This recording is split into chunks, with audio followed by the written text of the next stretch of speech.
到吴红玉就说了一个字：烧。还是吴红玉的侄子从火里把画抢了出来，但富春山居图也就被烧当然。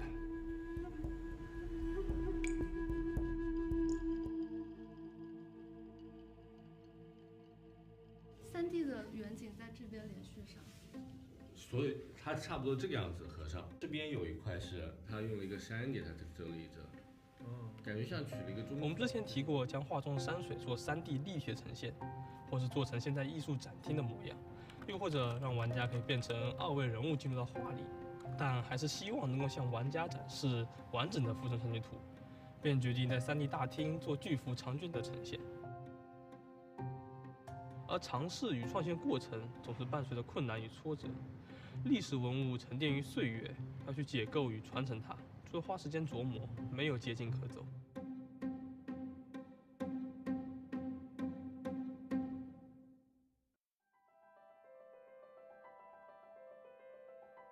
结合游戏的特点，我们尝试在画卷的首尾端使用3D 山体元素进行连接，既能补足画卷环绕长度，又让这一空间看上去壮美而开阔。定了一个点位是在画卷的末尾，但这个山放在这儿会不会挡到它飞的路线，或者说索性停留的时候走得更近更正一点？因为富春山居图是2维画面，用墨的干湿浓淡、节奏疏密都富于变化，怎么与游戏的3D 画面结合，十分具有挑战。在研究时，我们注意到富春山居图的水岸边和群山之间的山林构成了一个完整自然的生态。虽然画中有些部分看上去寥寥几笔，但却符合植物生长规律，丰富而有序，构成了一个让人沉浸的宽广世界。这边就是我们美术给到的一个模型，然后我们会按照远近和大小去对山体做一个区分。对于每一个山头，我们会有不同的植被生态进行分布，把模型做成一个地形，根据地形生成一个 mask， 然后在这个 mask 上面进行点的分布，所有植被合在一起生成一个点云，然后传递给引擎。为了让3D 场景元素与画卷风格更为协调，在渲染方面，我们除了尝试进行防水墨风的渲染外，也格外注意画卷切分的接缝处理、画卷和裂缝边缘的视差区分等。在富春山居图600多年的传承里，画外的故事也成为了画的一部分，经历过的人与事凝成了画的灵，萦绕在周围，就像这飘带，继续守护和记录着还在延续的故事。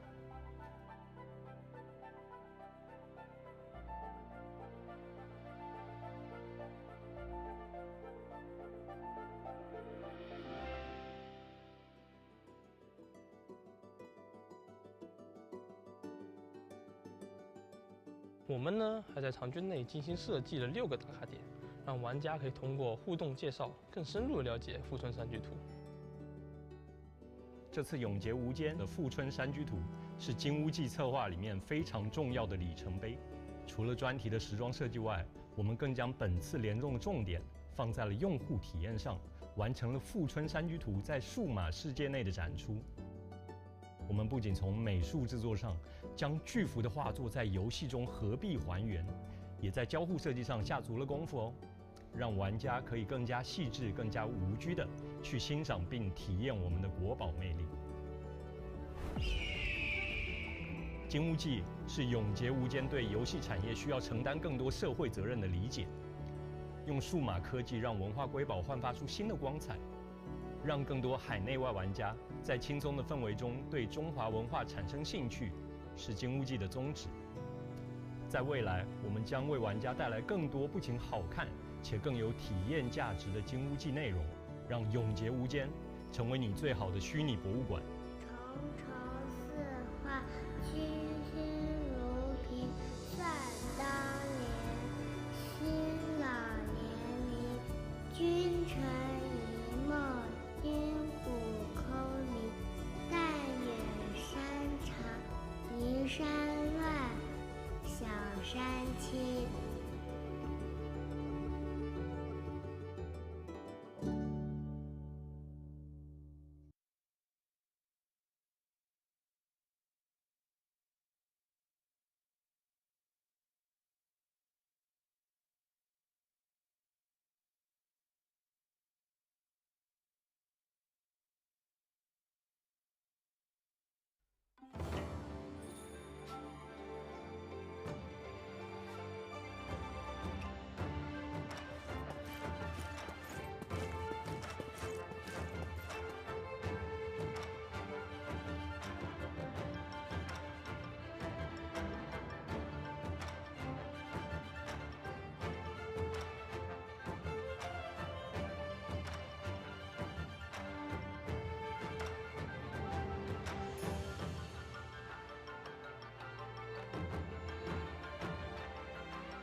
Shale Rush gonna be able to come through. Surprise Zay. And Spider is gonna try to see if he can juggle it away. No! Who is the better Tarka player here? We've heard Spider talk about it before, that Tarka is typically not one of their better heroes, but in this particular moment, he absolutely dumpsters Kai Bao.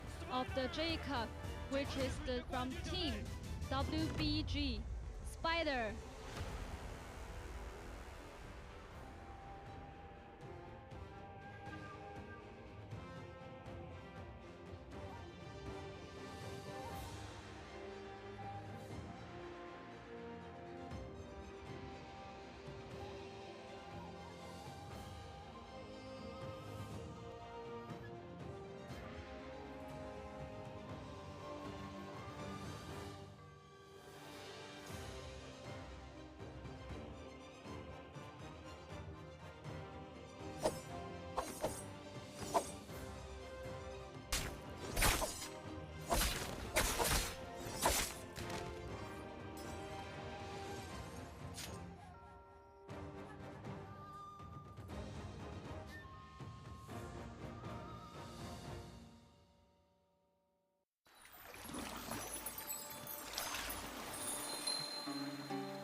With each breath, pain and destruction, my world is broken by your seduction. Your touch, a whisper from the past, a memory that's fading fast. So I search for you where souls go to die, keeping hope as life goes passing by. The flames of fate turn my love for you into ash. So much pain, but still I can't keep away. I'm ready with this chance. I hope we meet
replay though. JDG Jay Shang getting an aerial parry off of Akuma.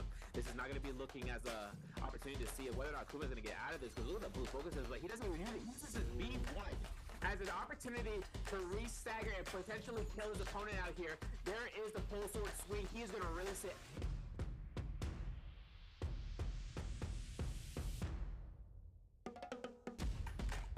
The upper hand of this fight here, Pentaman trying to get to the parry. He's not going to make it, get scale rushed out here.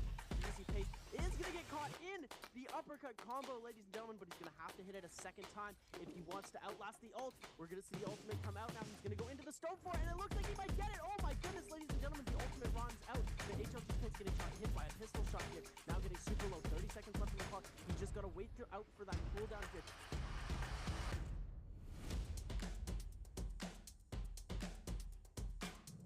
They're actually dodging it. And there is a vertical SSB, as creators would want to put it, which is essentially a scroll shift blue focus to stab and gets a quick kill. But an R&B focus on that pole sword, literally leading at Spider's health. He's going to get the 40% mitigation, which is 30% base for Akos, into that parry. Oh my lord. Each target hit. I think Kai Bao is going to want to make sure and activating a beacon here, but he's not going to have a chance because that grapple strike into the R&B, immensely powerful with the dual blade swap and getting his second elimination just like that. Spider is going to be placing himself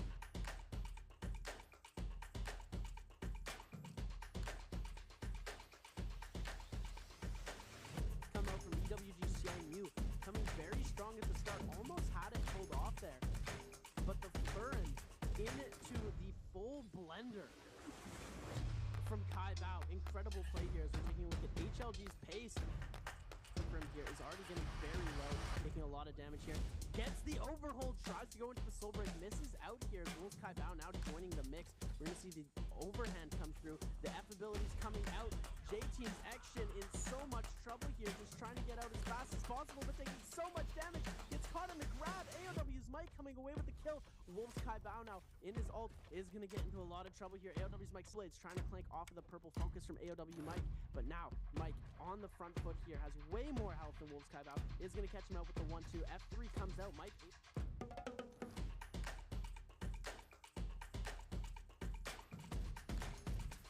Action is going to be able to hit a massive hit though. Akuma is able to get elimination off of Shazing during this fight has been happening though. Oh, nice stun. Trying to see if he can catch him. The ulti is going to be able to keep him moving and keep him rotating, but he is caught within the circle tick here. Nice hits. Question is he going to be able to juggle? No. Hasn't been able to though. Nice finds to be able to see if he can do it. Panaman's going to be able to try to close in on this gap as the katana. Going to try to see if maybe he can close in this just a little bit. Oh, action with a beautiful parry and gets the shutdown and the finish. Action.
Did you miss me?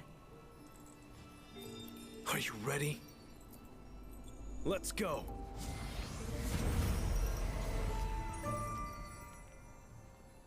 Patience, darling.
Viper still hasn't popped the ultimate. J-Team says we don't need it. PP, no place to run and hide. Guaranteed.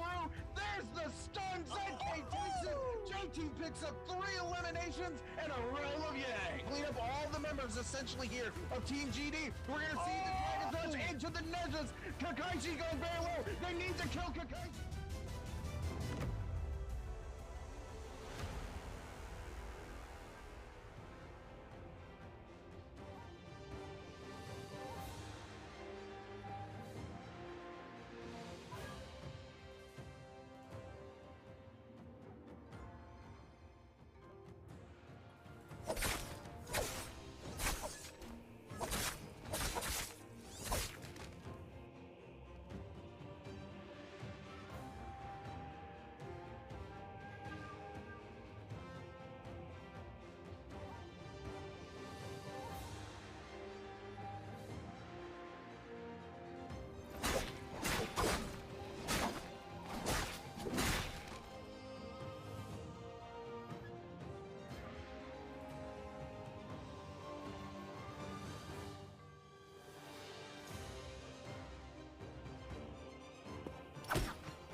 这个Spider在现在为止又拿下了大麦的人头，他现在就是场上的王，没有人能够阻止他。华丽的结尾，让我们恭喜微宝 Gaming Spider 王者归来。连续5场天选，对我来说不仅是突破了联赛的记录，更为重要的是我突破了自己。最后一个双周，我会再次统治赛场。处决空中就一剑，还差一点点，阿莎还是拿下这个击败数。虽然没能拿下周冠，但相比前2个双周的表现，我进步了很多。最后一个双周，尽情享受比赛吧。哎，这波连续跳反而是浪费了自己补状态的机会，还是没补起来。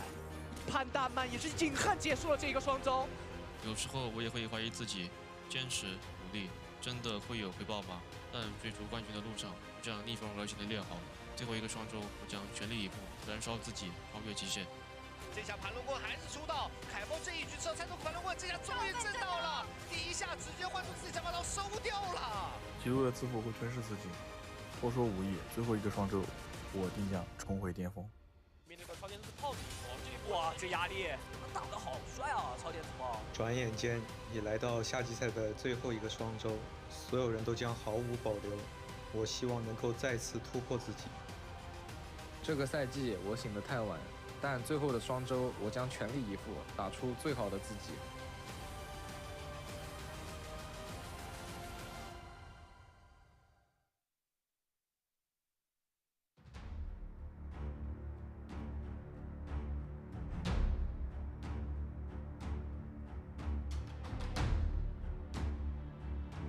欢迎来到 Nbpl， 这里是2023永劫无间职业联赛第4双周的单排周决，欢迎大家在周6的下午准时收看我们的这一次单排周决。今天很开心啊，现场也是来了很多支持 Nbpl、支持永劫无间的玩家朋友们，感谢你们的到来。那么这一周的话，将会迎来的是我们 Nbpl 的关键的第4双周的单排周决了。晋级的选手也已经在后台摩拳擦掌，准备就绪了。让我们接下来有请选手登场。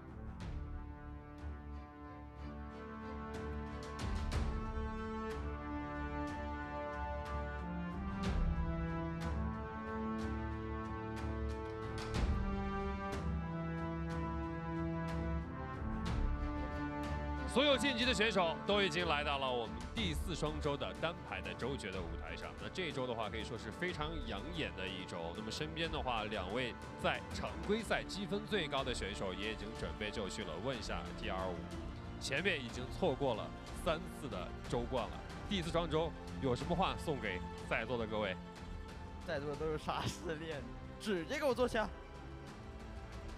接下来要问一下，脱去了老星神外衣，这周的小星神有什么话对自己讲，也对你的对手们说？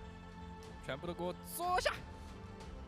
究竟啊，这周会是谁坐下，会是谁拿下？我们也是共同期待我们这周的 Nbpl 的单排的周决现场了。那么再次感谢所有线上以及线下的玩家朋友们收看我们本次的比赛。那么2023永劫无间职业联赛单排第4双周的周决现在开始。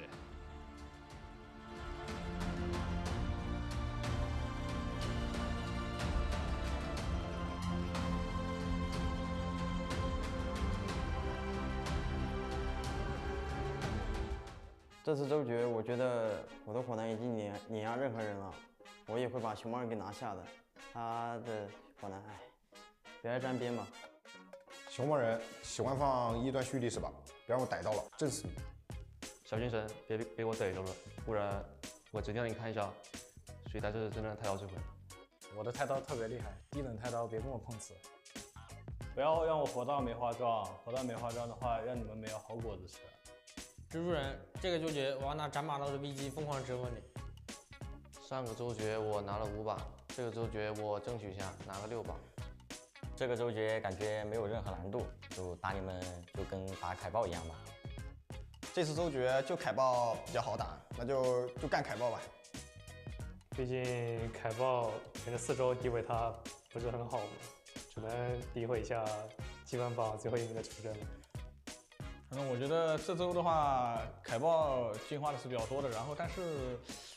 他有点奇怪吧，就是因为你说他进化了，他也不能进化，他差个3分，差点还没进周决，反正就感觉还挺有乐子的凯豹，然后就反正我觉得他反正进化成什么样，在我这里就是血脉压制嘛，反正我就压着他。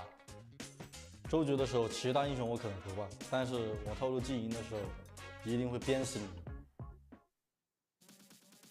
Hello and welcome, ladies and gentlemen.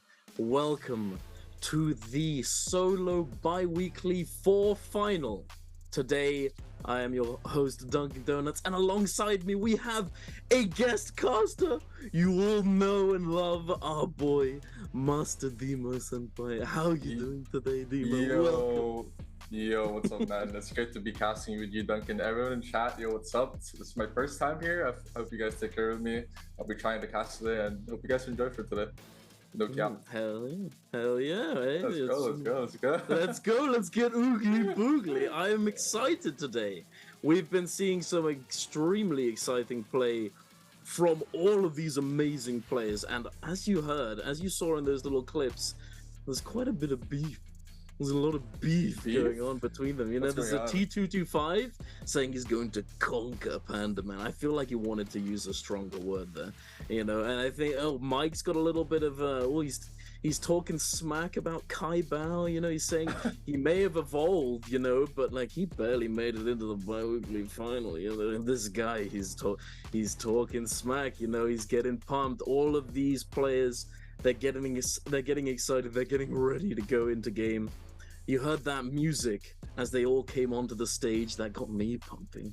Yeah, that's true. I've also heard like Spider's been popping off recently. I've been seeing some games and he's been going crazy, right? Past 3 games. Yeah, no, absolutely. He's been doing extremely well. I think last week, on his first day into the Biweekly qualifier games, his first 3 games of the day, and that was the first 3 games he'd played in that Biweekly after having just won the previous final. You know, he came in, he was a bit slow, he was finding his footing, and it looked as though he was just sort of chilling out, you know.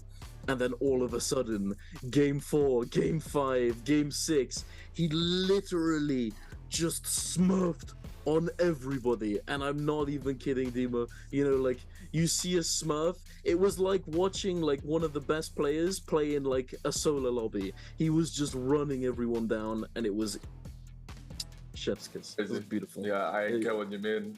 Man's a beast, man. He truly is. He truly is. Well, there are plenty of beasts out on the field today. We're going to be going... today's players are kind of insane, right? I've seen the list of players today. Absolutely. And, I can't wait to see the fights today, to be honest. Yeah, no, absolutely. We have, ladies and gentlemen, we have Xin, we've got T225, we've got Spider, obviously. We've got Mike, Wang Liang, Akuma, Shah, Jin, Kai Bao, Panda Man, Super Railgun, and last but not least, Choosing. We've got all of the Ooga Boogers right here. We have the list. We have the list of players, and we have all of their transferred over or like brought over points. You know, the points that like a small percentage of the points that they gained in the qualifier rounds leading up to today transferred over into a sort of like a little bit of a head start, you know. For those players who performed better in those qualifier rounds, they get a little bit extra something, you know. So Xin, he's sitting pretty happy at the top of the leaderboard already with 8.9. T225 second, Spider third, Mike fourth, Wang Liang fifth, and Akuma 6th. You know, these are the ooglers, you know, these are the guys that you're expecting to see in the top half of the lobby. You know, actually, I did want to say, yeah, Demo, Wang Liang has been popping off as well, bro. Mr. Astro Brain, yeah, Mr. Astro Brain himself, he has been, you know, just big brain. He's turbo big brain. He's setting metas as well. He was one of the players, or the first player, to sort of start running your Takedas, your ACOS games into days where other players were typically opting to go for something like zipping or Ferrier and things like that, so that he could take advantage of the fact that he had better aggressive tools in the 1v1, and he would look for these 1v1 opportunities,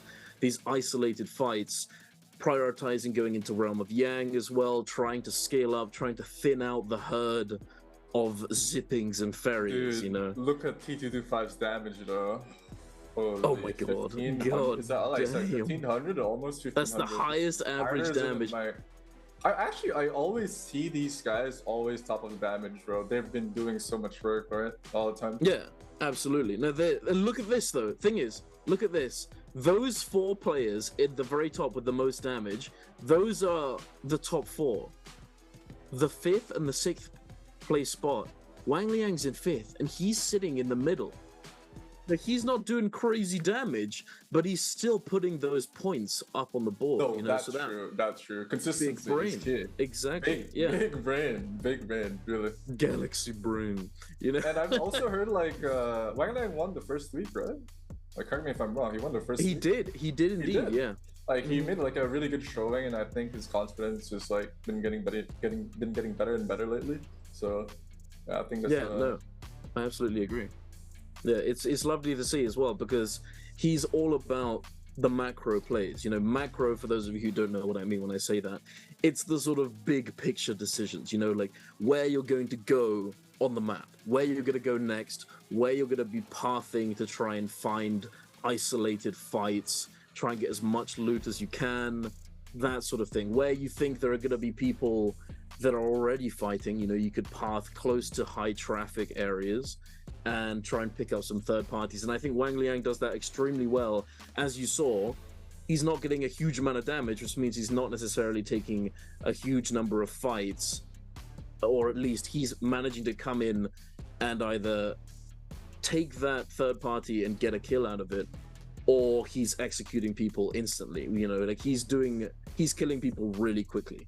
He you know, plays so like really smart, really slow, like just watches, like observes and like sees how it goes for it. Like, yeah, exactly. You know, like yeah, exactly. Macro is very, very important. It's not as important in solos. It's not as important in solos as it is in trios, of course, because trios, you've got three people on a team. You've got far more people on the map, it feels like, and you've got, it's just like there's so much more there. There's so many teams. You know, you've seen the NBPL trio endgames, Chad. You know what I'm talking about. There's a lot of people at the end of the lobby, you know, and compared to solos, obviously solos is a much smaller lobby.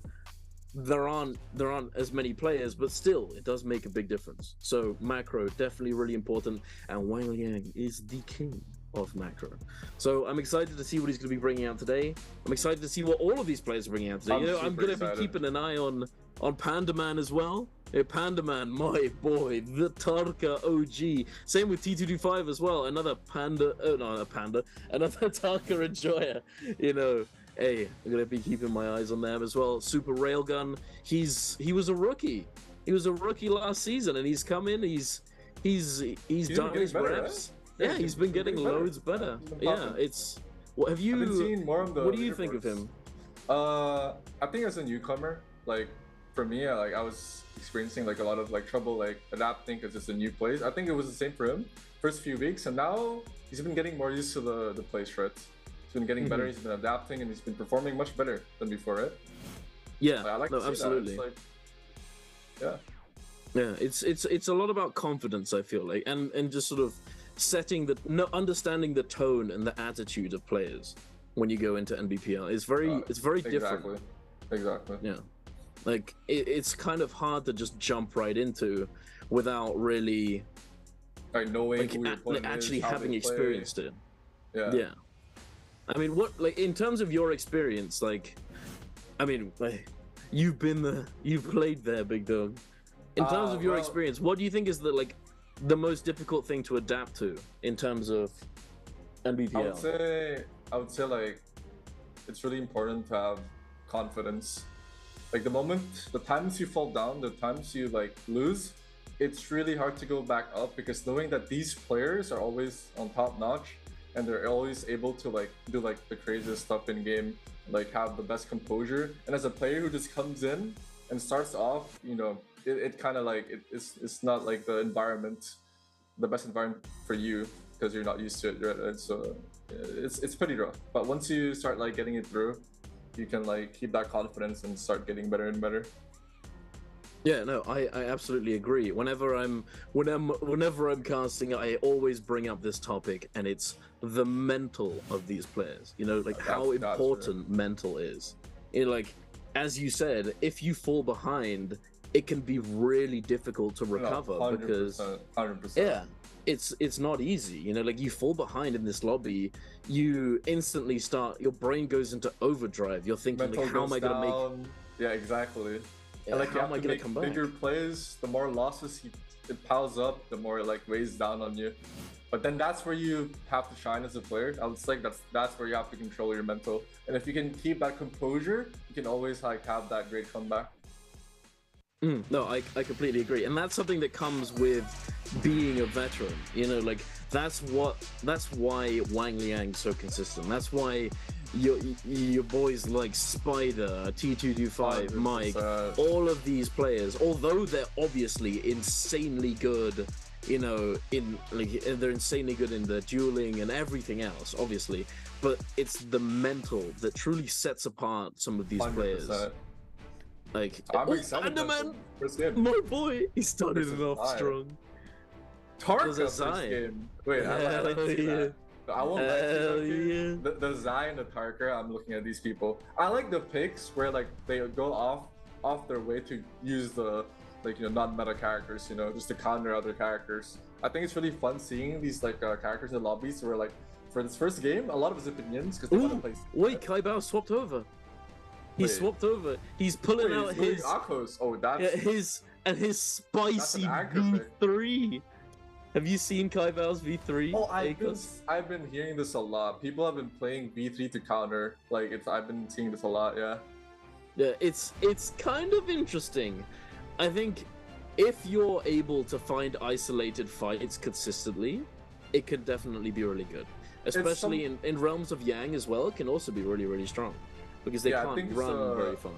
It's really great for these lobbies, whereas like I think they're expecting characters like Zip and Yin, where like if they run away, it's really easy to like lose them off, right? So like V3 here will really help a lot on like shutting players down and getting more kills. It's like it's more of a kill-based tournament, right? It's pretty interesting to see it, honestly. And we have a few Takadas as well. Yeah, Takada. Yeah, this is exactly what I was talking about as well.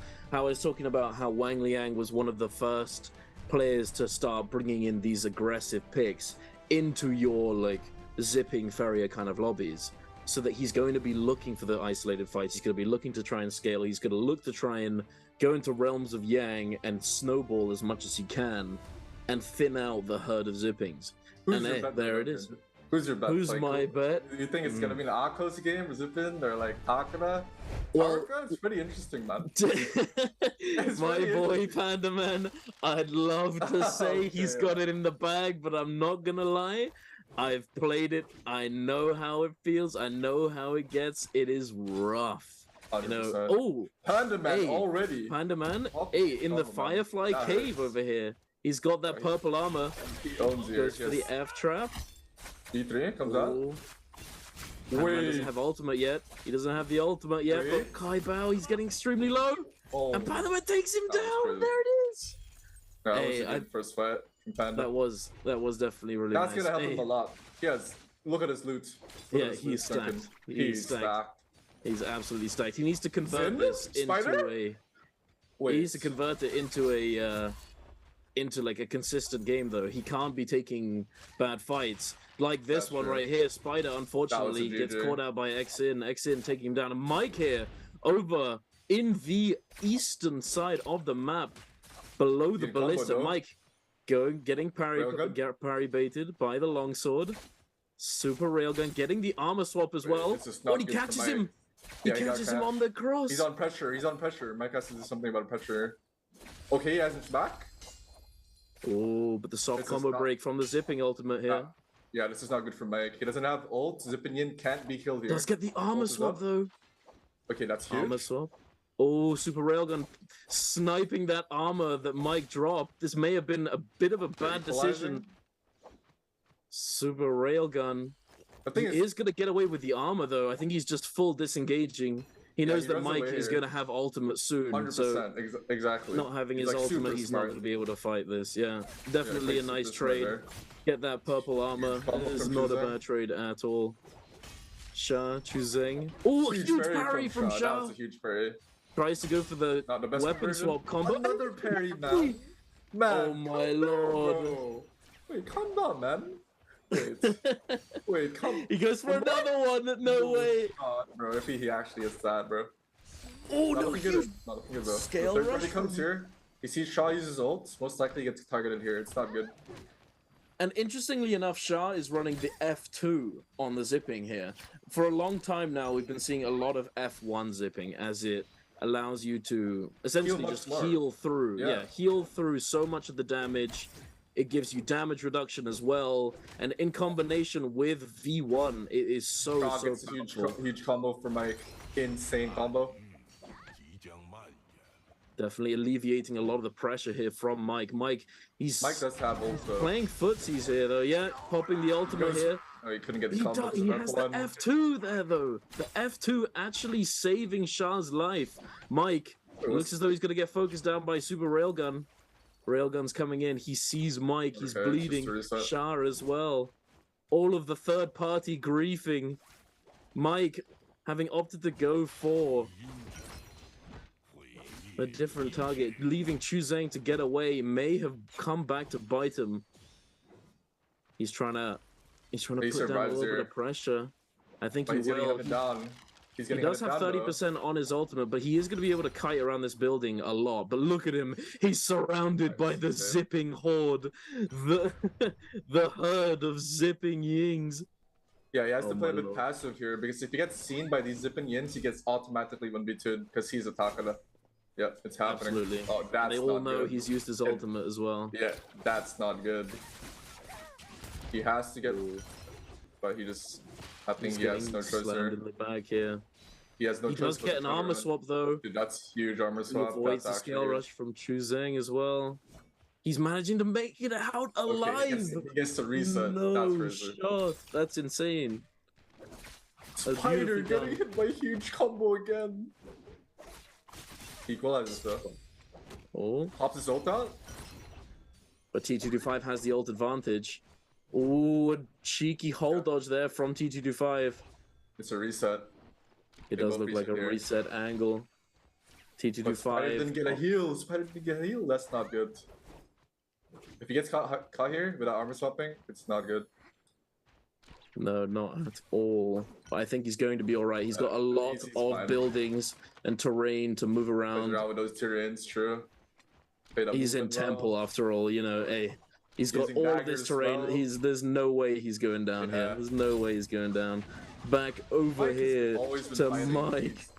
He is going crazy, man. He's been fighting non-stop the entire game. Hey, it's Mike, big dog. He's a trad, man. He's a giga trad. He's still going for it, man. Do you see this guy's confidence, Duncan?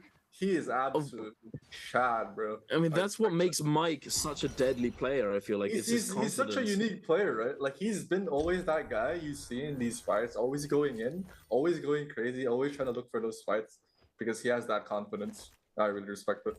He doesn't even have ult, man. It's crazy. You just gotta play as if you do have it, and then everyone's scared of you. Yeah. It's big brain moves right there. But it looks as though we're gonna be posturing to go into the realm of Yang. Panda Man is waiting patiently at the gate that's about to spawn in. Looks like Akuma might also be looking to go into the realm of Yang. Panda Man, Akuma, Wang Liang as well. He's close to one. Kai Bao too. It doesn't look like Mike, Shah, or Chu Zhang are going to be able to make it. It looks as though they're trying to get there. It's like they're having a race to try and see who gets to the realm of Yang first. That's true. Mike turns around. He might bump into Panda Man here, but I'm assuming they're both going to go into the realms of Yang. Panda Man on the Tarka and the Mike on the Takeda. Definitely your priority here. Same with Wang 100%. Liang. He's definitely looking to go into this realm of Yang. This is where it gets a bit more passive. People are going to the Yang. We'll see some crazy fights here, Duncan. Let's go. I want to see some. Who do you want to see in these Yang fights? I want to watch Panda Man versus Mike. I want to see that. We're getting it. Panda Man versus Wang Liang. Hey, still, this is still going to be a good fight. Absolutely. I just want to see Panda Man. I'm not going to lie. I want to see my Taka brother in the ring. Let's see what we got. Let's see what we got. Tarka versus Takos. See what we can get. Takeda. Oh, Takeda? Okay, Takeda. This kind of matchup, in the realm of Yang, I think, outside of realm of Yang, I think Takeda has a slight advantage. But in realm of Yang, it's definitely a lot more 50-50 because Takeda doesn't have the time nor the space to sort of that combo. I think avoid the neutral, ultimate. Without having used the F and your low HP is Takeda, Wang Lang needs to create a miracle here. But that's the problem with Tarka. Unless... Wait. Okay, it was a different version. He's coming back for that. He gets hit by the F. Wait, Panda Man's throwing. That was a huge mistake from him. Eating that F. He gets shifted, man. That's unlucky. That's a GG from Panda Man. That was a really sweaty fight. That was a really sweaty fight. Absolutely. I mean, the huge opening from Panda Man there, the weapon swap combo, just obliterating Wang Liang's shield. It was I mean, it's kind of over at that point, isn't it? There's very little that you can do yeah. to come back from that kind of situation. You lose neutral as Takada, and like your health disadvantage, and you're fighting a Tarka which can just shoot you, spam shift. It's pretty hard to come back. But he played well. He almost got that in the end, right? That was pretty crazy, honestly. Mike also winning his Yang. Yeah, he has the Phoenix. He has a golden weapon, man. He's about to storm, bro. I feel like he's gonna drop some kills now. Yeah, absolutely. Mike, with those gold nunchucks, he's going to be on the hunt, my guy. I'm not sure who he took out in the Yang. Could have been no, it couldn't have been Akuma. I'm not too sure who it was, but we have Chu Zheng here fighting for his life, and he gets taken down by Jin with that pole sword. This fight is about to go crazy. Mike, it's a party here. Doing oogly boogly. He's got the red buff. He does not care. You thought Mike didn't care before. He cares even less now. Spider getting taken down extremely low. Akuma with the dreadful whale. Akuma, our dagger enjoyer. Dreadful whale. Scary. It's actually so strong. Mike gets 1v1 from Shaw here. Chases Shaw? I don't think he can chase this. This is a Zippin. Unless... Okay, never mind. I don't think you can chase the Pinions here. Can you though, Mike? God, the armor's not save him. It's This place has a lot of people in here. Like it's gonna be some chaotic fights. A lot of people fishing for kills, but a lot of Zippinians proving to be really hard to chase, right, Duncan? How do you feel about absolutely. First game. How do I feel about zipping? In general or in this game? In this game. In this game, I think it's a pretty solid pick because it's very likely that a lot of other players are going to be picking it up. So it's you can hide in the group of zippings. You know, it looks as though Akuma has taken down Shah. I'm not sure if he did the majority of the damage, but he does get that last hit. Everybody popping their ults here. Jumping in, he's getting oogly boogly. He does have the buff though. He's chilling. Mike's chilling. He's absolutely chilling. He does not care. He's just jumping in to see if he can get a cheeky kill or two before his ult his buff expires. Kaibao is the only Akos right now, right? That is crazy. I want to see him pop off of B3, honestly. He's the only Akos right now. Yeah, Akos definitely the odd one out in this lobby. It's not gonna be easy for him to create openings for himself. Targeted, right? Yeah. The problem with zipping as well.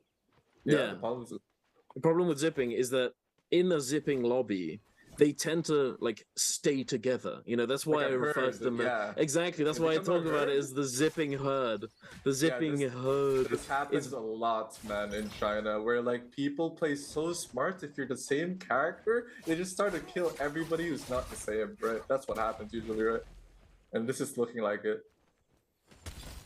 No, absolutely. They're huge. If he gets seen here and gets targeted, it's not going to be good for him. He's not in a good spot right now. People start to notice that he's low. He's getting targeted.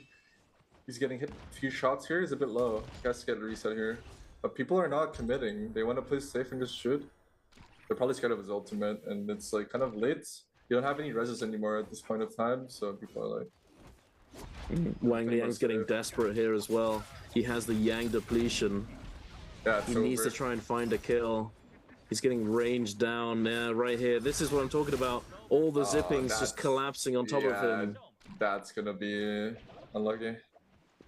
Yeah, it's very hard to do anything as a lone Takeda amongst all of these zippings. It can be extremely difficult. Kai Bao, thankfully, he does not have the Yang depletion, so the desperation to get a Soul Bloom isn't there. So thankfully he's able to. He's gotten a kill. We missed it. I wanted to see him get a kill. He got a kill. He has one kill off in the board. It may have been in that mess over there. I'm not sure how. That's true, yeah. It's very hard to tell in that kind of fight. Okay. But Yang's starting to pop off again, man. Panda Man and Spider. Is that what we're looking for, Duncan? Hey, that would be pretty spicy. That would be pretty spicy. I did notice as well that Panda Man got a gold greatsword out of that first Yang win, so greatsword target. Panda Man gets the first Yang here. What is Kai Bao? Let's go. It's Tarka versus Tiger. Fireman and Tiger, man. Let's go. Who do you think this is going to be a fight? I think Panda Man has the advantage. As long as he doesn't lose neutral extremely hard at the very beginning, he's got it in the bag. Because the problem with V3 ACOS is that it does really well when you're ahead, but if you're behind in the fight, it can be really hard to make something happen. True. So Kai Bao has to pop off here. He has to win neutral. If he loses neutral, most likely he just loses this fight, but we'll see. He's kind of winning neutral right now, getting some huge hits from Panda Man. Panda Man is almost armor broken. He has to play the passive here, playing the merry-go-round. He gets hit by 1-2. Looking good for Kai Bao, man. But he gets combo. Oh no, it drops! He misses it, man. No. But what comes out? Like this. Kai Bao wins this. He has neutral advantage. Indeed. HP advantage. That's No. GG. That's how you play V3. The way you have to be more confident in your fights, winning the neutral and confirming your ult into that win. And that's, dude, I like to see that. Actually, I don't see that often. Whenever I see it in tournaments, it's really like, it's pretty fun to see these things that people come out. Absolutely, I completely agree. It's always really exciting to see variation and innovation. You know, exactly, that bro. aren't usually 100%. played. It's always really cool to see. You know, but yeah, hey, Panda Man, it's definitely rough. You know, if he gets like in that V3 matchup, if he gets put under pressure and then the V3 gets popped, it is essentially just impossible for him to do all that much. Yeah, exactly. Because Tarka relies on running around, relying on your movement, and you get shut down so heavily by that V3 if played correctly, right? Yeah. That's what happened just now. It's crazy, man. I love to see it.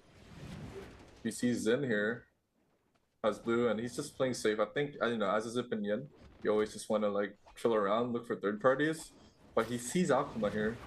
He tries to fight. I think he backs off here. He has the Jade. But he's still going for it, Duncan. He does have that damage reduction from the Mystic Might buff here, and as well as having the confidence with that gold dagger. Exactly, all of that damage, exactly. It's going to be extremely hard to take him down in this kind of environment. He's going to be able to scale rush all over the place, just zip, zip, zip, you know, that's in the name of Big Ying. She's going to be zipping around like crazy with those dagger scale rushes, with that F1, or actually was it F2? I can't remember who exactly it was that was running F2 this game. But Panda Man has to get a kill here, man. He has 2 minutes on time. Like, he has to make something here happen. It's not gonna be easy to do. Oh my lord! Destroyed by Zen. The dagger mirror. He does have his ult out. So pop. He does have dagger. Gets hit by the instinct. That was so lucky. Yeah. But it's just insane, man. This Jade gets live. Oh my lord, zipping Ying, ladies and gentlemen. Zipping was dagger, Duncan. Oh my lord. You don't have to tell me, bro. I know exactly how it feels, big dog. I've tried to chase these little zippings down with their daggers. I'm running around, Tarka greatsword. Bro, I've said this before. Like, I think Zippin Yin, like, she's not a threat, but she's the most annoying character to fight just because she can't die. Huge V3 from Kai Bao though. And it's over! Combo, man. Dude, Duncan, you love to see it, man. Do you love to see this? I love to see it, bro.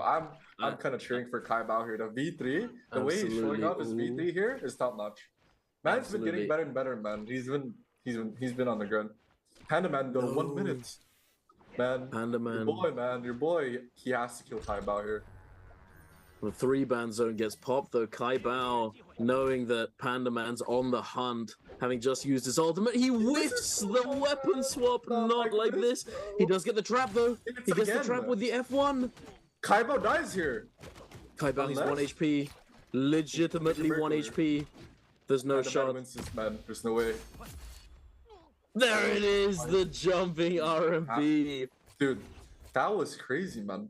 He has all the pressure to himself. He has 1 minute. He has to make something work. He's fighting a guy with blue buff. And he literally just dominates, man. That is crazy. I can see why you love Panda Man, bro. I can see it. He performs under pressure, big dog. He truly does. I'm gonna tell you a story in a bit once we've got a little bit of time to talk about it. About getting 1v2'd. Yes. But he has that Jade, man. Coming in clutch. Oh, the Mortal Defiance proc coming in from his ultimate. He's on the run.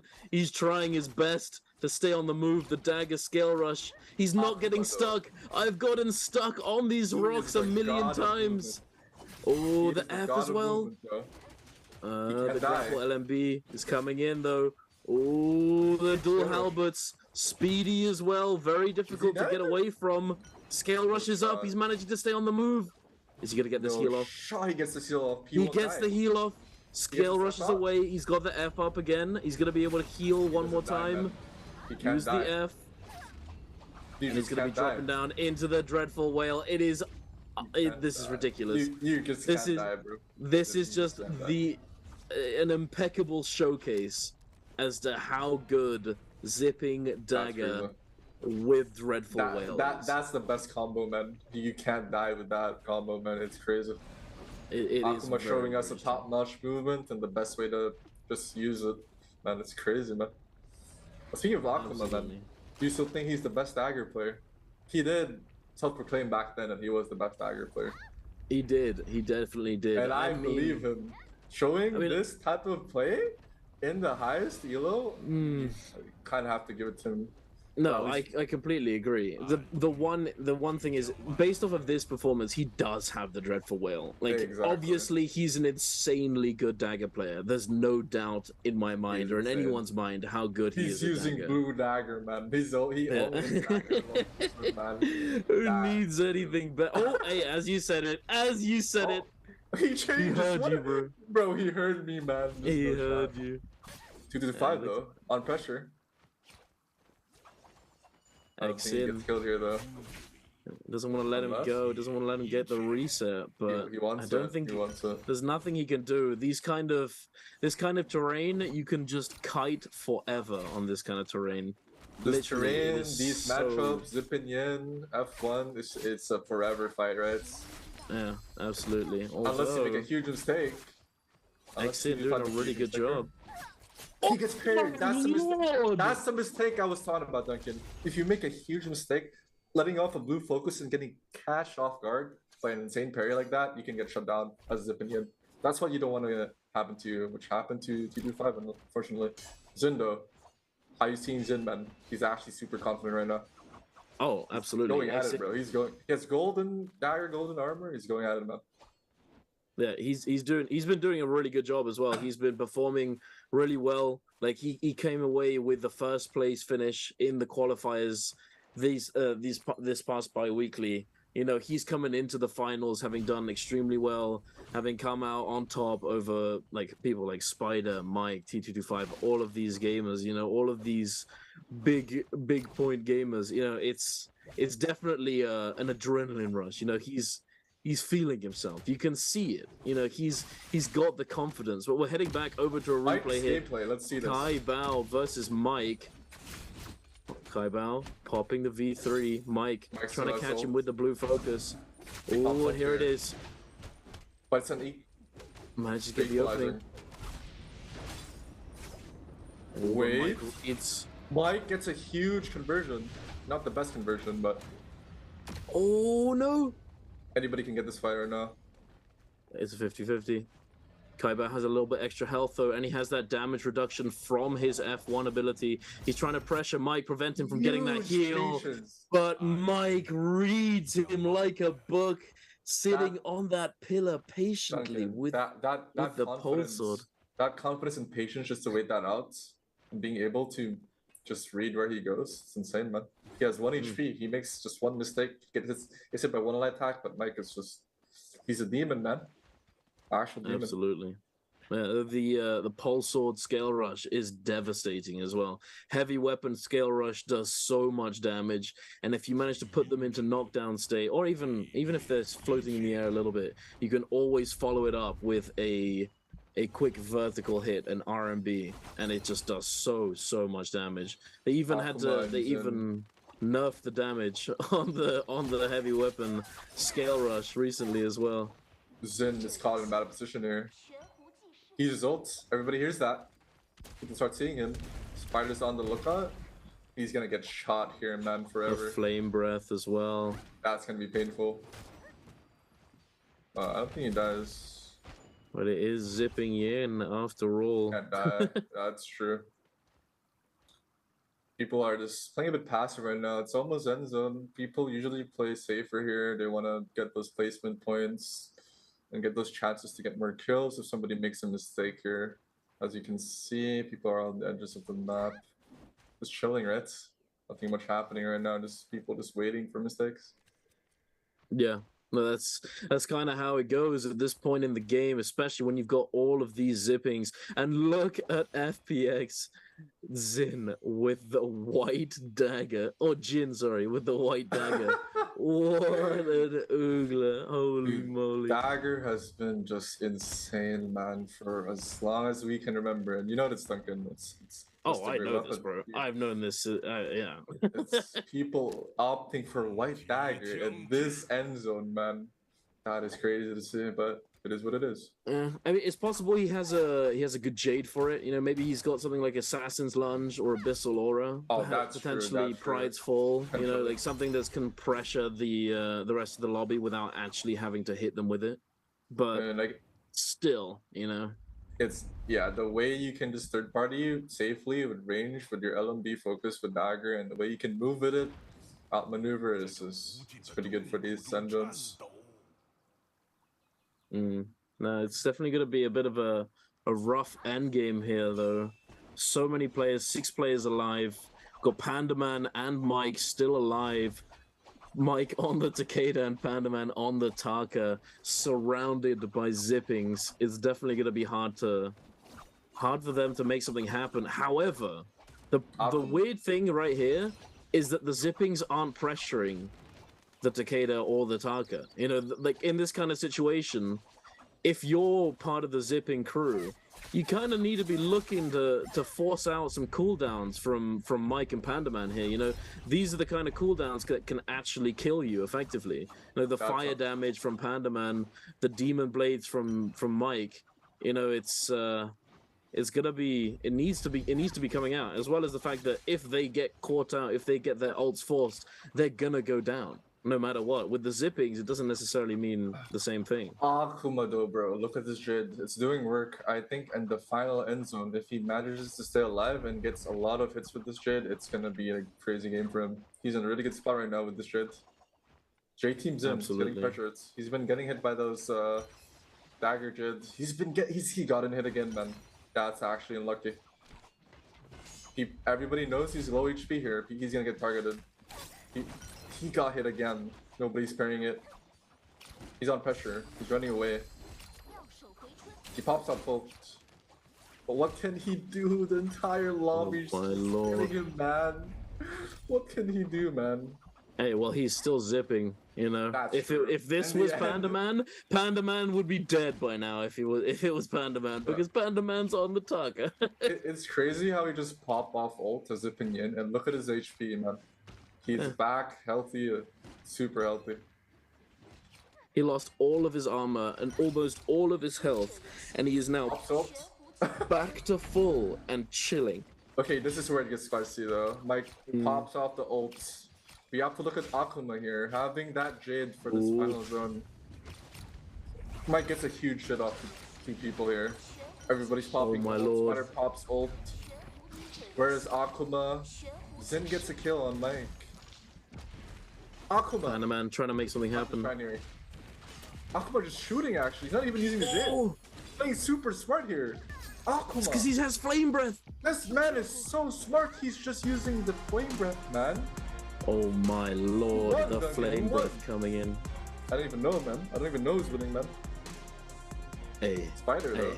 Looking clean, man. Spider doing it. He was still chilling, you know. So much damage coming out from that gold dagger though. Xin coming in, he almost one-shot Mike and Pandaman sat in the middle, and it put so much pressure onto both of them. Pandaman lost so much of his health. He wasn't able to pick up any kills either, sadly. That flame breath was doing so much damage as well. So much work, man. So much work. He played it so smart there. He didn't have to go in. As you can see, Akuma was just shooting, man.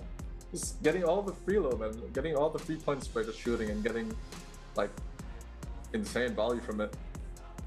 Hey, it's big brain, you know? Hey, big brain. big point game, you know. That's what happens, you know. You got the flame breath, you play to your advantages, you know. You create a game plan and an objective and a win condition for yourself based off of what you have at your disposal. You know, you have that flame breath, you're gonna have to play around it as much as you can, and going into those kind of end zones, you're going to want to make as much use out of it as you can, you know. Having that flame breath, being able to access people's health bars directly without having to actually burn through their shield initially, like combined with the fact that everyone is ticking down slowly, or actually not so slowly, because of that end zone doing so much damage, cutting all of the healing down, the damage, the healing reduction from the zone stacks up instantly the moment you go into the storm. 100%. So there's no way you're healing very much. Who won though? Was it Akuma though? Did he have? We'll be seeing the. It was leader really close, man. I think it was really close. There was a lot of people who had like the same amount of kills at the end, and that's exciting to see who won this round. Yeah, no, absolutely. Who's your MVP of this first game of the day, though? I have a feeling I know. My personal MVP right now. Yes. Well, honestly, I'm that type of person who just I just base on like how they perform in each game. For this game, I would say Akuma did a really good job, man. Like spacing out, being super patient. You see those last end zone, everybody forgot about him. He was the last guy on the air, waiting for the right opportunity to get those shots out because nobody's gonna hit him. He just gets a ton of free value, just like being alone and shooting. Right? It's crazy, man. How these players play and like try to read what's going around in your environment, like how Akuma played that, you know, perfectly, man. And then because of that, he definitely did. He got insane points this game, man. Yeah, absolutely. Hey, I think my MVP in my heart, you know who I'm gonna say, it's gonna be my boy Panda Man. It's that Panda target, Man. having to power through. Oof, you know, it is rough in those end games. It is rough. It is. Trying to do I gotta anything. respect it though. He did so much work with that Tarka, man. Like he's such a great player, and like, bro, that fight with Kaiba, man. I mean, holy man, that was crazy, dude. Yeah, absolutely. And we are about to check out and see how many points all of these Ooga Boogers have managed to get for themselves. And Xin coming out on top with 4 kills. Although Akuma did get that first place finish, he had 1 less kill than Xin. So he loses out on the first place in the first game by half a point. Hey, half a point is not all that much, but it's still something. It's pretty much the same. Hey, Akuma, but yeah, he's still pretty happy with it. Oh no, wait, Spider. No, I'm trolling you. Sorry, I'm trolling you. Spider came first. Spider with 1 kill got first place finish, and because first place finish, you get 3 points as base, and you got the multiplier and all that stuff. You get 4.4. 4th overall, not too bad. You know, like the difference between the top 5 is less than 3 points. Still a pretty good way to start the first match. Like, look at how close these scores are, right? 6-4 to 3. People are spending their entire like worth of sweat in this first round. We'll see the highlights here. Spider getting owned here, man. Zin going for that huge pop off, bro. That's a huge compliment. This is what we were talking about just now, man. Hey. Thing is, he manages to get the double opening, that perfect F1 trap, beautifully done. And that reading damage, yeah, so much damage. I am sad though that he did change that greatsword into a pulse sword, but it is what it is. It is what it is. It is what it is. You know, we all know. Greatsword's not the best way. No, it's the worst weapon in solos right now. And Zin getting like a huge parry here. Bro, the thing is, did you see the whole dodges behind him. Yeah, exactly. That was, dude. That was like, beautiful. People might see that and it might look easy, but that's some crazy thing to pull off, man. Out of that. Like, yeah, absolutely. And the fact that it was a whole dodge as well. It's just oof. I mean, it is a dagger dash. I think it was and it may not have been. It may not have been because I don't think he attacked initially to make it a dagger dash.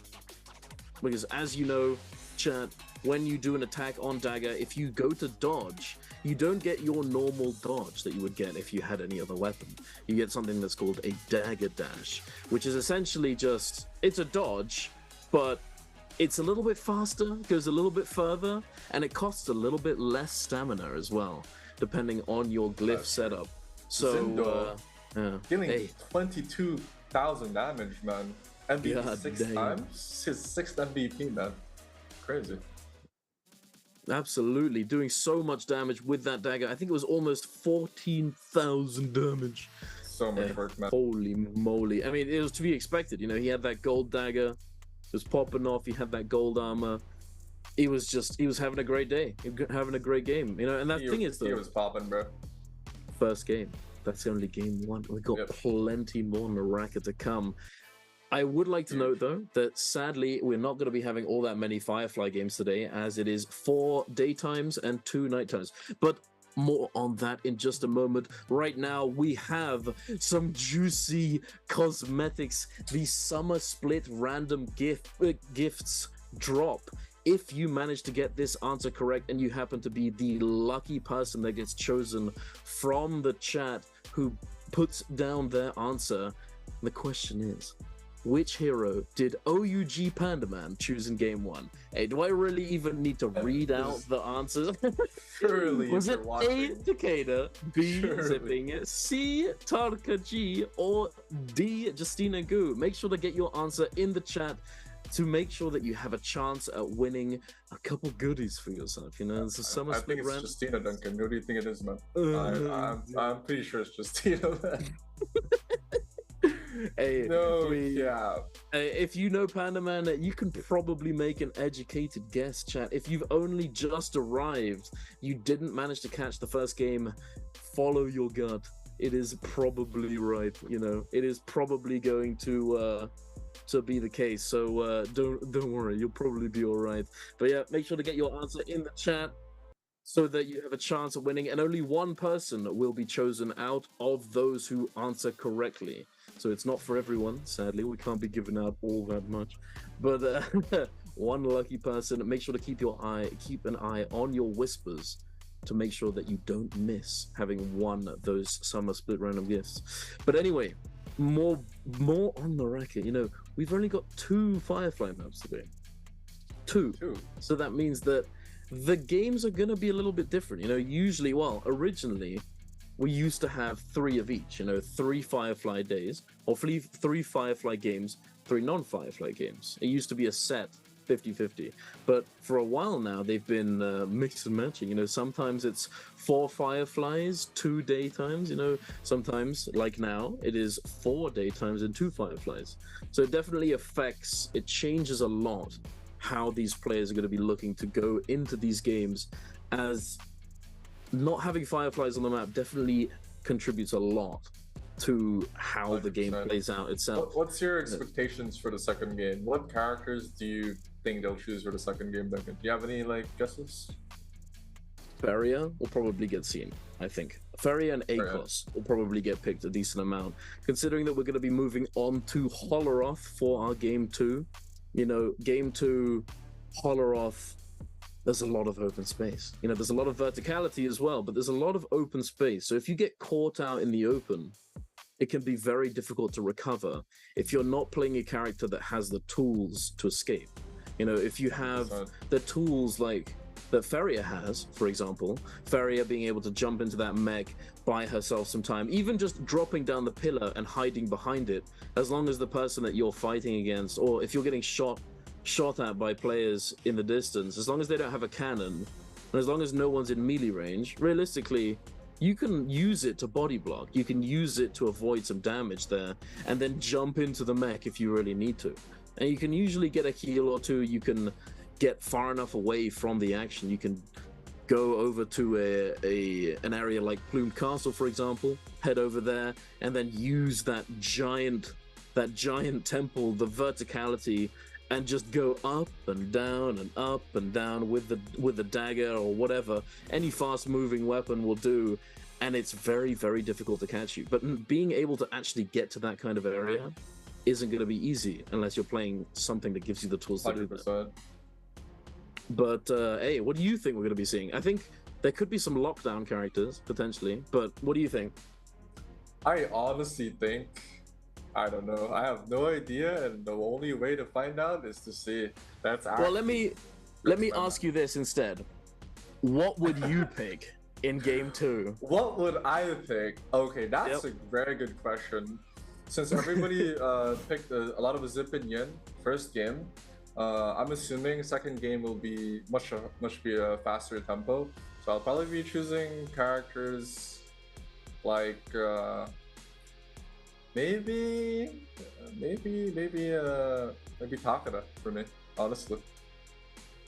Well, Takeda definitely not a horrendous pick, but the thing is, the one problem is that if you get unlucky, and if you get caught out in the open, if you happen to get third-partied in one of those isolated fights that you've chosen to take, you're going to get chased to the ends of the earth. Unless you stick to those cities like it was like, if you step out into the open, it's like you're going to die. Like, the floor is lava, you know, like the desert is lava. You know, it's going to be very difficult to stay alive at times, but focusing on Yang, you know, focusing on Yang and playing around those environments. Since Holorath is Holorath is second map right now. Yeah, Holorath second map. Yeah. So it goes Morris, Holorath, Morris, Holorath, Morris. Oh, okay.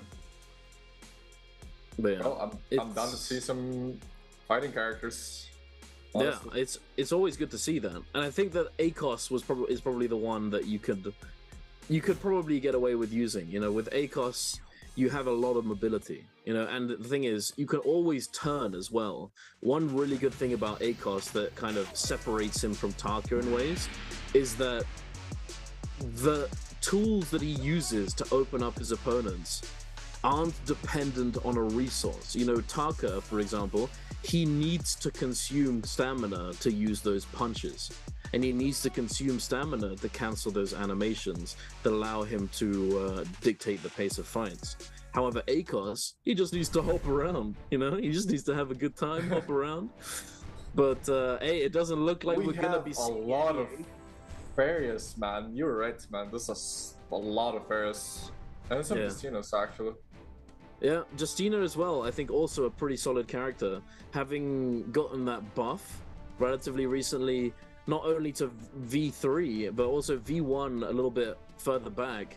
Now that V1, you're able to save your rage, save your ult charge, as long as you don't actually use the dash. You know, you can pop your ultimate, and then you have 30 seconds to use your dashes. And if you don't use a single dash, then you keep the majority of your ult's charge, just like Takeda does.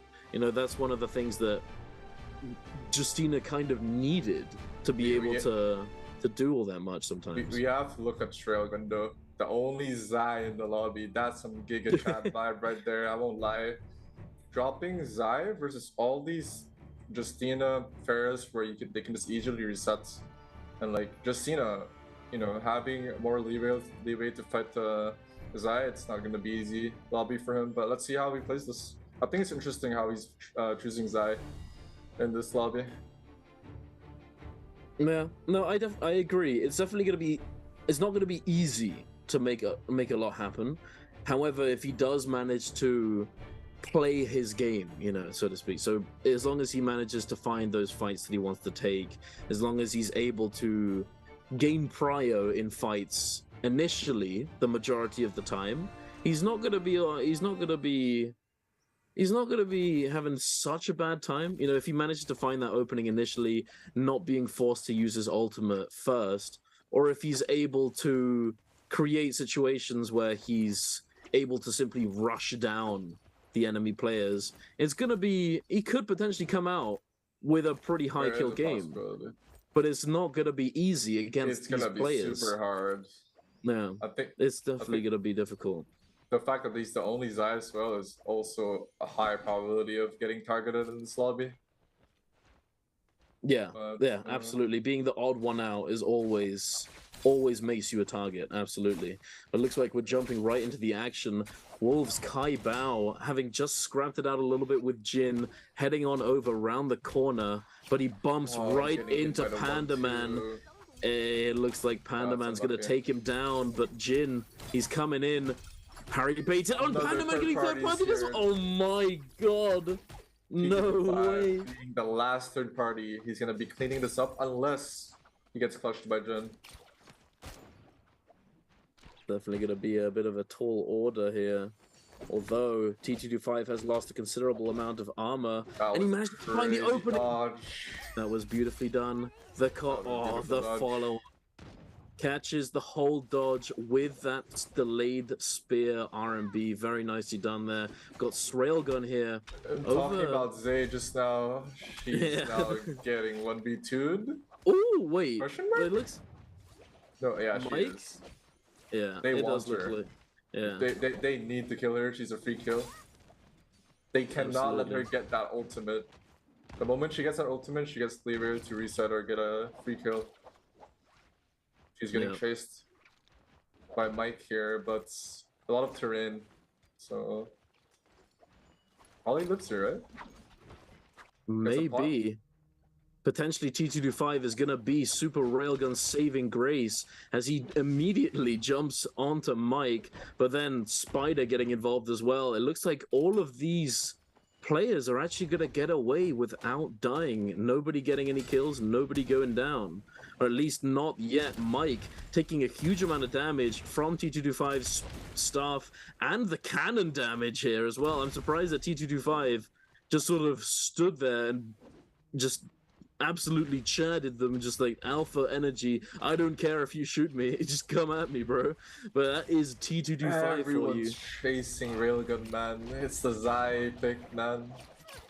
Zai is actually definitely so realizing it's not Zai, going back to Railgun. 2 people on Zai, man. That's rough. The entire game getting chased by 2 guys. He gets a reset here though. It's too much terrain. He has purple armor.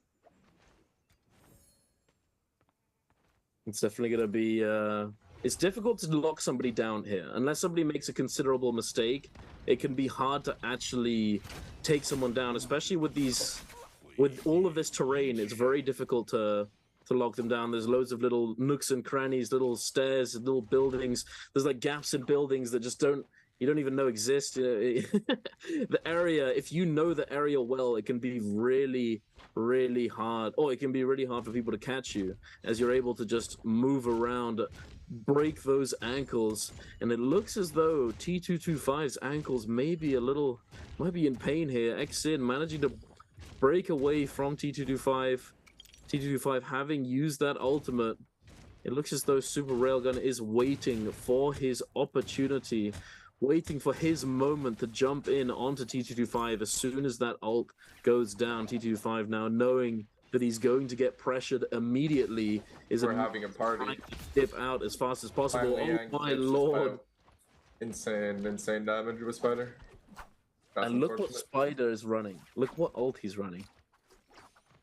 That's V2, big dog. That's V2.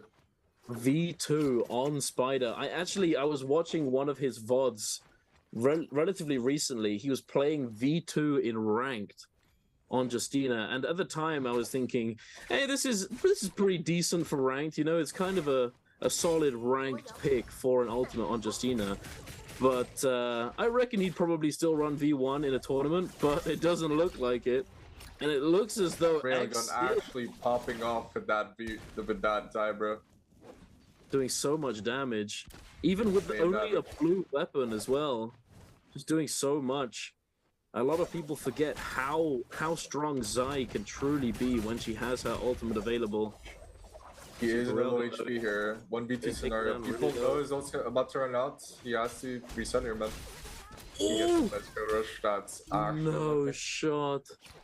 That was so unfortunate. That's just the waiting game. They know you're using your ult to Zai. They kite you out. They let somebody else hit you for a moment. Third party comes. And that's just unfortunate. Shaw here getting absolutely finessed by Spider though. Forced his ult. V2 hits the mech.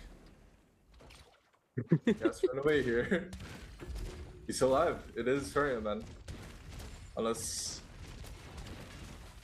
gets the mech though. Spider under pressure. He gets it. But it is Furia, Duncan. Like, how can you How can you win? Wait. Oh, juicy Wait. overhold from Shah. Spider. Wait. He's on the ropes. Huh? And Shah with the half judge. Wait, that was crazy, man. Oh, back into the action once again. Shaw versus 225. No rest here, man.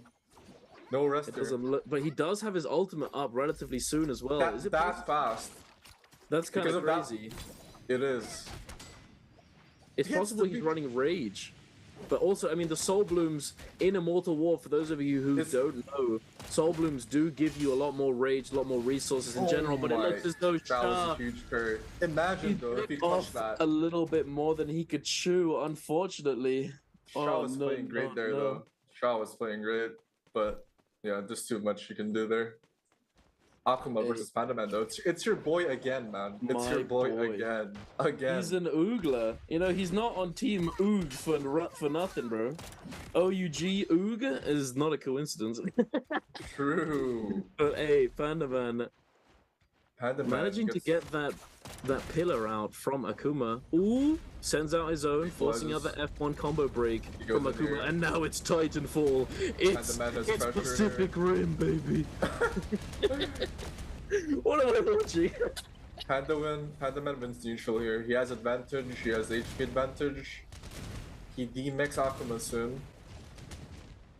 Ooh, Panda Man taking damage too. Surprisingly, Panda Man gets knocked out first. Surprisingly. Yeah, and actually, it's possible that I think it's because Akuma managed to accumulate more charges on the turret form, so he was able to put out more damage, as the turrets do a considerable amount of damage. Anybody can win this game, though. It's still a 50-50. He gets hit. What a second charge. And he gets hit by the .9. Let's it rip, bro. Akuma, he flips it. He sends the 50-50. He does not care. I've never seen this guy not play dagger. He is actually owning with dagger, man. Hey, comfort picks. You know, it is what it is. You gotta play what you know. You gotta play what you. I just saw golden dual blades there. Do you think he uses that though? I think he probably will, but he'll probably use it with. He'll probably Jade, most likely. Yeah. Zindo getting daggered, but Mike forces out ult here. He has to run away here, but 100% gets chased by Mike here. He has to waste one charge here. Mike getting pressure. He's up here. He has to get a pot. He has to lose Mike here somehow. But he's okay. He gets a TP. He's fine. He gets one pot here. He gets an armor. That amount of like tracking and remembering where you place those purple armors. I'm not gonna lie. I don't think he knew that was there. I think he just got lucky. I'm not gonna lie, bro. Actually, I don't think he knew. Actually, maybe. Actually, that's true. But you can also can't take away the fact that these guys know and track where they lose their where they see the armors. But like it could be possible they just. Oh, absolutely. No, I completely agree. But then again, considering that he had blue armor to begin with, it wouldn't really make sense for him to leave a purple armor lying around. Okay, that's true. I actually didn't pay attention. I mean, although actually, it's possible that he was forced to armor swap to a blue. I mean, I don't know. It's possible. You know, anything's possible. Actually, anything's possible. We'll never know. We can just believe. Yeah, we can just make things up and make people. It's all good, man. Akuma here fighting Wolves though. He does have blue buff here. He is on the gold dual blades. He did swap over from the dagger. I think he has to. It's a blue dagger versus gold dual blades. Surely he has to. But he doesn't take the fight here, knowing that Cabot has red buff. Akuma took blue buff. Is this the first? Yeah. Wait. Yeah, you're right. He took blue buff. I'm a bit interesting. That's interesting, definitely. But he might be going for bigger main plays, whereas he wants to know where everyone is at. He's pretty comfortable with how he plays. He thinks he can probably out-survive anyone and outrun anyone. So maybe he's opting for third parties. Yeah. I think that would be the only reason why you wouldn't pick blue in this scenario. He wants to have more kills this game. The thing is, I'm not gonna lie, I still think that taking red buff is probably your best bet. It's the safest bet, 100%. Yeah. The thing is, it's like it's not only the safest, but I feel like it allows you to play more aggressive. You know, obviously having a damage reduction buff on the Mystic Might allows you to be a bit more aggressive because... Oh, beautifully done by Panda Man. Beautiful jump parry onto T225, looking to release it in the opposite direction, but catching it's the the back same hitbox. story as last game, Duncan. Do you remember? 1 minute on the clock. Yeah, my man performs under pressure. Will he be able to do it this time, though? Watch it. Watch this Ooga Booga master at work. Just you wait, Victor. This movement. But he is putting a lot of pressure onto him. There's a lot of people surrounding the area, and I reckon Chu Zeng notices that T225 is on the run. He probably sees that he is. Hey, okay. Okay. All right, you good, bro? Okay. You good? Oh, what was that? Random ult comes out there, doesn't hit, unfortunately. Hey, respectable. He goes for the no-look ultimate, doesn't manage to get the confirmation, unfortunately. And it looks like Panda Man... It's over, my guy. It's getting more and more desperate by the second. He's panicking right now. He has to get something here. He just needs to send the blue. Just send it like an Ooga Booga. But it's a fair. Oh, it's over. She gets her ult out. He's dead. That's unlucky. The best thing he can do here is just grief. Nothing much you can do here. I think that's what he's gonna look to do here. Yeah, he's just griefing 2 to 5. Unless he gets release. Shot. That is the mortal defiance. That was unfortunate, man. No way. It is what it is. That's so unbelievable. Does 2225 live here though? That's the question. I don't think he will. He's been running the entire... He gets hit. Yeah, that's over. Surely? Oh? Is that V2 or V1? It's V1. Okay, that's V1, and that's you just unlucky. Yeah. No, interestingly, like one thing, chat. Oh wait, hold on. I'll save it for after the Rum of Yang. Zin we have a quick scrap here. Zai, man. Zai versus Justina. Okay. Justina wins this. It should be a counter. Yeah, that's stupid. It's Zin a GG. That was well played by Jin. That was impeccable. That was beautiful. Pre-prepared. That was very nicely done. He read him perfectly. You know, like breaking that gold armor hold from the Zai in her ultimate, and then immediately going for the light, managing to catch that light opening, and then immediately dashing. No wait, did he? I don't think he dashed again. He immediately went for light into uppercut combo, into blue focus, into dash, freeze, and then blue focus again. You know, True Zen survives here though.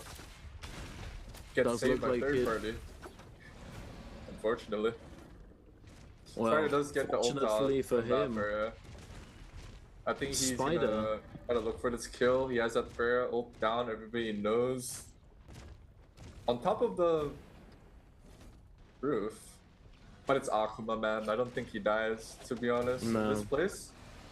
You're Pharah and you have Dagger.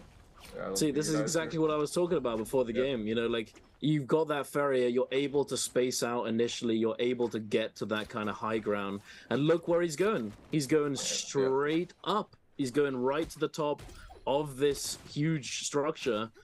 And it looks like Spider-Man. Spider-Man? No, you're not wrong. Spider-Man. He is Spider-Man. You're not wrong. He is the Spider-Man. He is the Spider-Man. He's sending out those webs, those web-like grapples. Web slinging, man. Gets hit by the ult though. It's V1, as we saw earlier. Or is it? It is V1. It is V1. You can tell. Gets hit here by V1. He should get armor swap damage here, but he does have F. He gets another armor swap again. But there's two. I don't think he has another armor here, my guy. Another armor swap, but he doesn't manage to pick it up. I don't think he dies here, just because of the fact that there's so many people, anything can go wrong. Unless you get hit by the unlucky man. You caster cursed him, bro. You hit him with... Bro, what is this? Dude, I'm actually believing, bro. The moment I say something, bro, it actually happens, man. What is that's actually unlucky. Yeah, it's the curse of the caster. Bro. The caster curse, big dog. Your first experience of caster cursing somebody. Man. You gotta be careful sometimes. I've learned from my mistakes. I've been like, oh, he's gonna live, and then he dies 2 seconds later. You know. Very good, though. Will he live though? I won't make the same mistake. Will he live? He is playing that really well with his movement with that. He does have dagger, but we'll see. He is doing a really good job of staying on the move. He's moving. That is movement right there, man.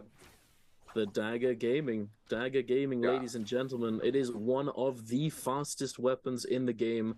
It has the fastest startup on the Scale Rush. Scale Rush being when you attach yourself to a wall, you press your horizontal attack button, and depending on where your camera is pointing it, you will do a lunging forward attack with that weapon in the direction of your camera. So each weapon has different scale rushes. Some of them are faster, some of them do more damage, some of them lead into true combos.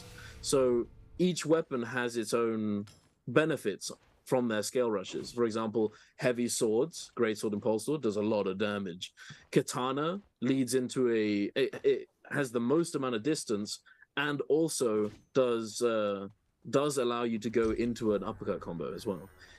Dagger, however, Dagger has the fastest one, so it is very, very speedy and really good for getting away. But yeah, the kills, Shah managing to get himself 3 kills, but unfortunately he goes down very early in the game. Spider chilling on 3 kills. He has V2 as well. Definitely something that we haven't seen in NBPL. Spider having labbed it in ranked. I saw him doing it the other day. He's been practicing this incognito mode, running testing it. I can definitely see it in this lobby where he probably expected it to be a Feria matchup where people are really hard to kill, right? You're Feria, you're a reset character where you can just like use your mech, you have an insane F for reset. So you're gonna need those other skills where you can just absolutely like finish your fights faster. And B2 I think is proving really well. Spider has 3 kills on the boards. I think it's gonna be a great game for him, Duncan. Yeah, I agree. The one issue with V2 is that it's very committal and it's not all that versatile. It depends so much on you actually bursting somebody down, as you lose one of the dashes that you would have with V1. That's true, but that's where the trade-off confidence comes in. That's where we were talking about earlier. As a player who's in the highest level, to be able to pull off these mechanics, these playstyles, for example, Justina requires a lot of mechanics to pull off. She's not just a character where you press something and it works. And this is where Spider's showing us, like, he can make it work. It's crazy, man. Like, I honestly absolutely. Although as you say that, yes, I agree. However, him choosing to go for something like V2 could essentially be him trying to turn a character that requires quite a bit more skill to execute, as in using V1, into a character that you just press a button and people die. Yeah. Jindo, man, he... Speaking of people dying, my boy Jin, he's on the run. And he gets cooked up by the flame breath. Oh, by the entire lobby there, man. That's actually GG. It is indeed. Flame Breath doing a lot of work, cooking up Jin inside that robot. Flambéed. Unfortunately for him, he does get taken down. Only 1 kill to his name as well. 6 people alive at this kind of zone. This is the same number of players that we had in game 1. We have 1 Tessa, 1 Zai, 2 Ferias, and 2 Justinas. That's unlucky. He gets hit by a huge focus attack there from Pulse Sword. He gets pressured by Mike here. This might be Mike's first kill if he's able to, but he should just play safe. He knows everyone's just watching, making for someone to make the wrong mistake here. Everybody's here in the zone. I think everybody's just opting to shoot here. It's Kai Bao suddenly getting... Dude. Okay, he's alive. There's no way he loses there. I don't know where he dies. Unless... Wait. Oh no. Wait. Stuck. I'm stuck, bro. Oh. Bro, I'm stuck. Is he gonna die though? He's down. He's down for the count. No way. Oh my lord. Did you just see what happened there, man? That was actually... Wait, Mike got the kill with the flame breath. You mean? No, like... Or the fact that he just got stuck, unable to rocket jump up. That was actually sad. Mike, that was ridiculous. You got that dragon-like might, swerves back onto Spider, forcing him to back off, forcing him to reassess whether or not he wants to push Mike here, doing so much damage with dragon-like might and those gold halberds, but it looks like he's back for more. He goes in for the 1-2 with those nunchucks, chunking him down just a little bit. Mike, he does have the tuna, though. The tuna keeping him healthy, keeping him topped up. And at a moment's notice, he's ready to throw down that Farrier V3 gold pillar. And dual halberds and the Jade. Yeah. It's gonna also looking good for him. It's not only going to do a crazy amount of damage, but it's going to help him stay on the move very effectively. This Jade, 100%. not only is it really good at doing damage, not only is it really good at locking people down, but it's really, really good for running away. Just being able to throw it out, and at the same time also just swerve it in the opposite direction at a moment's notice. Being able to turn it around instantly creates so much pressure for the person using it. Anybody who's looking to chase somebody with dragon-like might has to risk getting caught by this blue focus and then immediately just getting put into the whirlwind, into the blender. If you don't have a combo breaker, though, he also has the Jades, man. Look at his Dragon Roar. The Dragon Roar, yeah. Another Jade of Destiny, as my This is gonna be super. This is actually much better option in end zones because he has the power of range compared to dragons like Might, where you have to get in close and personal to be able to hit that, right? So if that is true, if Spider manages to last this end zone with that Dragon Roar. But the thing is, Mike has the advantage of Flame Breath. Flame Breath, as we all know, going into endgame is an invaluable Jade to have. Him not being able to use something like Dragon Roar at range, he has the Flame Breath to cover for it. They're fighting, man. They don't care. Third party's there, but they're going for it. He's trying to force out X in. He knows that this Justina is not... It has no business being in this kind of endgame, but it looks as though Xin doesn't immediately get focused down. He does still have one dash left over Mike, forced to use his ultimate as well. Mike is going crazy. Dude, Mike is the most confident guy I always see in these fights. He doesn't care, man. He goes in, he forces your ult out, either you die or nobody dies, it doesn't matter. He doesn't care about the third party coming. He has the absolute confidence, man. Yeah, I mean, that's how you have to play in these kind of lobbies, as we talked about earlier. If you don't have the confidence, you're not going to be able to do all that much. I just keep seeing his playstyle. He's actually just Giga Chat, bro. Like, I swear, I know we keep seeing it, but I just have to mention, man. He is actually just about different, I swear. Spider, though, playing safe here. Who's on top of that? Wait, there's another guy on top of that, no? There is, yeah. I can't tell because of the... Hey, Xin. They're just chilling. They know. They just want to play for positioning here. High ground, maybe drop down when somebody's about to die. Yeah, they're just chilling. Absolutely. There's no real reason for Xin to do anything at this point. He doesn't really want to be focused down. He is able to hide next to the other Justina. Spider's probably the only one who actually knows which person has the ultimate up at a distance. But Railgun, he does have the F1. He's not put under too much pressure. I think Spider, he's trying to create openings. He's trying to put the rest of the lobby under pressure, make them burn resources, maybe make them use an ultimate so that he has a better chance at winning in the end. He doesn't have to deal with something like a... They need to find Mike here. Mike is the biggest step here because once the zone closes, he's actually just going to get all the points here. He's the only living fairy at this point. Yeah, absolutely. He has to survive here. If he gets caught in a bad position, but it's looking like he just hides here and he's... Spider, though. Spider gets hit twice by focus charge. Spider, though. He gets ulted, man. This is V1. He's gonna get spotted here. I don't think he lives here, man. It does look pretty rough. Oh, and Mike with the drop down. The dagger LMB managing to catch him on the cliffside. Unfortunately, look at choosing, man. Look at the confidence of this guy. How many blue focuses has he released? Holy man, he doesn't care, bro. He doesn't care, man. He just releases it. That's actually big brain. Like, who would expect you just like spamming like 5 focuses in a row, bro? Jeebus. Yeah, in EU we call that the Creditor Special. Why? Wait, why? Because Creditor, he loves to send them out Ooga Booga style. Yep, that is the Creditor Special. And Mike, though. Mike and T225, they do love to get Ooga Booga Oogly with those blue focuses attacks as well. You know, they send them out. T225 especially, he loves to send out those 1, 2, 3s, those 0.9s. Hey, that's true. But having look at the Mike, confidence. Though, no, he does not care. He's not really even hiding, man. He's still doing work, though.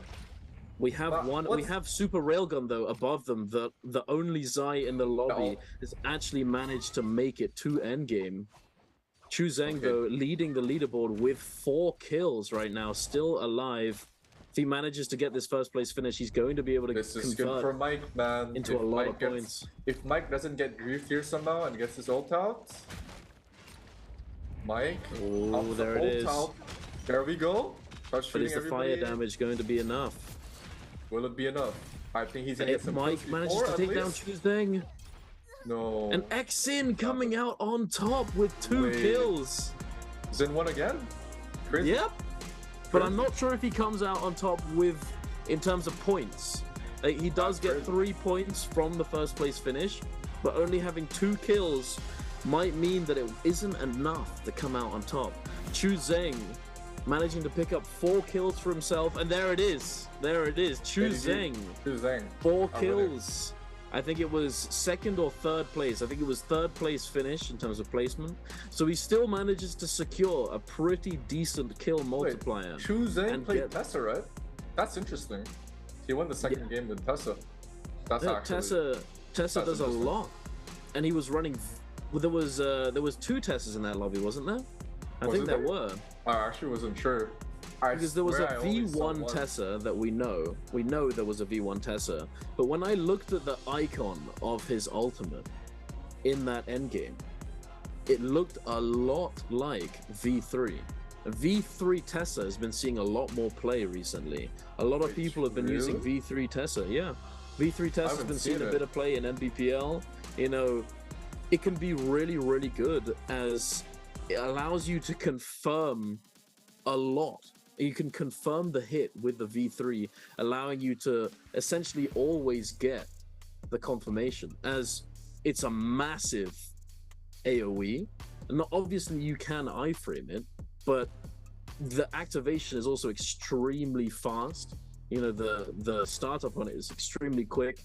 The fact that you're able to throw it down and also have the healing, and then afterwards get the charm as well, healing into charm, is really valuable. As well, one thing that a lot of people aren't actually aware of is the fact that if you use it and you don't hit anyone, it only consumes 50% of your ultimate. However, if you do actually hit somebody, if you manage to get that confirmation, it does consume the full charge. So it's not all that bad. Initially, when I first saw it release, when I first saw it get teased, and when it first came to live servers, I thought, is this actually going to be useful? You know, in comparison to V1 and V2, where you can use it at 55%, you know, it loses some value in the fact that Tessa can throw out these ultimates constantly in extended fights, you know. Yeah, super early as well, an early game bonus, you know, you're going to get your ultimate before anybody else, unless somebody's running something, running the same thing, or potentially V3 Justino. You know, but that's the only other thing that's going to be charging as quickly as Tessa's ultimate. So you're able to take some early fights. You can have really long extended fights. If you use one of your ult charges at the beginning of the fight, you're probably going to be able to churn out like 3, maybe 4 ultimate activations. Damn, Chu Zheng, man. 8 points. Popping off with 5 kills. 5 kills. 5 kills. Holy moly. What a performance from our boy Chu Zheng coming in. I'm pretty sure he was sitting on the bottom of the leaderboard in our game 1 as well. Really speaks to his mental going into game 2, you know, recovering from a 0-point game in game 1, I think it was. I may be mistaken, but I'm pretty sure he didn't come top 6. You know, coming in the game 2 with an absolutely huge game, 8 points on the board.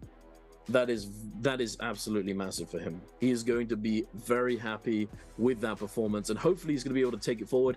Xin coming in second with 5.8, Spider 4.6, Mike with 4.1, Super Railgun with 3.4, Shah with 3, T225 with 2.7. You know, the points between 3rd and 10th, there's 3 points difference. Like, that right there speaks to how competitive these lobbies really are.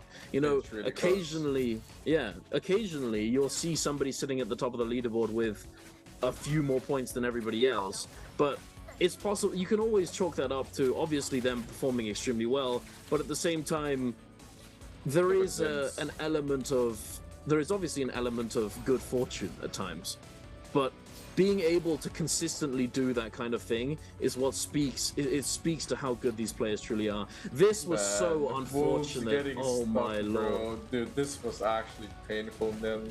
Like, this is so sad. He just gets shot there for free, and he just burns flame breath there. doing That's so much. actually unlucky. Yeah, well, it is what it is. It is what it is. Chu Zheng, look at him right here as well. He was so low. And there, he gets taken down. He gets taken down in 4th place, and yet he still comes out on top because he managed to get all of those kills. The rest of the lobby, going into that end game, every single player only had 1 kill, except for Chu Zheng, who was sitting on 4. Huge performance. Ah, no, it is V1. It was V1, chat. I was trolling you. Don't worry. All good.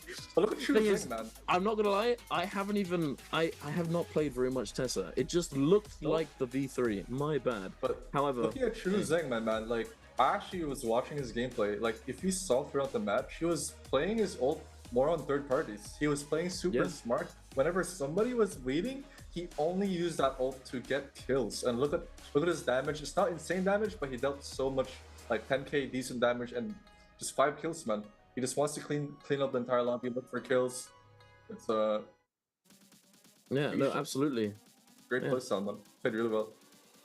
Yeah, you're absolutely right, and that is the name of the game. You know, consistency, playing your game, and playing to your character's strengths. You know, one of the things that Kai Bao, I think it was Kai Bao, I'm not 100% sure, somebody may correct me, but last week, or perhaps even 2 days ago, on the final day of the qualification rounds, I think it was Kai Bao who'd run V3 Tessa in the final game of the day and did extremely well.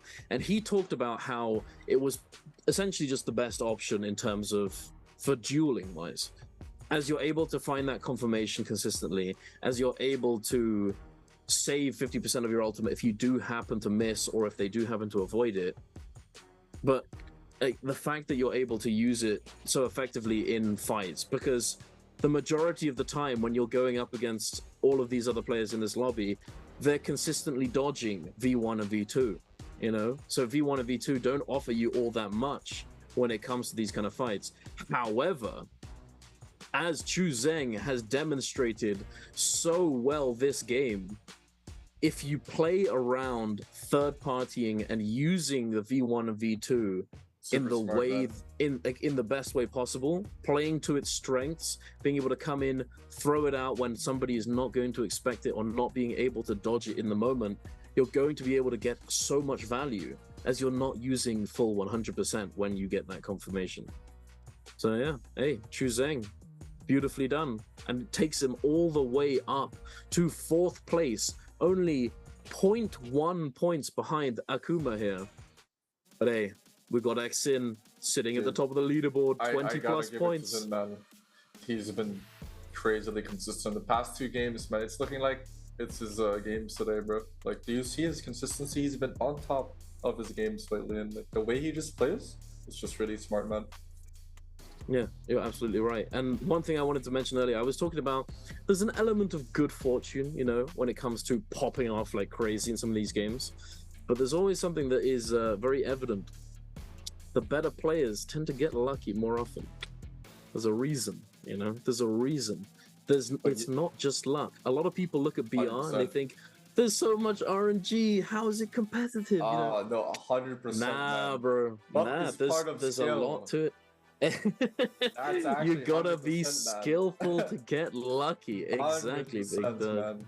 Hey, and speaking about getting lucky, one lucky winner in the chat is going to get themselves some juicy cosmetics in game. Make sure to get your answers down to this question in the chat to have a chance at winning yourself a summer split random gift.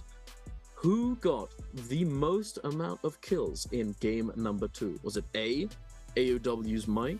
Was it B, J-Team Exin? Was it C, WBG Spider? Or was it D, JDG Chu Zheng? Make sure to get your answers in the chat as soon as you can, or make sure to spam that so that you get the most amount of chances. I mean, actually, to be honest, that's not actually accurate. Don't just spam the chat. Putting in multiple answers isn't necessarily going to win you the prize, but make sure to get it in there, and make sure to keep an eye on your whispers so that you do not miss out on that message telling you that you have won yourself some beautiful cosmetics. And of course, every time I am casting, I always have to shout out the amazing cosmetics team over at NARAKA HQ. They do an amazing job. They do a beautiful job. Well done. We thank you. Amazing. But anyway, we are going to be going to a short video, a short break, but don't go anywhere. We will be back for game 3 just in a short moment.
And we are back, ladies and gentlemen.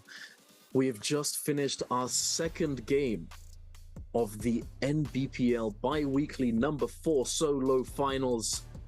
What a game it was. Chu Zheng popping off.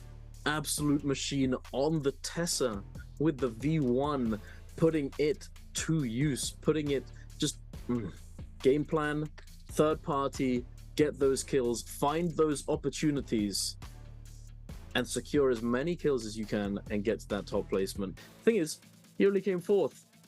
but he had all the kills, you know. Very nicely done from Chuzeng. Especially, like, hey, all the other players as well doing an extremely good job. Super Railgun, he did manage to get to that end game. We were talking about it initially before the game started, saying that it was going to be kind of difficult for him to actually get there. And, well, he managed it. Sadly, he wasn't able to pick up all that many kills in the mid game, which was, I would say, probably his win condition for that game, managing to pick up more kills in the mid game, using that ultimate as much as he could, using the power, the aggression, all of that as much as he could. Sadly, he wasn't able to make it happen. He got slowed down at the beginning of the game with that absolute mess to the southwest of Plume Castle. Just everyone coming in for the third party left and right. Absolute carnage over there.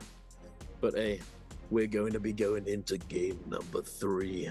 What are you looking for, Big Doe? What are you looking for, my boy? I'm just really curious if Zen is going to keep this confidence on. He's been playing insanely well the past 2 games. I want to see if he's still going to keep it up for the 3rd game. I think if he does, I think he just goes straight until number 6, man. He's been showing so much confidence, so much like good decision making in all of his fights. As you can see how he plays, he just plays really well third party. He's been winning his 1v1s. He's even been besting Spider in 1v1s. It's pretty crazy, man. Like, Zen is like showing us, man, what he got. Yeah, no, he's showing up today. He is telling everybody in the lobby that, hey, qualifiers wasn't a fluke, Big Dog. Hey, 100%. I'm popping off for a reason, and I'm coming in to the finals to take it all. I'm gonna show you what's up, and I'm gonna put my name on the wall. My boy Xin, you're absolutely right. He has been playing with so much confidence. He's been playing extremely well, going into these lobbies with the likes of Spider, Mike, T225, Wang Liang, all of these veterans. You know, Xin's been around a long time too. He's scrapped it out with these guys for a long time. But I'm not gonna lie, when I think of the top of the leaderboard kind of gamers, Xin doesn't immediately spring to mind. But he is here to change that today. Now he is. My now boy. He is, 100%. Hey, hell yeah, he is. But our first Firefly game of the day as well. It's our first Firefly game of the day. Game number 3. We are going to Morris Isle with man. Fireflies. And I was about to say, this is exactly what I thought was going to happen. This is my lobby, man. This is the lobby I want to see, bro. Just pure fights, pure fighting. Just Tiger Man and Takada, bro. A lot of Akos, though. A lot of Tiger Mans, man. Yeah, no, I genuinely think that Akos is a very, very strong pick right really now. Strong He's character, especially in the mirror matchups as well. Being, if like you can show so much in the Akos mirror matchup. You know, in the Akos mirror matchup, the person who's put in more time, who's labbed the matchup more, is going to come out on top most of the time. But that's only if you manage to find that isolated fight. So we're gonna have to see how it goes. But Panda Man going against the grain once again. My boy is on the Takeda along with Wang Liang, running his 2nd Takeda game of the day. Interestingly enough, he's going for that double Takeda. He's definitely been a trendsetter, my boy Wang Liang. He is an oogler, Astro Brain. Hey, there's a reason for it. He does enjoy his Takeda. I think Kai Bao as well was also on the Takeda. I think it was 3 out of the 12-man lobby were running our demon man, our demon donkey, as I like to call him. But yeah, the rest of the lobby running that Akos. What do you think? What do you think we're going to be seeing this game? Do you think we're going to be seeing non-stop, back-to-back, oogly-boogly fights at the beginning of the game? I 100% think I'm sure that these guys will be going non-stop to each other. I think these fights where these picks where like they opt for fighting characters is the time where they want to pop off. They want to get those kills. It's not a reset lobby. They want to go crazy, man. Akos and Takada, just WK. You have all the resources. You have the best skills to fight, to reset. It's gonna be a mechanical fight, man. It's gonna be those 1v1s. And speaking of 1v1s, Spider and Shaw. Spider getting his ult already. He got those Fireflies, man. Juicy Fireflies. We love to see it. Shaw just dies here. That's GG. He doesn't get fireflies. That's GG. Not looking too good. There are only 3 firefly spawns inside the cave. There is another one outside, just outside the waterfall entrance, on the edge of the stream. There is another one. However, it doesn't look like he was able to secure it for himself. But Mike managing to pick up a purple dagger here, already on the offensive, having put a considerable amount of pressure onto Kai Bao, chunking down his armor. Kai Bao, though, he does have ultimate available. Mike doesn't have it for another 20%. This may not be too good, though. Ain't good. He does have his ultimate soon, though. But is Kai Bao may be able to burst him down before Mike gets his ult up. But Xin, he's coming in. The target selection, opting to go for Kai Bao. Let's go for Takada here. 2v1. But Mike gets it again. He has to force his ult here. Kai Bao's on the defensive. He's going to have to use that ultimate now. He's trying his best to kite around. Mike managing to pick up the armor swap. Fortunately for Mike. Oh, but there it is. Too low HP to do anything, unfortunately. And Mike keeps going. These are the fights that I was expecting, man. Do you want to fight? You want to go crazy, get all those kills early game? Getting traced by Xin, though. He doesn't have ultra, but he does have dagger. He's going to keep playing around. He gets caught, though. Oh, there's not much time, though. Again, man. And that's GG. No, the terrain griefing. Terrain, man. That's unfortunate. Beautiful dodge from Mike there, avoiding that last pounce, but the cannon damage coming in. Mike getting taken down extremely low. He does have that F1, but Xin is able to avoid it. But Mike catches Xin on the tap dodge. Catching him right at the end of the animation. Xin unable to send out the parry, opting to go for that tap dodge, a very risky play. And luckily for Mike, he manages to get that blue focus, although, hey, as I said, better plays get more lucky. And a huge parry, as you just said, from T225. Spider getting taken down relatively low. T225 having that ultimate available. Ooh, but T225, he doesn't get the confirmation with that Tiger attack. But he's still on the hunt. He's got his teeth dug into Spider. Oh no, but he gets he gets Railgun instead of Spider. Oh no. He chases for Spider here though. It's gonna be a chase down. Will he be able to chase Spider though? That's the question. He gets caught here. It's a reset. But 2-5 has pressure. No. Railgun third parties. He gets catches him on the dodge. T225 maybe make something happen. Does he get the? It doesn't look like he was able to pick it up in time. And Spider, he's coming in to try and third party, but Super Railgun takes the kill for himself. He manages to get his ult off. He commits it. So does Spider. Both players here in ultimate. Super Railgun with a slight advantage in terms of effective health. Oh, but that, as I say, that quickly equalizes Spider. Oh, managing to catch him. Spider winning the neutral here. He has the reads, man. Converts into a combo. He wins here, man. That's GG. There it is. There it is. Oh, that was very close. That was actually very close. If that R&B blue focus had come through, I think that it could have actually gone the other way.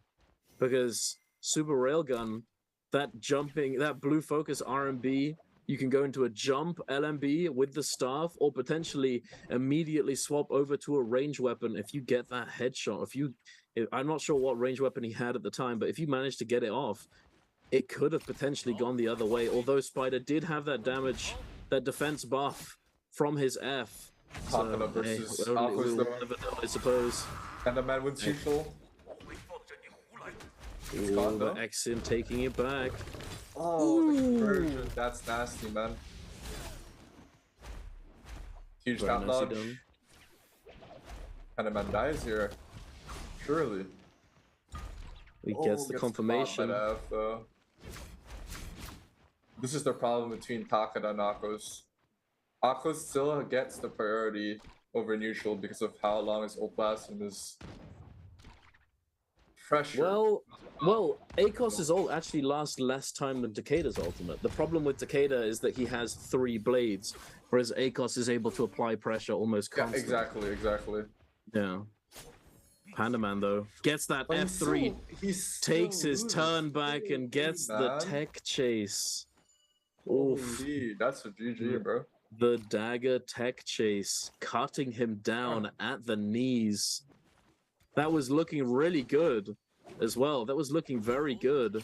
But unfortunately, fortunately for Pandaman, he's able to buy enough time, having initially been like, hey, the ACOS got the read, but thankfully he was able to survive long enough. Mike 1v1ing though. Spider losing neutral here. Gets the armor swap. He's just running away though. He respects it. He wants a reset. He wants to go for Yang, I think, at this point. Yep. Yeah. He wants to go to the priority. Yang in Immortal War is much more important of an objective. Especially like Immortal War Yang. For those of you who don't know, Immortal War is the competitive game mode, so to speak, in NBPL. It is what gets played in NBPL. Unfortunately for Spider, he's unable to get into the realm of Yang. But in the realm of Yang, ranked mode, you get purple weapons. Immortal War, you get gold weapons. And it's one of the only ways you can get them in Immortal War. But here we are, T225 versus Kai Bao. Is Kai Bao... He's on that Takeda. For a second, I thought he was on the V3 ACOS. But Kai Bao initially losing the trades here. T225 being forced to use his ultimate. Kai Bao managing to avoid the pounce, avoid the Tiger Strikes. T225 on the hunt. But Kai Bao, he's being patient. He's holding that demonic blade. He holds it to the last second. But the wall! T225 just wins here. He has no more Fs. Gets uppercutted. Oh no, into the conversion. That's a GG. That was so unbelievably close though. Kai Bao, he was patient. He tried to wait as long as he could until so that he could use his demonic blade, the Furin Blast, till until there was nothing left. You know, he wasn't. Yeah, he was able to read the reads release. Too strong, man. He played too well. Kai Bao got a huge read on his second blade, but unfortunately he wasn't able to convert it due to the wall of the Realm of Yang preventing him from flying far enough so that the horizontal from the pole sword actually caught him, unfortunately. But then on the third demonic blade, T225 manages to get that perfect read with the iframe, avoiding it and going in for that punish. Very nicely done. Pandaman, it appears as though he yet again lost in the Yang. Unfortunately, he lost to Wang Liang. Ooh, but it looks like we got a rematch here. Wang Liang versus Pandaman though. Yeah, Wang Liang taking down Pandaman in the Yang. Oh my! Oh no, dude! Oh no! Jeez, my guy. That's a combo. That's a GG. That's a combo, my guy. That's an unfortunate one for our boy Pandaman. You get cooked. You just get cooked. That's the problem with Takeda into the Takeda matchup.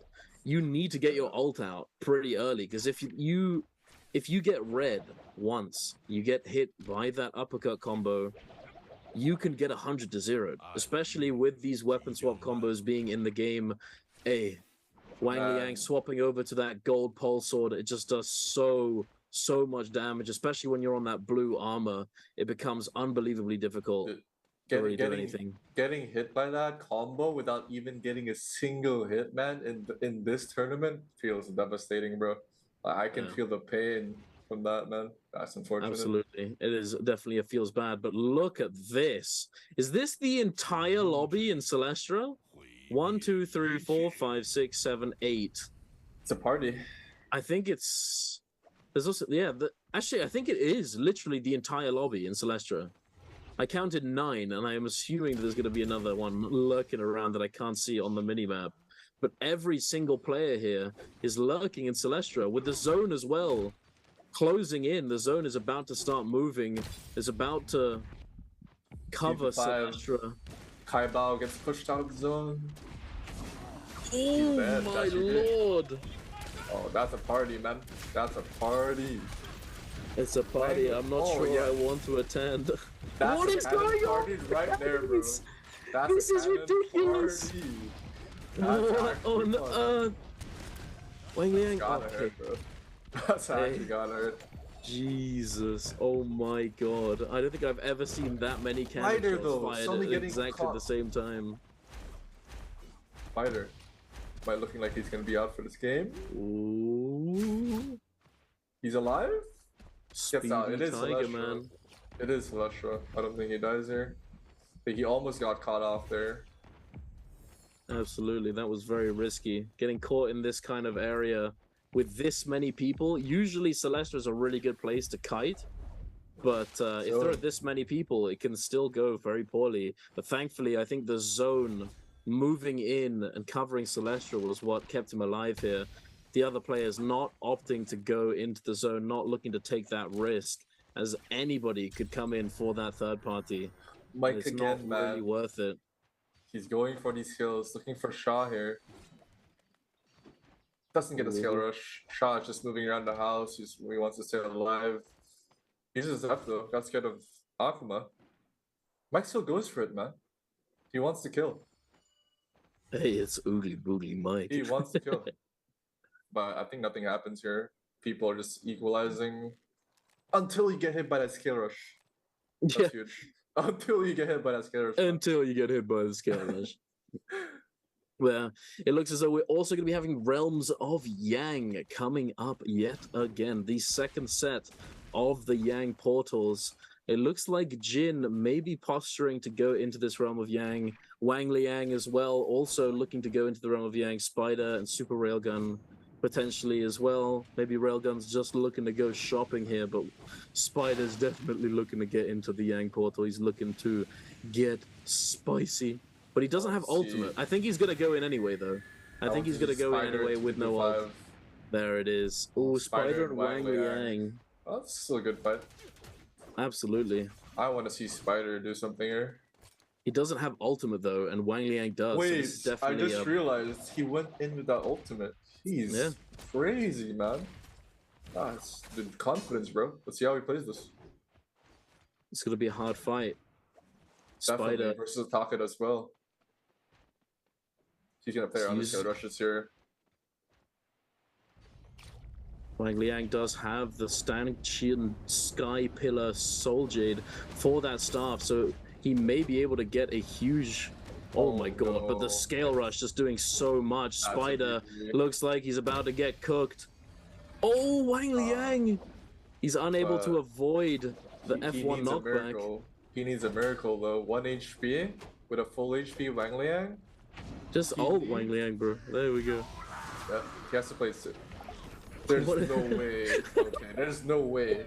There's no way. There's no way. That's unlucky. My boy.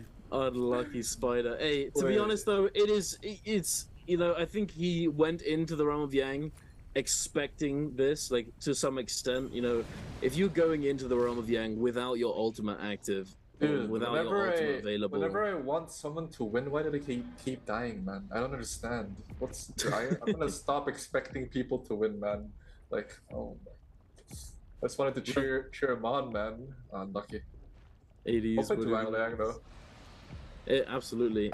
He didn't have the ultimate from Spider to deal with, but still, he definitely created a really good opening for himself, able to get a huge amount of damage onto Spider. But it looks like Spider, he's looking for that run back. He wants the rematch. Oh no, wait, he's going straight into the zone. He's got a Soul Bloom. He's got a Soul Bloom somewhere. Hey, hopefully somebody hasn't taken it though. If someone's taken it, it's not gonna be too. It's from the beginning of the game.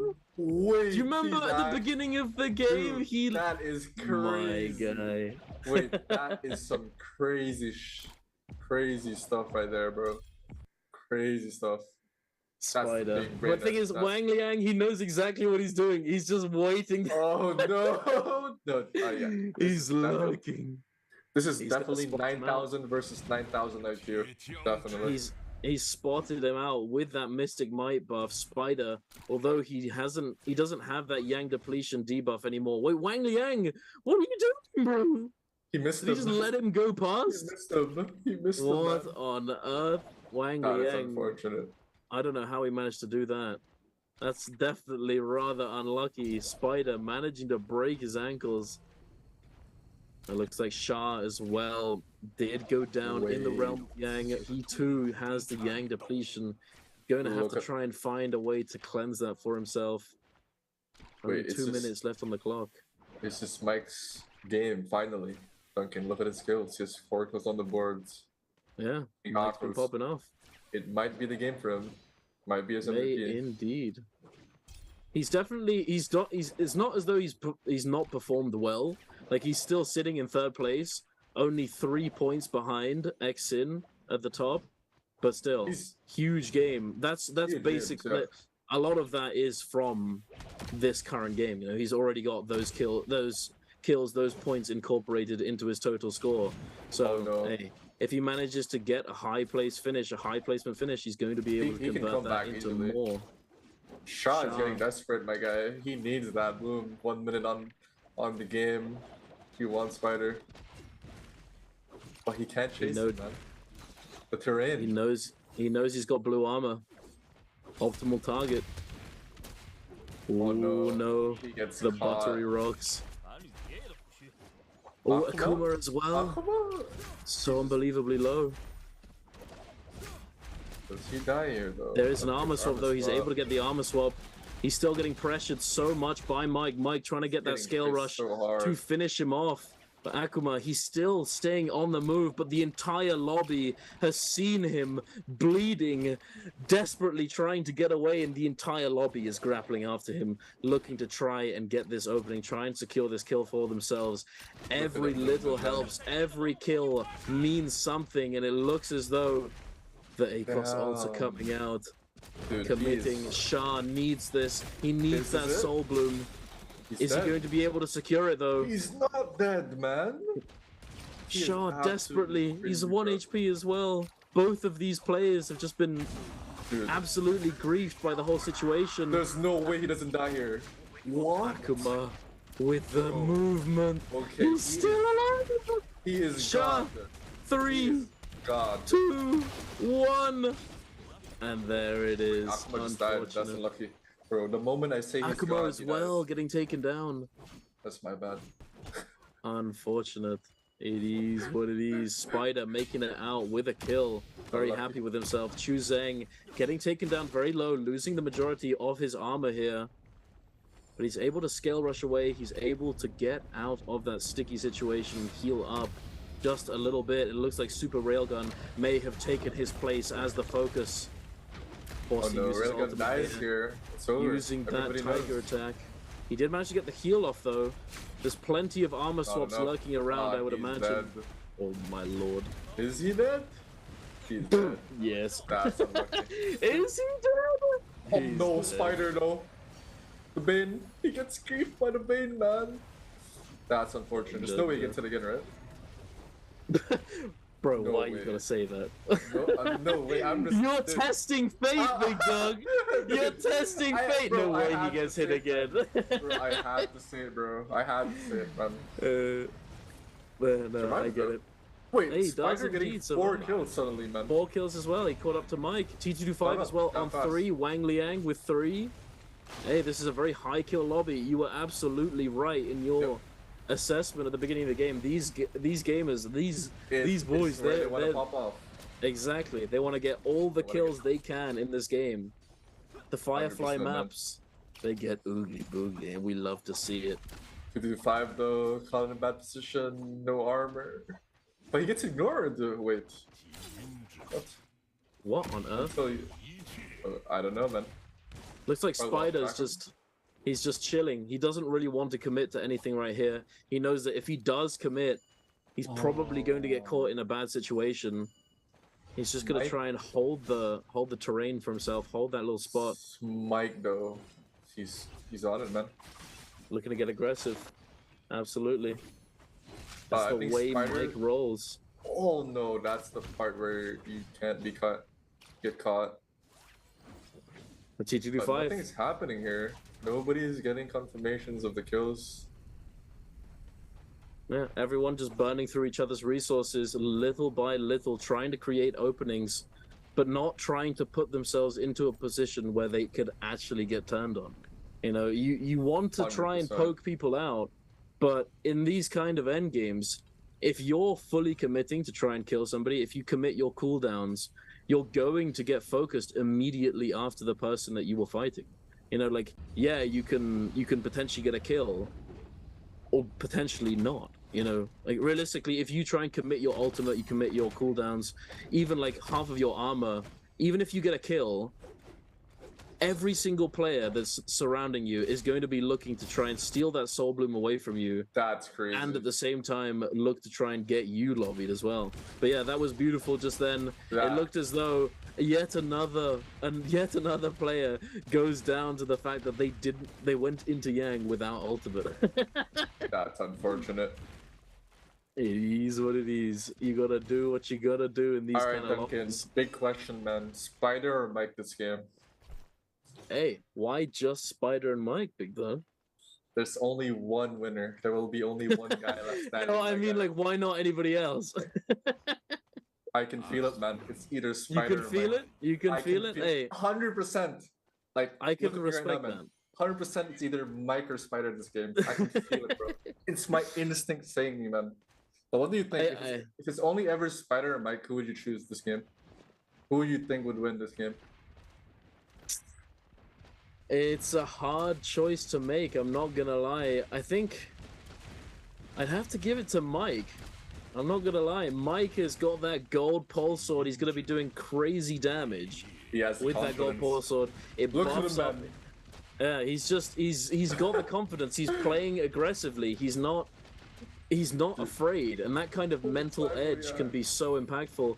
Wang Liang, he's literally just getting obliterated. My guy's desperately trying to heal up, just like, dude, just trying to. Splattered by cannonballs everywhere, bro. That's unlucky, man. Ah, shoot, Jindo. Okay, Jin is actually the next guy, bro. Too good. It's the next target. It's the next target, Every man. single cannon in the lobby. Oh my god. Okay, Mike. It's a huge focus attack there. Jin, very low. He's exactly in the same spot that Wang Liang was just in. That shot from T225. The cannons are coming. The cannons are coming. Oh no, it looks like everyone had to reload. Okay. They ran out of repair chests. Now they gotta go in. Mike, just looking for those scale rushes like a madman. He doesn't care, man. He goes into that. Absolutely. Those gold pole sword scale rushes do so much damage. He just jumps in, gives him a quick love tap, and then just dips away. Super. Oh, you love to see it. That's beautiful. I love it. Mike he's just like, oh, I'm still here, by the way. Don't you worry. I'm still here, buddy. And then just dips and heals. Oh, this is getting very spicy. Jin, thankfully, he's able to heal up. He didn't have to commit his ultimate.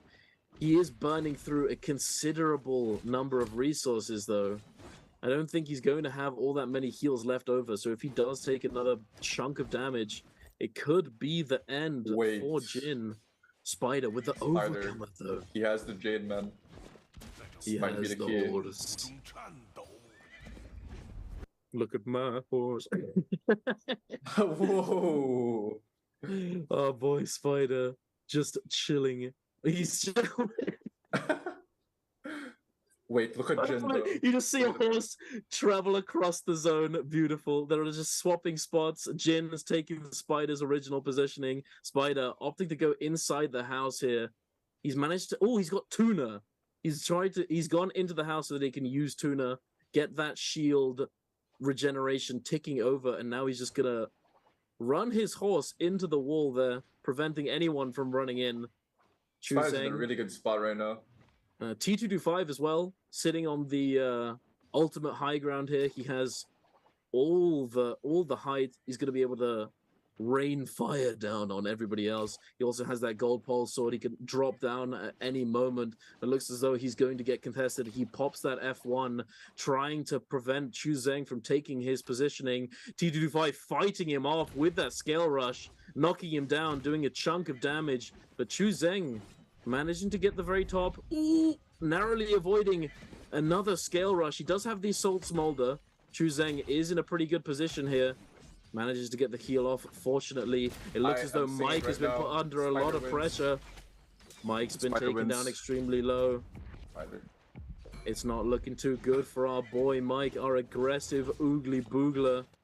But he manages to find a little corner to hide in. Everyone's no one's looking to go into the zone. You know, he was forced to go into the zone, go in through the front entrance. People aren't looking to follow him there. He can turn around at any moment, commit his ultimate. And anybody who's looking to try and focus him down is going to have to deal with that ACOS ult, potentially pushing them deep into the zone, creating a very unwinnable situation. It looks as though every single player, bar one, is using Pulse Sword as well. I don't think we've seen this. 4 out of the 5 players in this lobby are all rocking the Pulse Sword. Pulse Sword is back! Spider's about to do it, man. Trust. Chu Zheng under a lot of pressure, having lost so much of his armor. He does have that Assault Smolder. He's trying to stay in the air. Mike managing to hold the low ground, chunking T225, taking him down. And it's just a maul. Jin managing to stay as healthy as he can. Healthier than the rest of the lobby. And he takes the first place finish. Jin managing to stay alive. But I'm not going to lie, big dog. I think he may have been right. Spider was going into that endgame with 5 kills, but Mike as well. Mike had another 5 kills. He had 4 kills. He got T225 at the end. If he picked up another one, then Mike takes it. Didn't Mike just win? And there it is! Hey, you were on Team Spider. I was on Team Ooga Booga Mike. Mike won because of placement points, Duncan. Did you see that? No. Because he got. Spider died first before Mike. That's why he won. True. That is true, but it's because that's crazy. It's because Spider was forced to use his ultimate first, I think, and also at the same time, Mike was able to pick up the kill on T225 going into that end game, or going into the very final circle. Spider had been forced in the zone to use his ultimate, trying to put pressure onto Mike. Jin managing to take it home though, managing to get that placement, managing to get the first place placement, securing 3 points and 2 kills for himself. Definitely a very solid performance, but Mike. I'd say that's my bad. I need to stop cursing. I've only been cursing. Yeah, what are you doing, bro? You can tell it. You're saying that Spider's gonna win. I swear, man. Every single time I'm actually not speaking anymore. Like, it's actually crazy. GG. That's GG, man. It is what it is. Went to Mike though. Mike went crazy there. He did a really good job. Yeah. Like he relied entirely on that golden pulse sword doing so much damage, able to clutch it up. Thankfully, he didn't get taken down when he was put under that considerable amount of pressure, having lost all of his armor, like a chunk of his health as well, but able to find that small spot, going into the zone, going into the building. Nobody wants to follow him there. You know, Spider was the only person who would have actually been able to do anything about it, since he was on the floor above. He could have potentially dropped down and tried to prevent Mike from healing, considering he was essentially full HP. And he had full prio in that situation. He could have done something, but it's entirely possible that he just didn't know he was there, which is rather unfortunate. It is what it is. Mike taking it home. I think it was 5 kills. 5 kills, 2nd place. Hey, good job, my boy. That was crazy. Seeing Spider and Mike just like go out with like that, like just just hitting each other and like proving who's just better in the last end zone. That was crazy. Like you just see both of them just like biting each other, but they were like whoever dies first, just loses. And Mike was the one who came out on top. That was pretty enjoyable to watch. Very nicely done, and it's nice to see him coming back. He's not been having the best of a time recently. I don't know what it is. Hey, He's in a bit of a funk. He needs to get out of it. Hey, maybe this is the game. He comes in. Wait, 6 kills. He managed to pick up yet another kill as well in that end game. He got a kill? 6 I didn't even kills. see it, man. Yeah, he took down T225 and somebody else as well. I'm not sure who else it was, but 6 kills. Actually, it was Spider. Of course, he killed Spider at the end. Oh, he killed Makes Spider sense. at the end. So yeah, 6 kills, 2nd place, 10.4 points on the board. What a performance. Hey, and Spider as well, doing insanely well. It could have gone both ways. It could have been Spider up there with 10.4 and Mike with 8 either points. Mike or Spider. At least I got one thing right. At least. Hey, it's true. Yeah, True. Absolutely. No, very well done for both Spider and Mike. Jin coming in with 5.8 in 3rd place. Definitely a little bit of a gap between 2nd and 3rd, but still nothing that isn't recoverable. That was only our 3rd game of the day. There is still plenty more NARAKA to come. And I'm excited. I'm very, very excited. What a game. This went absolutely crazy. When all of the all of the ACOSs were just lurking in Celestra. Every single player in the lobby sitting in Celestra. That cannon fire was insane. This was very nicely done. This was such insane a huge clutch by Mike. Literally the overhold, 1 HP catching the tab dodge, beautifully done. Beautifully done by Mike here. Oh, this as well. This was just ult activation. That's actually GG. Yeah. The 100 to 0. Oh my boy Wang Liang. No, why did we have to see that? That's actually unfortunate. That was so sad. Dude, look he at just that! stole Spider he from snipes him. Yeah, he's like, you're mine. That's mine. Bro, that's crazy, man. Man took somebody else's lunch, bro. Wow. That's my snack. Oh my lord. Man, that was the game I was expecting, where like, yeah, it was a pot, like everybody wanted kills. Look at Mike though, 6 kills, almost 20k damage. Holy man, 14 MVP, man. This is 14 MVP. Hey, that's crazy. That's popping off, man. He is an absolute machine, our boy Mike. Doing so much damage, managing to get himself Earthshaker, dual ring, a chunky bit of attack damage, and then full melee resist as well, doing so much damage. 3.7k almost just from his ultimate and his skills. So that's the damage just from his ult and his F1 ability. 3k from the cannon as well, but mainly from that pulse sword, doing so much. He did have that gold pulse sword as well, just churning out the damage, putting people into the blender, sending out those boom, those chunky bonks. You love to see it. We've been seeing a lot more pulse sword recently, a lot more pulse sword in the in NBPL, especially in solos. It's sort of come out of nowhere. You know, there's definitely stuff you can do against it to prevent it from having all that much value. But considering the amount of damage you can output with scale rushes and single hit attacks with that RMB, it can do a lot, you know. And I mean pulse sword on its own as opposed to being like part of the weapon swap. It's a really good weapon, man. Like, you see it in NBPL a lot. You see these end games where like there's a lot of tight spaces, there's a lot of ways you can scale rush, and I think Pulse Sword or Great Sword is one of the best weapons to use in that situation, right? Like being able to dish that insane damage with just one shot with one scale rush. It's crazy, man. Like, you see these fights where like everybody has stacked up J's or just Pulse Sword. You just want to get those huge AoE shots at the end, and like it's just proving a lot of value, giving a lot of value in these end zones. Yeah, absolutely. And you're able to also use it very defensively as well. Being able to stay on the move. Yeah, exactly. Stay on the move with the pulse sword as well, with that RMB, that vertical hold, where you can just stay moving literally and being able to turn it around at any moment. And then even if you send it in one direction, you can always spin it back around as well. That's one of the beauties of Pulse Sword, and it's one of the huge advantages it has over Greatsword, is that you're able to redirect the blue focus so easily, as they're essentially, it's not one big attack, it's lots of single hit attacks chained together one after another, which can all be redirected, which really, I mean, it's one of the reasons why Pulse Sword is just objectively better than Greatsword. So, hey, but it's extremely strong weapon. Being able to stay defensive, stay on the move, output a considerable amount of damage.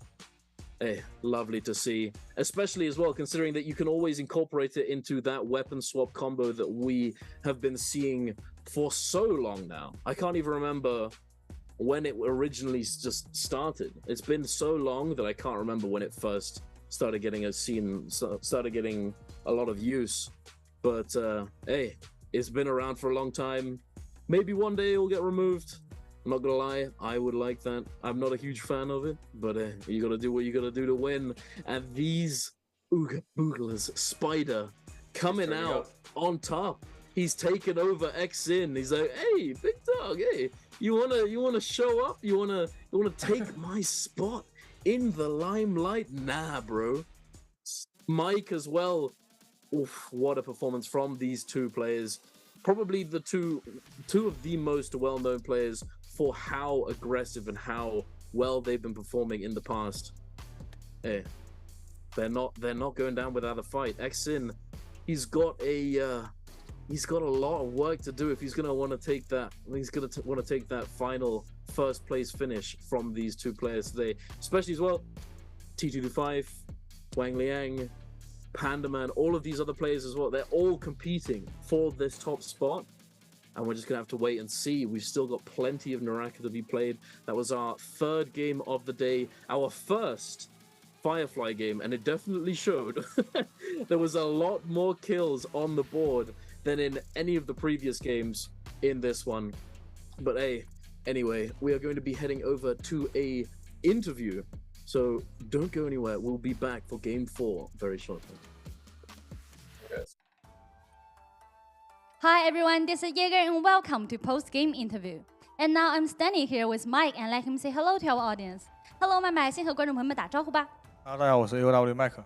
欢迎麦克来到我们的赛后采访。也恭喜你刚才这把比赛拿下了最高分。Okay, so congratulations because you get the higher score in the game 3. And I would like to know how Mike comment on the match because it seems like you're good at Justina and good at Echo. So I would like to know how you're feeling now in the solo game.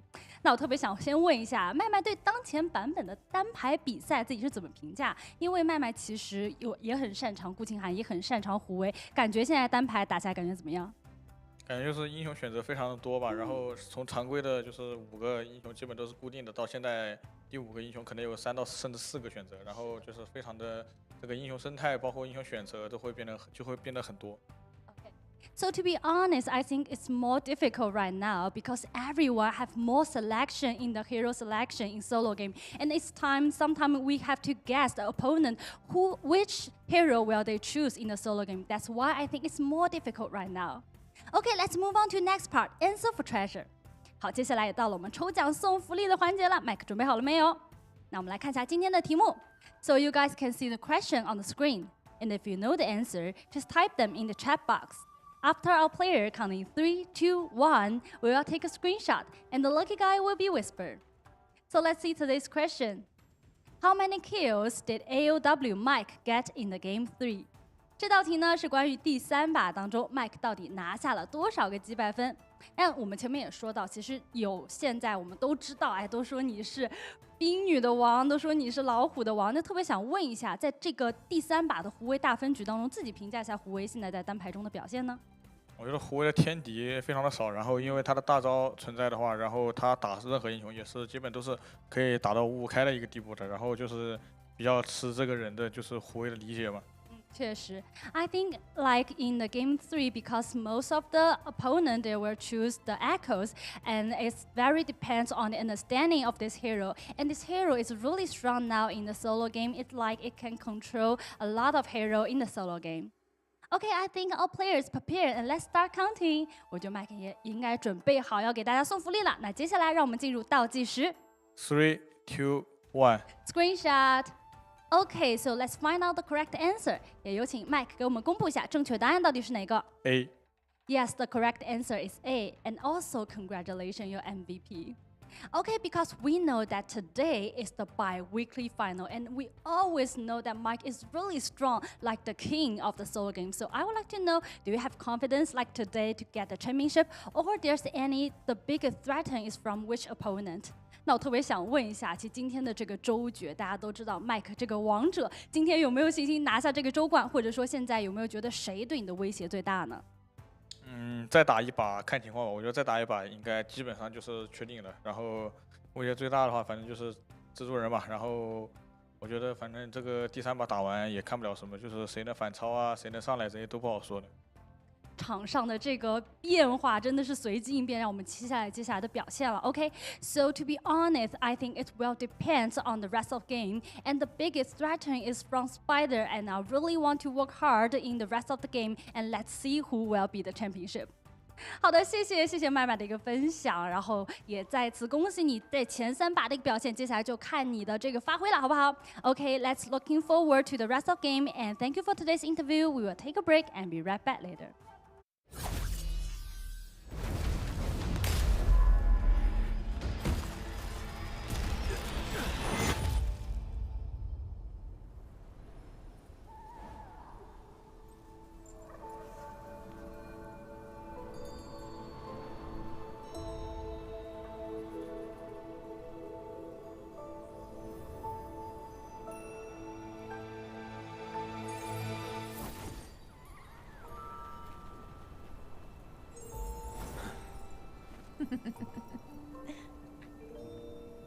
Did you miss me? Are you ready? Let's go!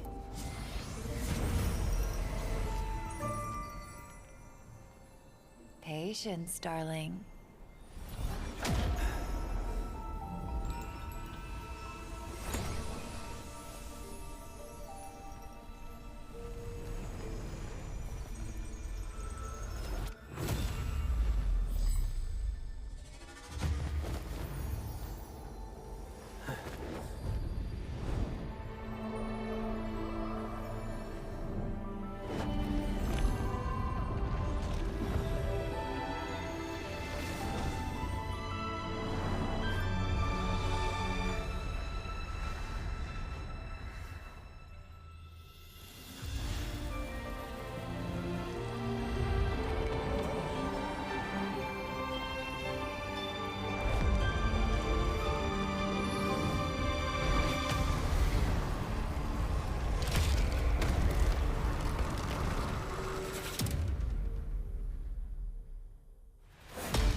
Welcome back, ladies and gentlemen, to the NBPL Biweekly 4 Solo Finals. We have just finished our 3rd game of the day, going into the 2nd half. And sadly, our boy Demo had to dip. He is gone for now. Sadly, I didn't realize before we took the short break that he was going to be heading off, so we didn't have a chance to say goodbye. But we are joined by the lovely Moxie, of course, who's going to be filling in for the rest of the day. How are you doing today, Moxie? You told me you've been watching the games.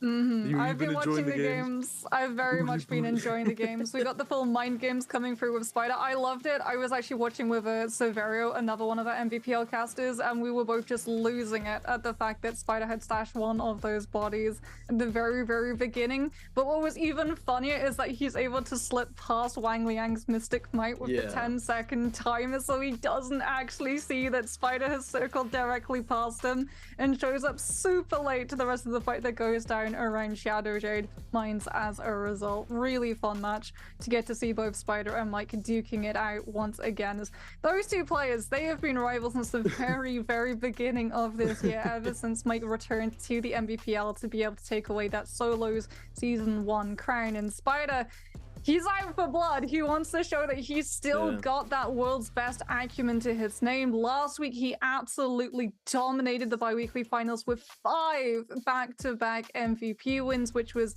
insane. The first ever player to be able to take 5 MVPs in a row, as well as on a single day. This week, it seems, however, he's not really having that same pop-off. It's a lot more evenly spread in terms of the players who are coming in different slots of the MVP. Well, you are right. The finals is not going the same way as it did last week. However, do you remember his performance on the first day of the qualifiers last week? Where he wasn't doing so well in the first 3 games, and then all of a sudden in the last 3 he just smurfed on the entire lobby and just. I think didn't he have like a 14-15 point game at one point as well? He had 10 kills in one game, maybe even more. Just the guy just turned it on. He was like, "All right, I'm done messing around. I've warmed up. Time to get cooking, baby!" And just boom. Maybe that's what's gonna happen today. You know, you never know. It's only the first half. It's following the trend of last week, perhaps. You know, he could come into game 4 and absolutely obliterate the entire lobby yet again. But we're going to have to wait and see. It is going to be Morris Isle yet again. We're going to be having another daytime map. As we said, there are 4 daytime maps at the moment and only 2 Firefly maps, much to my dismay, as I am a big Firefly enjoyer, as you all know. So, but hey, still, it definitely does result in a lot more endgames, or a bit more packed endgames, so to speak. Usually when there's a lot of Fireflies, there's a lot of fighting earlier on. As we saw in that previous game, there were far more kills on the board than there were in the first 2 games. You know, we had Mike with 6, Spider with 5, I think it was Chu Zheng with 2, T225 with 3, Wang Liang with 2. There were a lot more kills, a lot more kills. And the thing is, though, the interesting thing is that there was still a similar number of people in the end game, just like a couple less. It's just a lot more fighting happens earlier on, and we're just gonna have to wait and see. Potentially that is where certain players are going to be able to shine. You know, Xin coming in and doing extremely well on those daytime games, and then on the Firefly game not doing all that well. Perhaps this is his finals. Perhaps this is the finals he's been waiting for.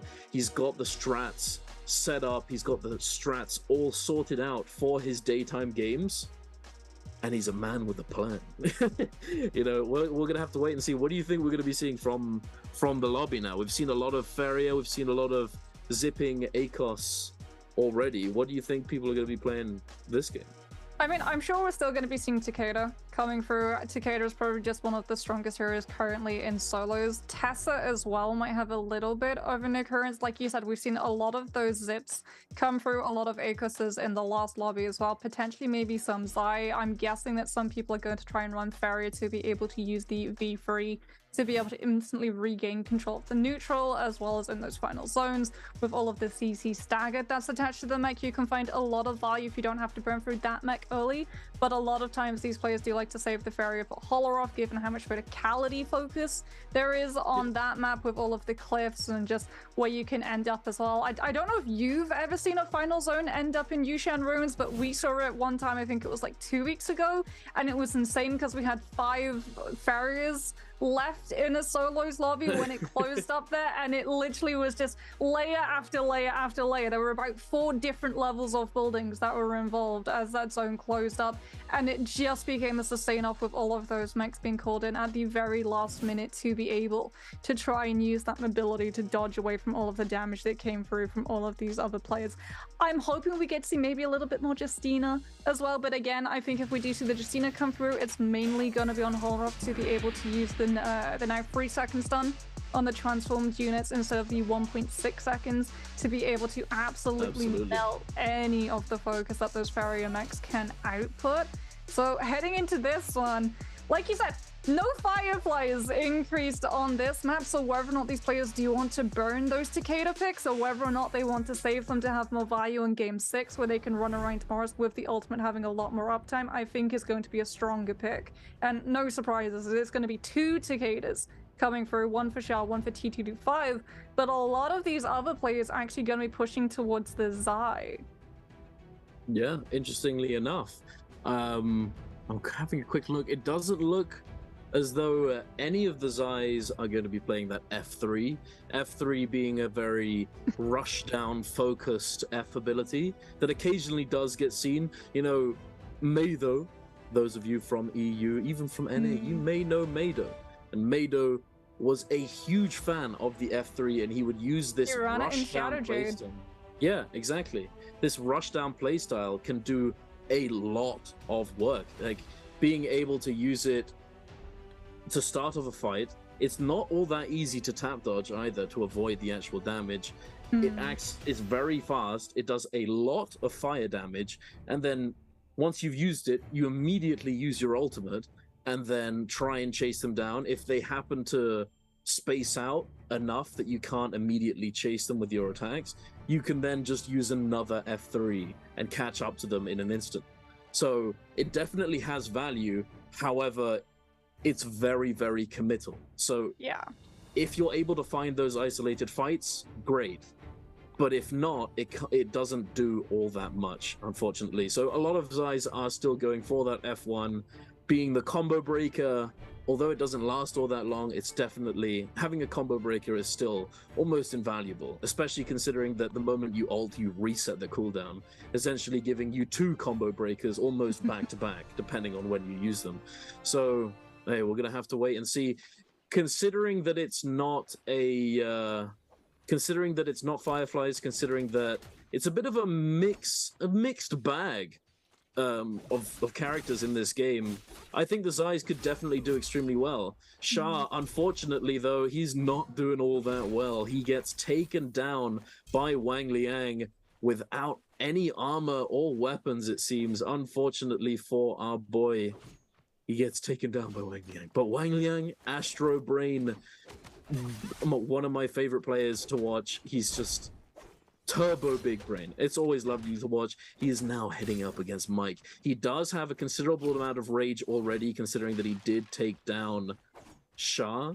He does have his ultimate almost up. He does get taken down extremely low, but he's able to find that armor swap. Fortunately for him, he's going to be able to buy a little bit more time, finding yet another armor swap, upgrading again to the blue armor, and he's going to have that ultimate up very soon.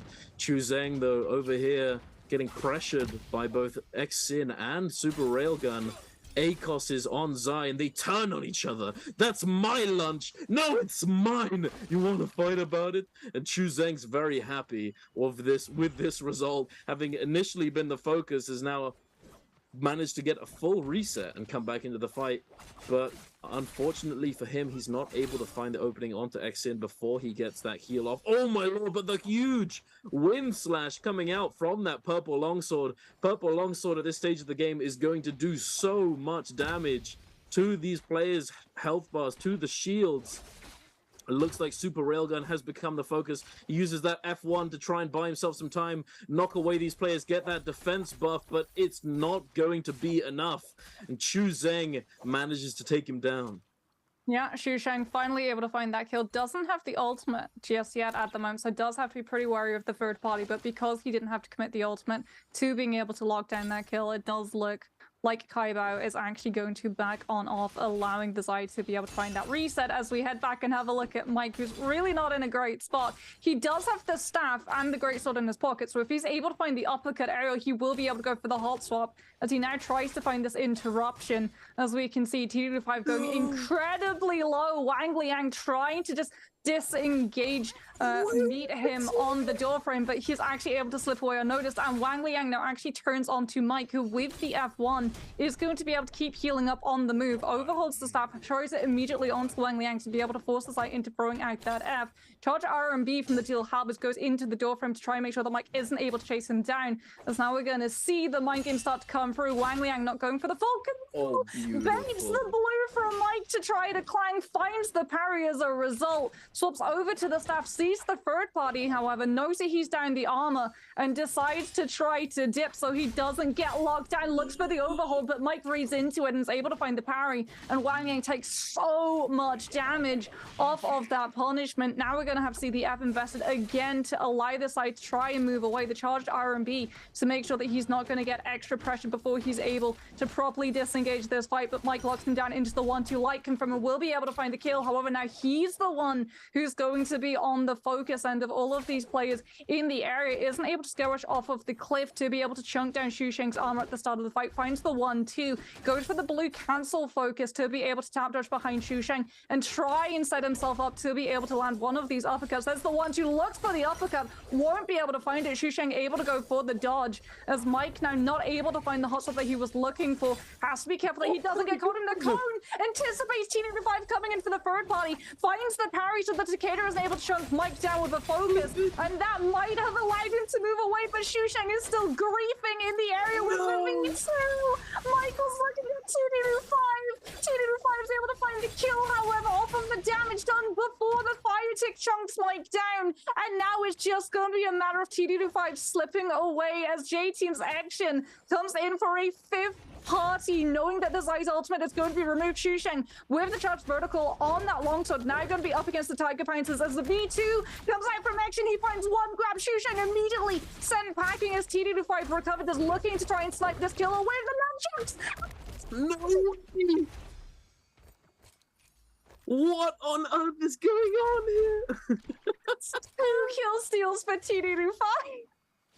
Oh my god, what on earth? Back-to-back third parties. That was absolutely insane. Mike, you absolute machine. That 180 parry was truly a sight to see. Unfortunately, Xin, having come in, he just gets taken down by T225. T225 cleaning up the kill. Spider as well. Speaking of cleaning up the kill, Spider sending GG Shah back to the lobby. It has not been the best of days for GG Shah. Oh, he's leaving the bloom. It is what it is. And Spider, yeah, he's managed to get a kill in a rather inconspicuous spot, very close to this Realm of Yang. He's leaving it there.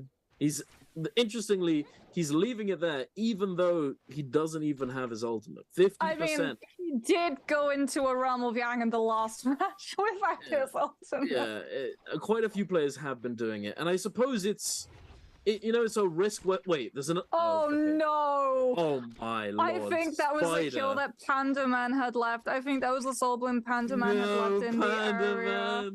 And Panda Man is starting to gravitate towards the Realm of Yang, thinking that even if he loses it, he doesn't have to worry about the 4-minute timer because he thinks he's been sneaky. He thinks he's rolled a nat 20. Little does he know that Spider's turned that nat 20 into a nat 1. The Soul Bloom is stolen away, and Panda Man is absolutely none the wiser. And this is huge because Spider's going to know that a player left that bloom behind, anticipating coming back to that spot. So once these Realm of Yangs are gone, he's going to circle back to that area and camp it. Yeah, absolutely. That is, of course, if he does manage to take the win here. He's going up against Wolves Kai Bao on the Zai. So definitely a rather interesting matchup here. It can go either way. If Spider manages to win neutral initially, it can definitely go extremely well for him. Kai Bao taking a huge chunk of damage, Spider already having committed the pillar to getting a huge chunk of damage, but it's getting turned on his head. He eats a huge amount of damage from that uppercut combo into the sheath. RMB blue focus from the staff. He manages just about to get into that mech. Avoid getting bursted down. Wolves, Kai Bao managing to avoid the turret shots as well. Thankfully able to use the pillar to his advantage, avoid all of that damage. Spider now having to go for those heals, try and heal up as much as he can before his mech goes down. He does not have all that much time left. It's about to expire, and there it is. Kai Bao still in ultimate. He goes for the clank, sends out the blue focus, but it's not going to net him all that much safety. He's just going to get chased down by Kai Bao. And there it is, Kai Bao's ult ending just in that moment, but he's ready for it. Immediately going for that hold on the horizontal and getting the half charge take back onto Spider, taking him down. But Spider, he's chilling, you know, he's vibing, he doesn't mind. He's got a soul bloom in his pocket. There it is, and he's safe. A riskless investment, not too shabby. That's exactly what you want to see. It looks as though Chu Zheng and T225 fighting it out over here in Celestra. Chu Zheng already having committed his ultimate rather early on in the fight. T225 responding with his own as Chu Zheng's ult is about to expire. He's trying to stay alive here. Somehow manages to make it through the window. T225, he's not looking to commit those Furin blasts, those demonic blades. He's trying his best not to use them unnecessarily so that he can save as much of his ultimate as he can. But it may have cost him the kill. Chu Zheng, he's able to dip. He's able to get onto the bridge and use the terrain to his advantage. And it looks as though he managed to get the reset. And T225 is going to go down to Wolves Kai Bao. Kai Bao with that gold pole sword that he just won himself out of the realm of Yang. Coming in with a huge damage. Gold pole sword, gold weapons, or the rarity of weapons, having a huge impact on the amount of damage that Zai's ultimate does, as the damage of the ult, when you use it, scales based off of the rarity of the weapon that you have in your hand when you cast the ultimate. He's going on to Panda Man here, though. Panda Man, unfortunately, did, in fact, lose the Realm of Yang and his Soul Bloom that he'd left. Having been yoinked, he's unable to cleanse the Yang depletion, and he gets taken down by the pole sword of Kai Bao, my boy Panda. It's sad to see. I'm a big Panda Man enjoyer. You're a Panda Man fan. Indeed, a Panda Man fan. Indeed. Taka brothers to the end, but unfortunately he's unable to get that Soul Bloom and cleanse the Yang depletion. Not looking too good, unfortunately. It is what it is. I mean, it's looking really good for Kai Bao at the moment, let's be honest, because not only was he able to pick up that legendary pulse to be able to give his ultimate so much more bite, you have to remember too, when he was versing Spider, his weapon was a staff. So he has the holy trinity of the hot swap in his back pocket if he's able to land those uppercuts, and that is something that we've seen a lot of these players, Mike being one of them, really looking to be able to set up in those 1v1 engagements. Another thing as well is the scale rushes, like Demo was talking about it, right? Being able to scale rush into a fight with a pole sword means that you're in the fight for very, very little time, but you do so much damage on your engagement that a lot of the time you force them to either just have to panic pop an F or just look to actively disengage a fight, and that's when you're able to really punish in with those tech chases, or just hold on to the fact that you've still got those abilities to be able to combo break if things get a little bit too hairy, as we're going to see here how Panda Man did loot his fight. T225 holding on to the ultimate, not going to use it until he sees that Akers ultimate come through, so he's going to be able to outlast Panda Man and continue to apply pressure with the staff, dodges the first row of the V2, comes in with the Fury Shove to be able to extend into the uppercut, and then catches him with the hot swap into the greatsword.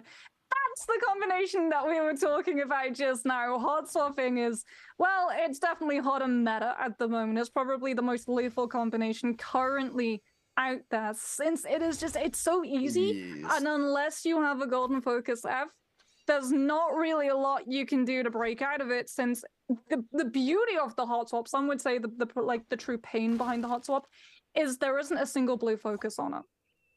So you can clank it, but you can't counter it. And as a result, if you don't have a golden focus, then you are just going to get swept up into that sea of damage. And unfortunately, a lot of the time, especially when those weapons are scaled to legendary, that damage is going to be too much for you to be able to stay afloat. As Wolves, with that golden pole sword, going to be feeling incredibly happy with themselves. Those second realm of Yangs starting to spawn on up. Are we going to see these players actively try and take these? Now that enough time has passed and those bodies that they've stored away in inconspicuous spaces, they've probably been discovered. And that removes one of those safety lines, one of those confidences that these players have. TE's Railgun immediately going to be putting himself in. He's got a katana. Don't know if he's got something like the dual halberds or the dual blades to be able to hot swap off of a katana uppercut. He might be able to set up Heaven's Depth, however, without needing to be able to hot swap just with base katana and grapples when you have those in your pocket. As currently unchallenged, FPX's Jin not going in, wanting a little bit more read of information. Great dagger in the back pocket currently, just for better movement abilities and to be able to try and clank against things like the pole sword and the staff if it does come down to a fight. And he decides to go in. Okay, he pulls out his actual weapon, which are going to be the purple halberds as well as Kai Bao. No surprises with his legendary pole sword. He's got the confidence to try and take this fight. Has the ultimate as well. Doesn't want to use it just yet. Goes for the clank against these katanas. Has to use the F. Will be able to get it refreshed immediately the second that he uses his ultimate. Turns, catches this railgun in the golden focus. As now we're going to see the Aegis ultimate try to come through and challenge this side. Kai Bai going aerial, so he's not going to get caught in the V2. Pushes this railgun out of the way within distance to be able to use his own V2 and catch him with the chain whips. And Kai Bai with the legendary scaled damage just absolutely chunks him down in moments. He doesn't even get the opportunity to throw out that second pounce. That was oh my lord. Holy moly. That was very, very nicely played though. He grapples up on top of the pillar, knowing that Super Railgun is going to want to try and chase him down. Take the aggressive approach and try and take him off the top of the pillar and try and use those pounces to try and create an opening for himself. However, because Zai's light attacks, so those, not the empowered charged attacks, but the light attacks, the ones that you just click without holding, are omnidirectional. A lot of people who play Zai don't actually utilize this functionality to its full effect. Being able to send it in any direction is so powerful. Jin here putting it to use as well. Super Railgun trying desperately to get this kill, get this Soul Bloom to cleanse that Yang depletion, but it looks as though Jin is reading those. Oh my, but he gets turned on. Oh my lord, I was about to say Jin. He was reading all of the pounces, reading the tiger attacks, the mauls, but he's able to turn it around in that final moment and get that grapple combo, taking him down and cleansing the Yang depletion. Holy, that was so unbelievably close. Both players having had Yang depletion. It was a fight to the death. One of them was going down.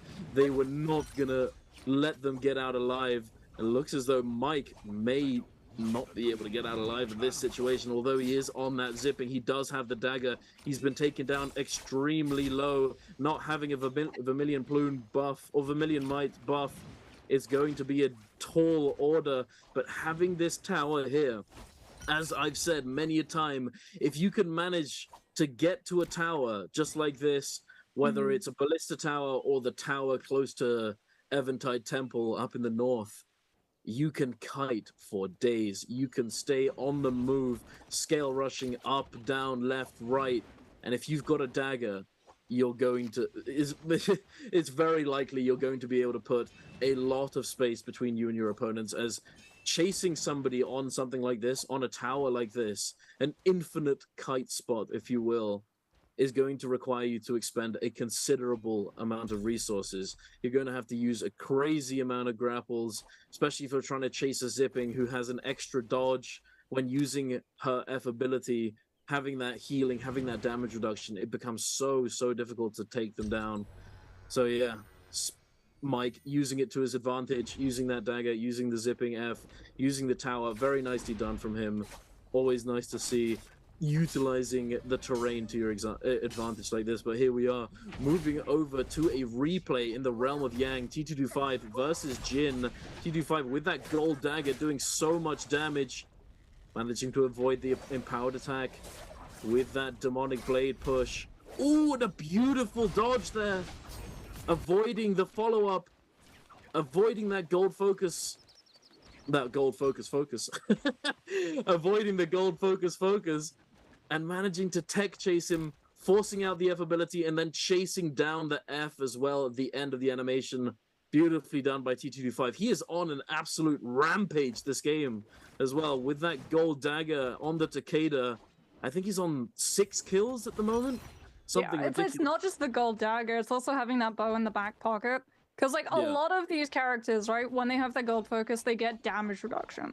You look at Akos with his F1, there's a reason why these players run the F1. Not only do you get the golden focus and knockback, but you also get the damage reduction for 30 seconds. Like, it really is incredibly good, especially off of the rip if you don't have something like armor. Zai doesn't get any of that. So if you're running something like a bow or a pistol or even the cannon, you're able to continue to apply pressure as WBG Spider, having to invest the F1 on that Ferry to try and keep himself on these beams, taking so much damage from these back-to-back skill rushes coming through from Akuma, as we are going to see Bane's Breath being dropped. Not, however, going to directly be on tower, so the kiting potential is still going to be here as Spider's trying to pick up something that was left on the Morris Blessing, still has blue armor, hasn't been able to hot swap onto the purple, since I think Mike has been able to make away with it. Thinks that maybe he's going to go back into the base of that tower to keep himself safe, but it is occupied, and as a result he has to throw himself onto those cliffs, just using all of this dagger movement as well as the Dreadful Whale to keep himself in the hyper-focus armor for as long as possible. Akuma has actually been able to make away with the Morris Blessing and the legendary armor that was incited on the Justina, so that is so much sustainability.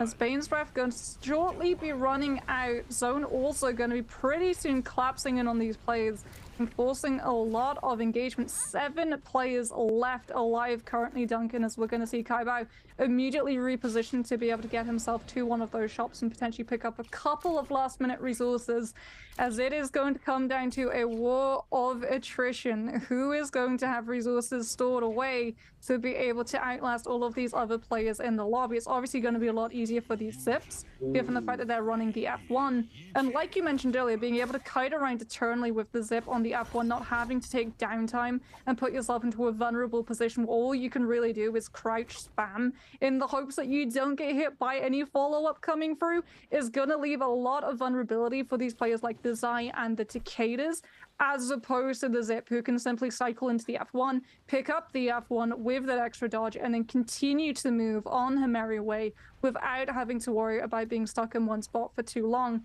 and as a result being shoved out of that position. As Kaibao, jeez, 3 legendary weapons picked up for Wolves Kaibao at the moment. That is absolutely insane, and all of them are top tier meta at the moment for what we're about to go into. He's got the dual halberds to be able to just throw out the charged R&B to clank against these players as much as possible, with the really insanely fast charge up time, as well as just being able to buy so much zoning potential with it. He's got the staff, so you don't even have to hit confirm, which is the Spear's problem, right? Having to throw out the Dragon Slayers to be able to hit confirm into the Nezhas of the Golden Focus. Staff doesn't have to worry about that. You just get to continue to throw out the Blue Focus into Gold Focus as much as you want, and there's not a whole lot anyone can do. And then obviously you just run around with the legendary pole sword, try to right-click to just pop up and say, hey, I'm a big old threat, and you do not want to try and push into my space.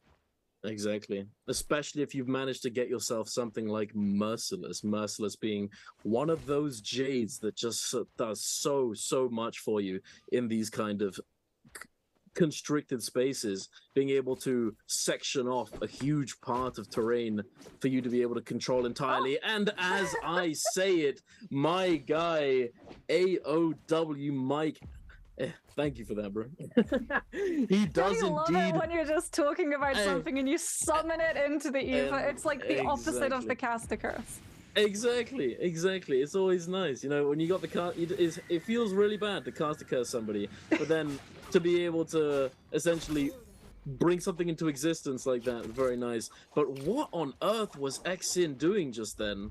He swapped to an empty armor, and then I didn't manage to see if he actually had armor powders, but he just runs right over to the Yang entrance without even bothering to heal it up, without a care in the world, seemingly. And then because him and I think it was, I can't remember exactly who it was, didn't manage to get in, he just immediately gets tech chased and dies. Seemingly for I mean, very it was little reason. second realm of Yang, so he could potentially have made the same gamble that Spider did in the last match, right? Where you think you're probably going to be less likely to be challenged by the players, and if you are being hunted down and you don't have those armor powders, if you can get a free realm of Yang, your armor instantly refreshes. True, but going in doesn't heal you.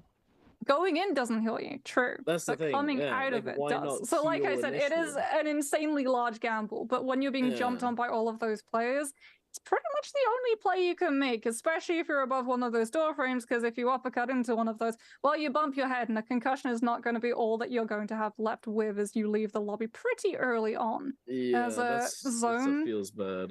that's a very feels bad. I have to be so careful when I'm trying to disengage in Slasher because I'm like, don't hit the signpost, don't hit the signpost, don't hit the I hit the signpost.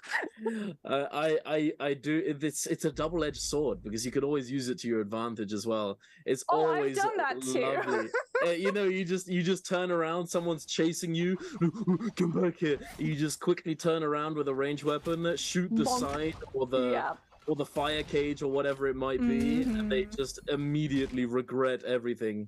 And it looks as though Chu Zheng might be regretting quite a few things. He just got absolutely lobbied by everyone. Those ranged weapons, those projectiles. Oh! A huge parry onto Spider. Spider just haphazardly sending out these blue focuses, trying to create pressure for himself. Gets taken down extremely low, and then runs right up to Srailgun. Srailgun putting pressure, forcing the pillar down. But then he's not actually able to get in. TT25 with the snipe right into the dome, taking Spider down. In what was that, 6th place with only 2 kills? That's not too... I mean, he did have blue armor. It was not going to be all that easy to come out on top in this kind of lobby, but still, that is not what you want to see. It looks as though Kai Bao may be meeting the same fate, having been taken down rather low from all these range weapons. The pressure from Mike, the Merciless Havoc, forcing him up onto that ledge, into the hands of the rest of the lobby, just getting taken down as well before even being able to use his ultimate. Unable to get any value, unfortunately. This is not really the best terrain for a Zai. Zai does like to, as she doesn't really have all that many resetting tools, she kind of needs a little bit of terrain to hide behind before she actually is able to use her ultimate in the end game and actually get all that much value. It's definitely unfortunate for him, but it is what it is. Oh my lord! And T225, you need to ult, big dog! What are you doing? Use it! Don't greed! Just use it! There it is! If he takes one hit, he's dead.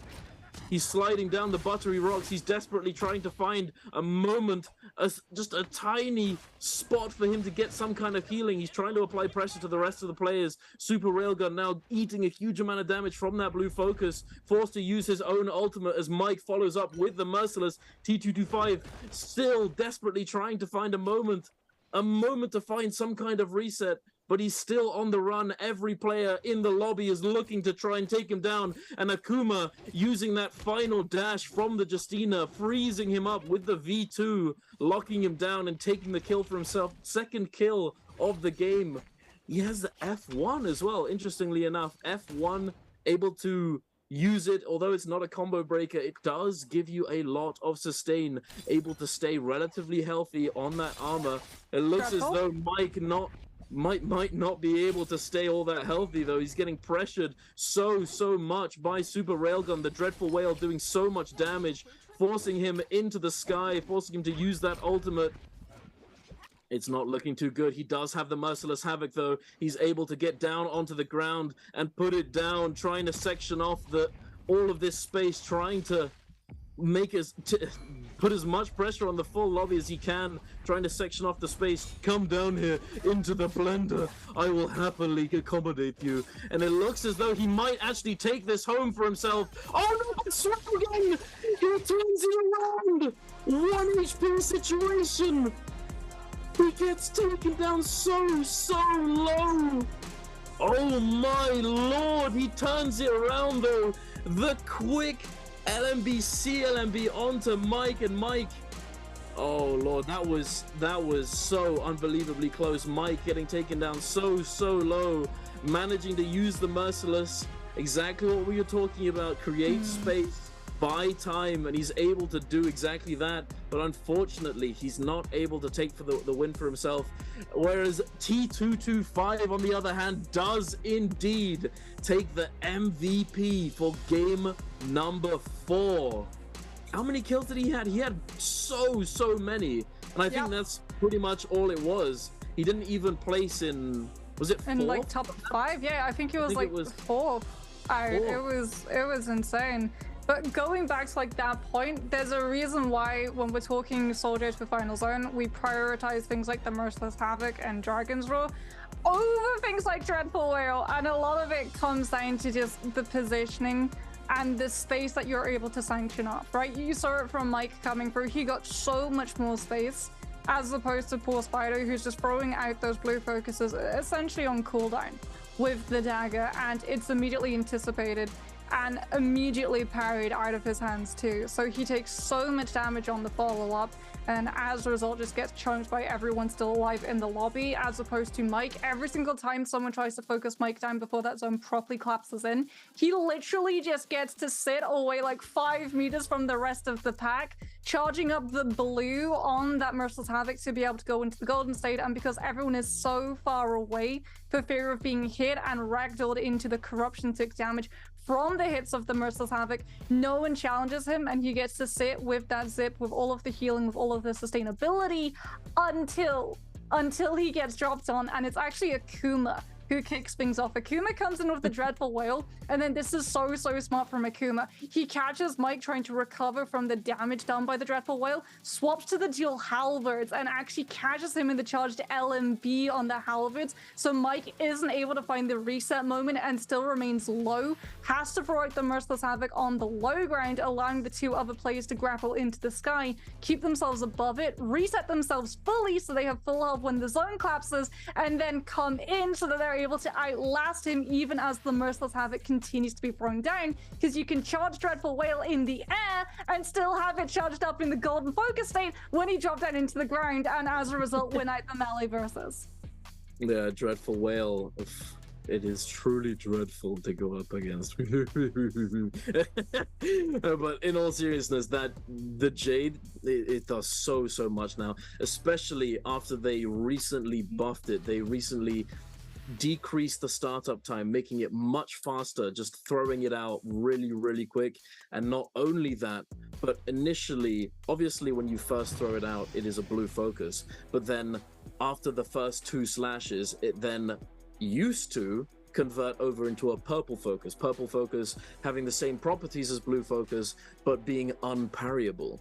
However, recently they changed the purple to gold focus, meaning that now you cannot throw a blue focus into the Dreadful Whale and clank it, meaning that you can't stop people from using Dreadful Whale and just spamming it in a certain area unless you throw out another gold focus. RMB on the dagger either. That was my go-to. I was like, okay, they're winding up Dreadful Whale, cool. Charged RMB, clank. What are you gonna do? Exactly. So yeah, having that buff to Dreadful, it is, I mean, we've seen it time and time again ever since they buffed it, not only in solos but also in trios, being able to just control the space so unbelievably well, as the only way you're going to be stopped from using it is if they have a gold focus to throw at you. But anyway, T225, 6 kills, and yeah, I'm pretty sure he did come 4th in the end, but it doesn't matter. 6 kills, 4th place, it's still going to net you an absolute banger of a game, and he takes the MVP for himself. Beautifully done by T225 on that Takeda. with the gold dagger, putting it to work. He did so unbelievably well as well. Like right here, this was beautifully done. The tech chase, the bluff. You think I'm going to send this blue and then grapple cancel it? Nah, I'm just gonna send it at you, bro. One of the very common things that you see is that nunchuck LMB, when it's thrown out, it gets grapple cancelled to essentially try and bait people into parrying. But that inherently has its own 50-50 mind game where you can say, oh, well, you might think I'll throw this out and then cancel it with the grapple, but actually, I'm just gonna throw it out. I think T2's damage is gonna be pretty low as well, given that, yes, he came in with 6 kills, but like 3 of them are essentially snipes. He finds the 2 third parties opening up at the very, very beginning of the game. Even there, like his presence you're seeing on the replay, a lot of his breath is coming from the bow. So I think he's actually going to be below 15,000 damage on his MVP statistics because he fights smart. He fights smart. He fights in a very smart way for a cicada when he's coming. Oh, no, I was wrong. 23,000. Okay. 23,305 damage coming through from the cicada.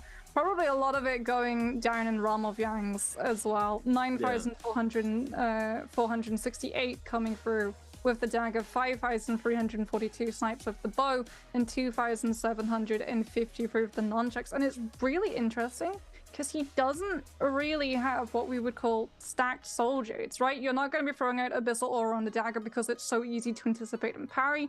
Target lock is definitely going to be doing work with the bow, especially because it means that they're not going to be able to tap dodge away from the Takeda ultimate, so you can follow it up with the dagger with something like a longsword. But he didn't even really have longsword or even Dragon's Roar to be able to play off of the Takeda's dagger. Every single damage that he does is either just snipes coming in to be able to slide in and punish players who are already going to be lacking those combo breaker F moves, or he just hits them with the dagger mechanicals and instantly they're gone. Yeah.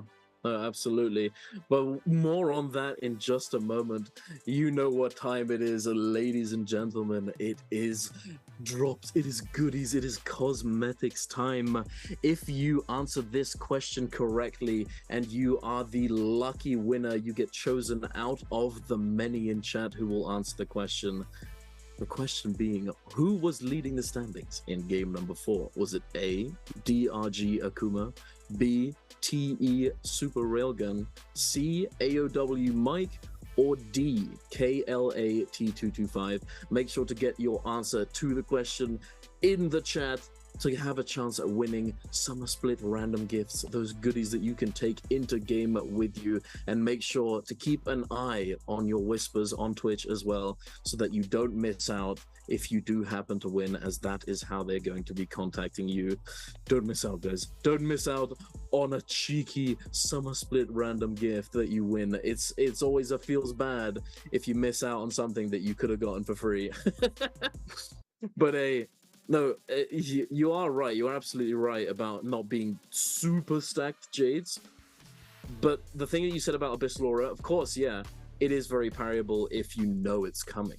You know, Abyssal Aura, I'm not gonna lie, there have been many a time where I've just never expected somebody to actually have it, and then all of a sudden, they haven't thrown out a single blue focus vertical the entire fight, and then all of a sudden they just boom, and it's the parry timing, the spacing is all screwed up, and you regret everything.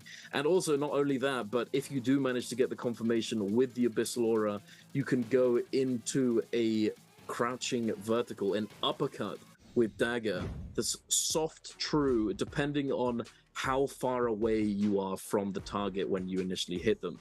It is very, very devastating. You get the RMB, you get the uppercut into potentially a two sets of jumping LMBs into an RMB follow-up, or potentially a soul break. Depends on the terrain, of course, but absolutely devastating damage.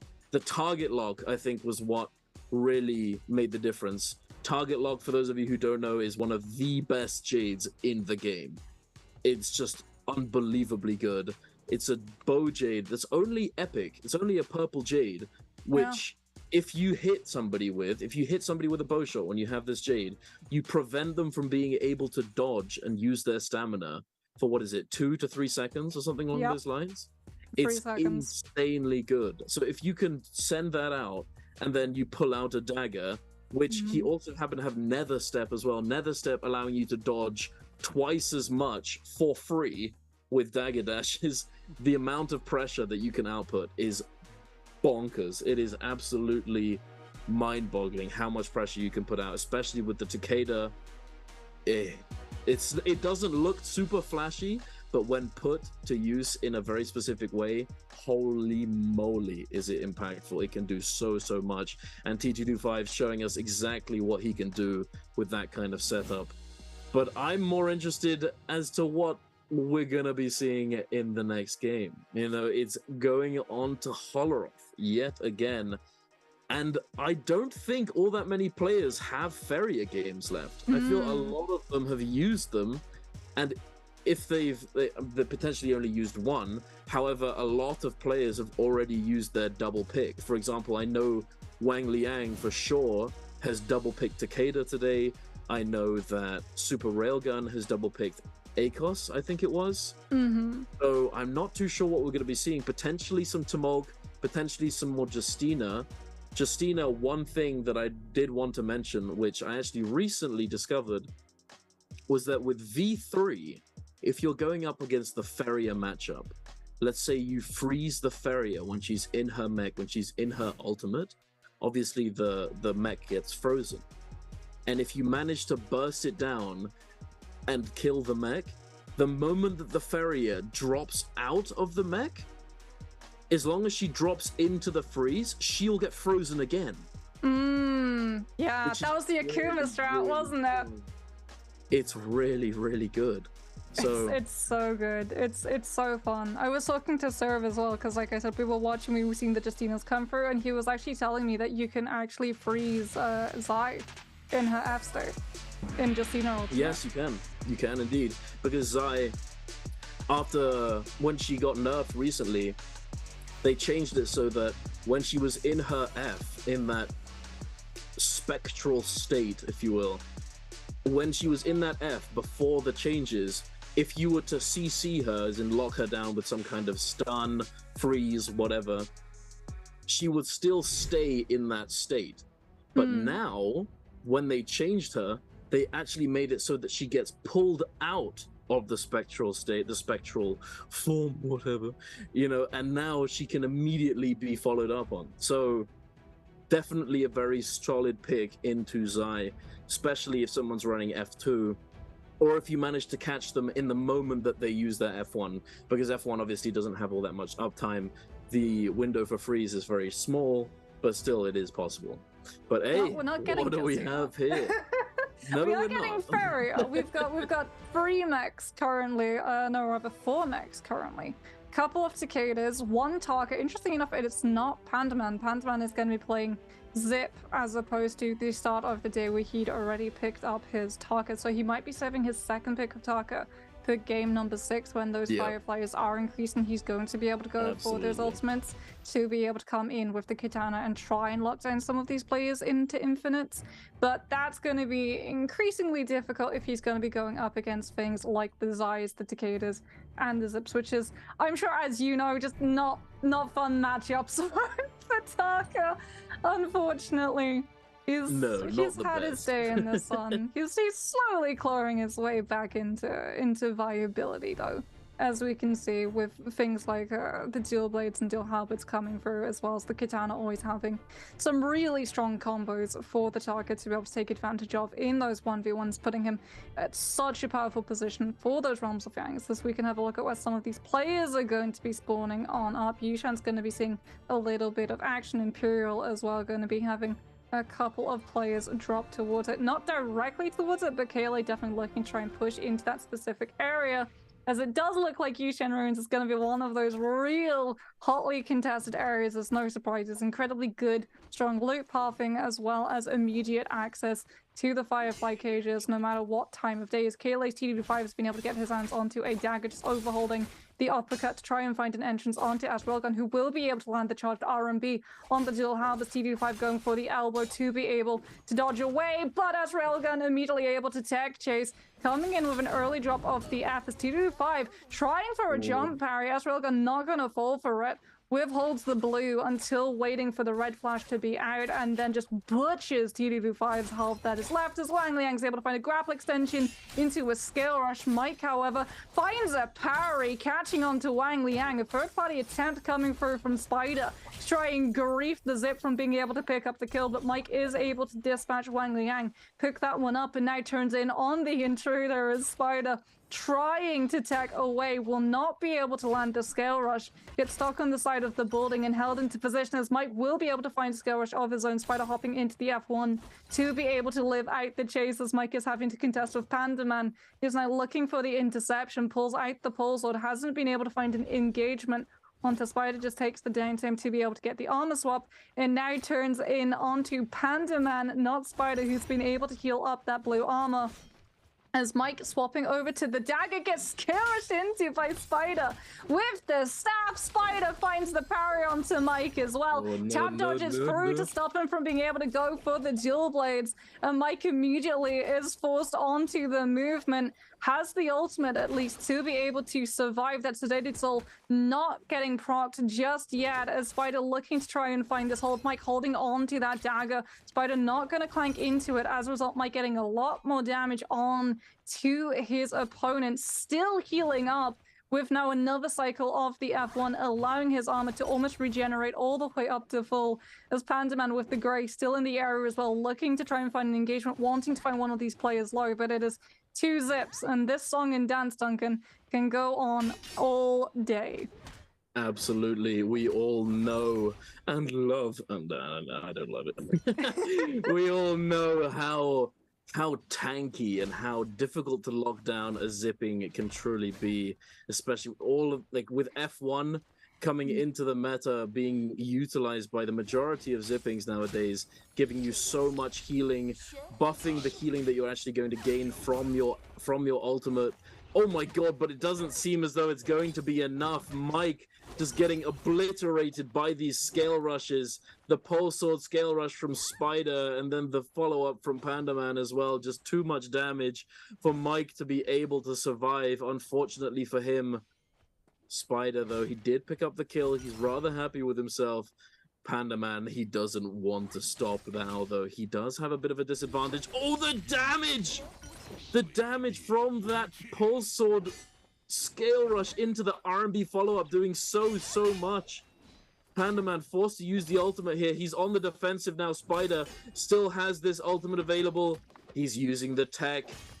There's a very specific tech that you can use against pulse swords to prevent so much of the pressure from it, but it doesn't look like it's going to be enough. Spider got a little bit greedy.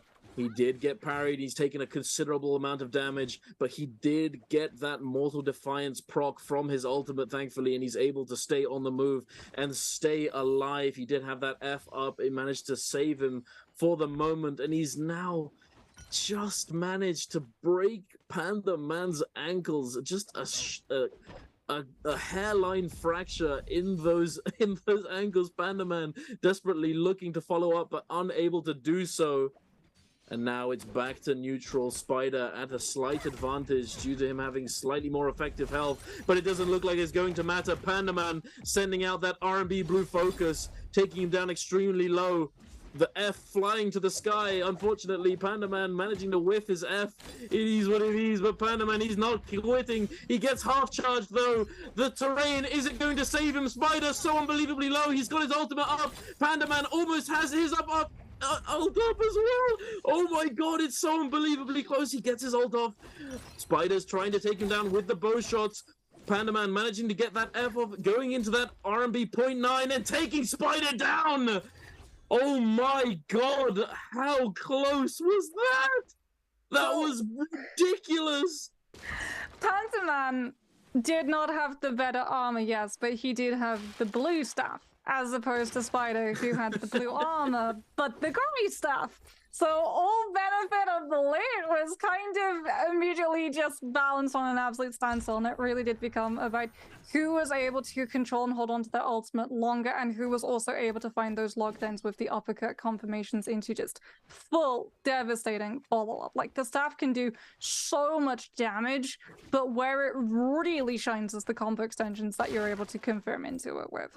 As just holding them into position in those uppercuts, guaranteeing, yes, it is early, it is first zone class, but it's still corruption tick damage slowly leeching away, and you saw the absolute sliver that both those players were at. I was watching the minimap like a hawk the entire way through that fight, because if someone had shown up for a third party, they would have got 2 zips for the price of 1. That would have been absolutely brutal. But Spider is, however, able to go down before the rebirths are taken off of the table. He will be able to go to Assault Altar and make his way back into this lobby.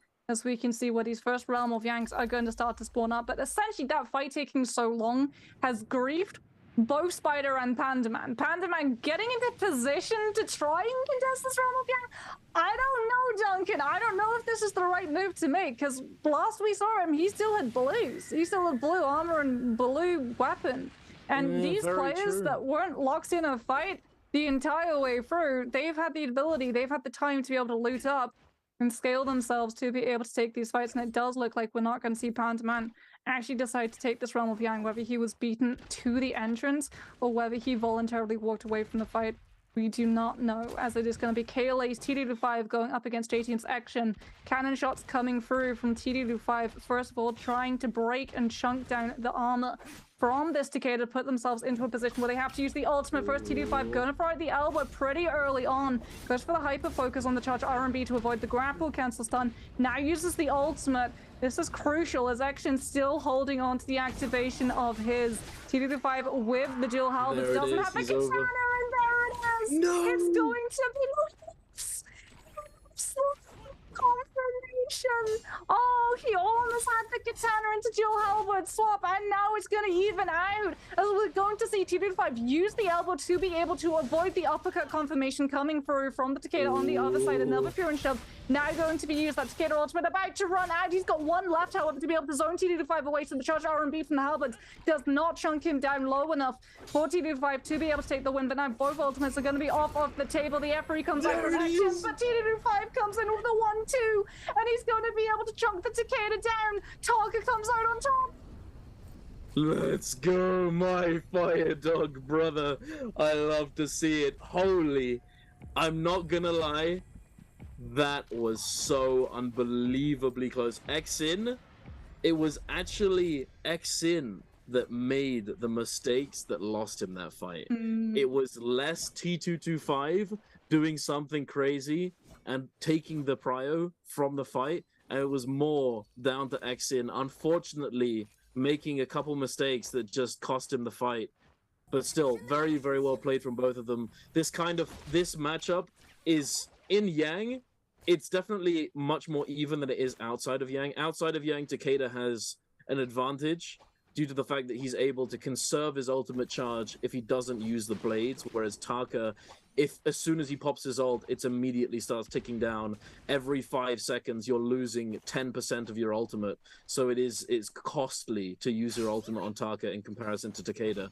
However, TD25, in the realm of Yang, because Takeda doesn't have anywhere to go, because he doesn't have terrain to kite around, because he doesn't have the time to space out the Tarka and prevent him from getting value from his ultimate, it becomes much more of an even matchup, and it's down to simply who knows the matchup better. Unfortunately, to be honest, it looked as though Xin had that matchup down perfectly, but it just came down to the combo execution. He got the uppercut with the katana, the sliding uppercut, but wasn't able to convert it into the weapon swap combo, which would literally have just killed T225 entirely. It's possible that it was because of the wall from the Realm of Yang. Yeah, I think he got stuck on the pillar for a little bit.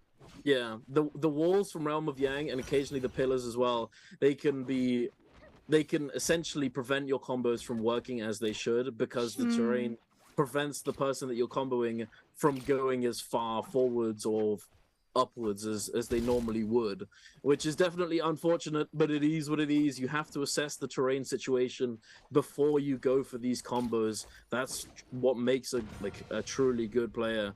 You need to be able to assess and see these situations before they actually happen and actually adjust preemptively. But unfortunately, he wasn't able to do so.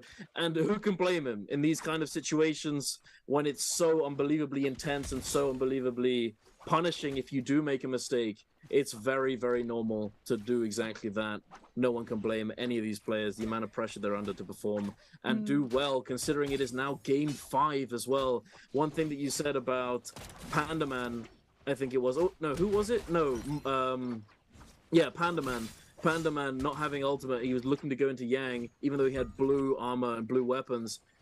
He kind of needs to do it. If he's going to do well today, considering he's not had the best of days so far, he needs to have a pop-off game. Yeah. And it doesn't look like he did end up going into the realm of Yang potentially. No, it was Xusheng and Sha, and they both actually timed out, so both of them have Yang depletion at the moment. Oof. That's not the best situation to be in. That sounds like a GG, considering that it is all Farriers and I hope we get to see the replay, because it would just have been 2 Farriers both holding on to V3 and then both hopping into the mech and then kiting around pillars and baiting the cannon shots. That would literally just be like 2 players just red flashing on cooldown. Yeah, it's in their faces for the entire duration of the realm of Yang. It's going to be really tough, like you said, to be able to pick up some soul blooms as well. I know Xusheng still got the Yang depletion. I don't know if Sha has as well. I'm sure we'll cut to his POV as Xusheng down to below 30 seconds to try and find a kill. Hasn't even got the downtime to be able to repair his armor. Just looking for the lockdown. Has to use the V3 as he's taking even more pressure from all of these players around him. And it looks like he's given up. He's just decided to go into the wilds to try to use the boosters on that mech to carry his body as far as he possibly can, so no one's able to find the kill confirmation before the Yang depletion takes him. There he goes. But Kai Bao managed to pick up the kill just before he goes down. Yeah, but Sha's able to pick up the soul. Oh no, wait! Oh my lord, no way! He's cleansed. He's cleansed. Jesus, that is so... Oh, that was so close. Sha, you lucky so-and-so. In the meantime, TDB5 is my lord. Oh, TDB5 in the meantime. All of these players were gathered around trying to punish Xusheng, find that kill, lock it down to get another point tallied up on their board.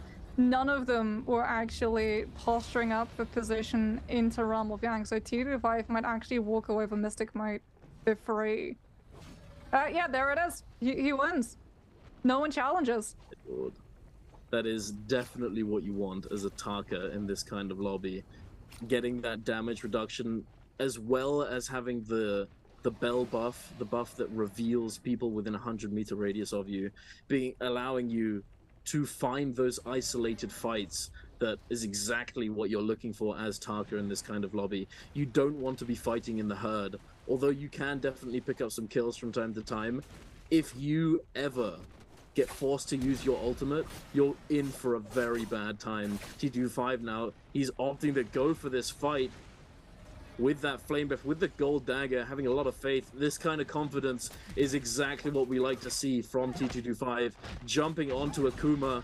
Ooh, but huge F3, but unfortunately, he's unable to fully follow up off of this ult activation. He gets a huge amount of damage, but he's not able to convert it into a TOD. Spider manages to find the heal. He's got a moment to rest. He gets that heal off. He's fully reset now. And Akuma, he's trying to find a spot to do exactly the same thing, but he's been found out.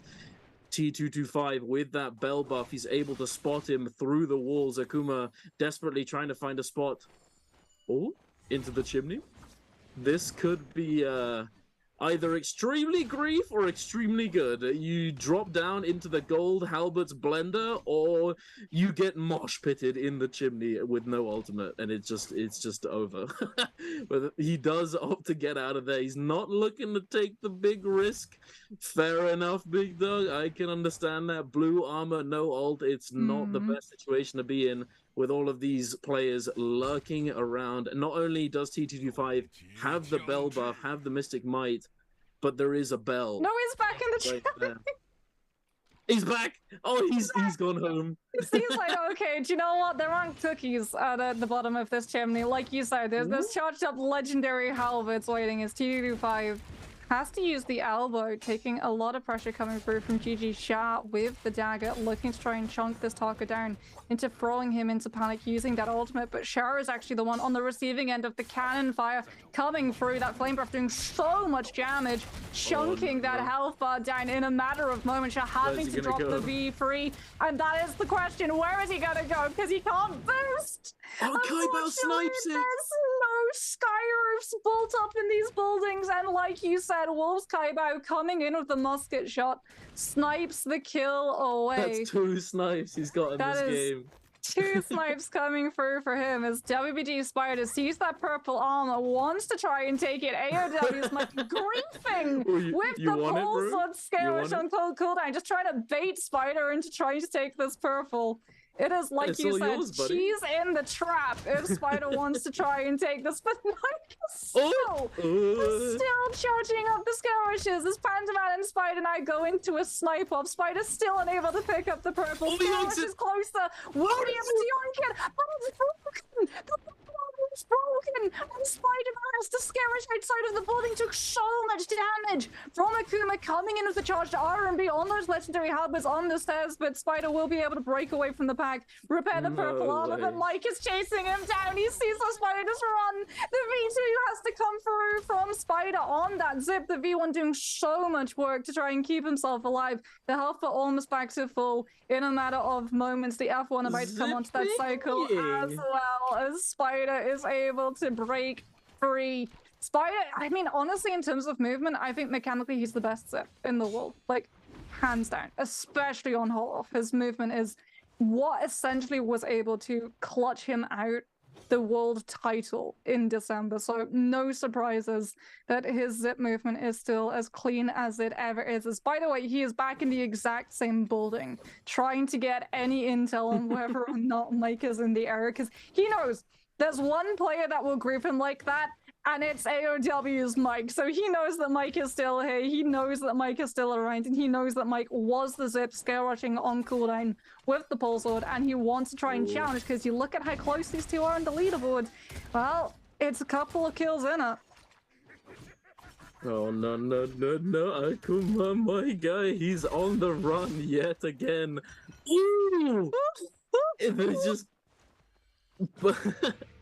neighbors passing each other in the night, flying through the same window at the same time, and Akuma managing to find a wall to hang onto and avoid detection. But Spider, he can smell him, and he spotted him out, and he takes him down, losing a considerable amount of shield here.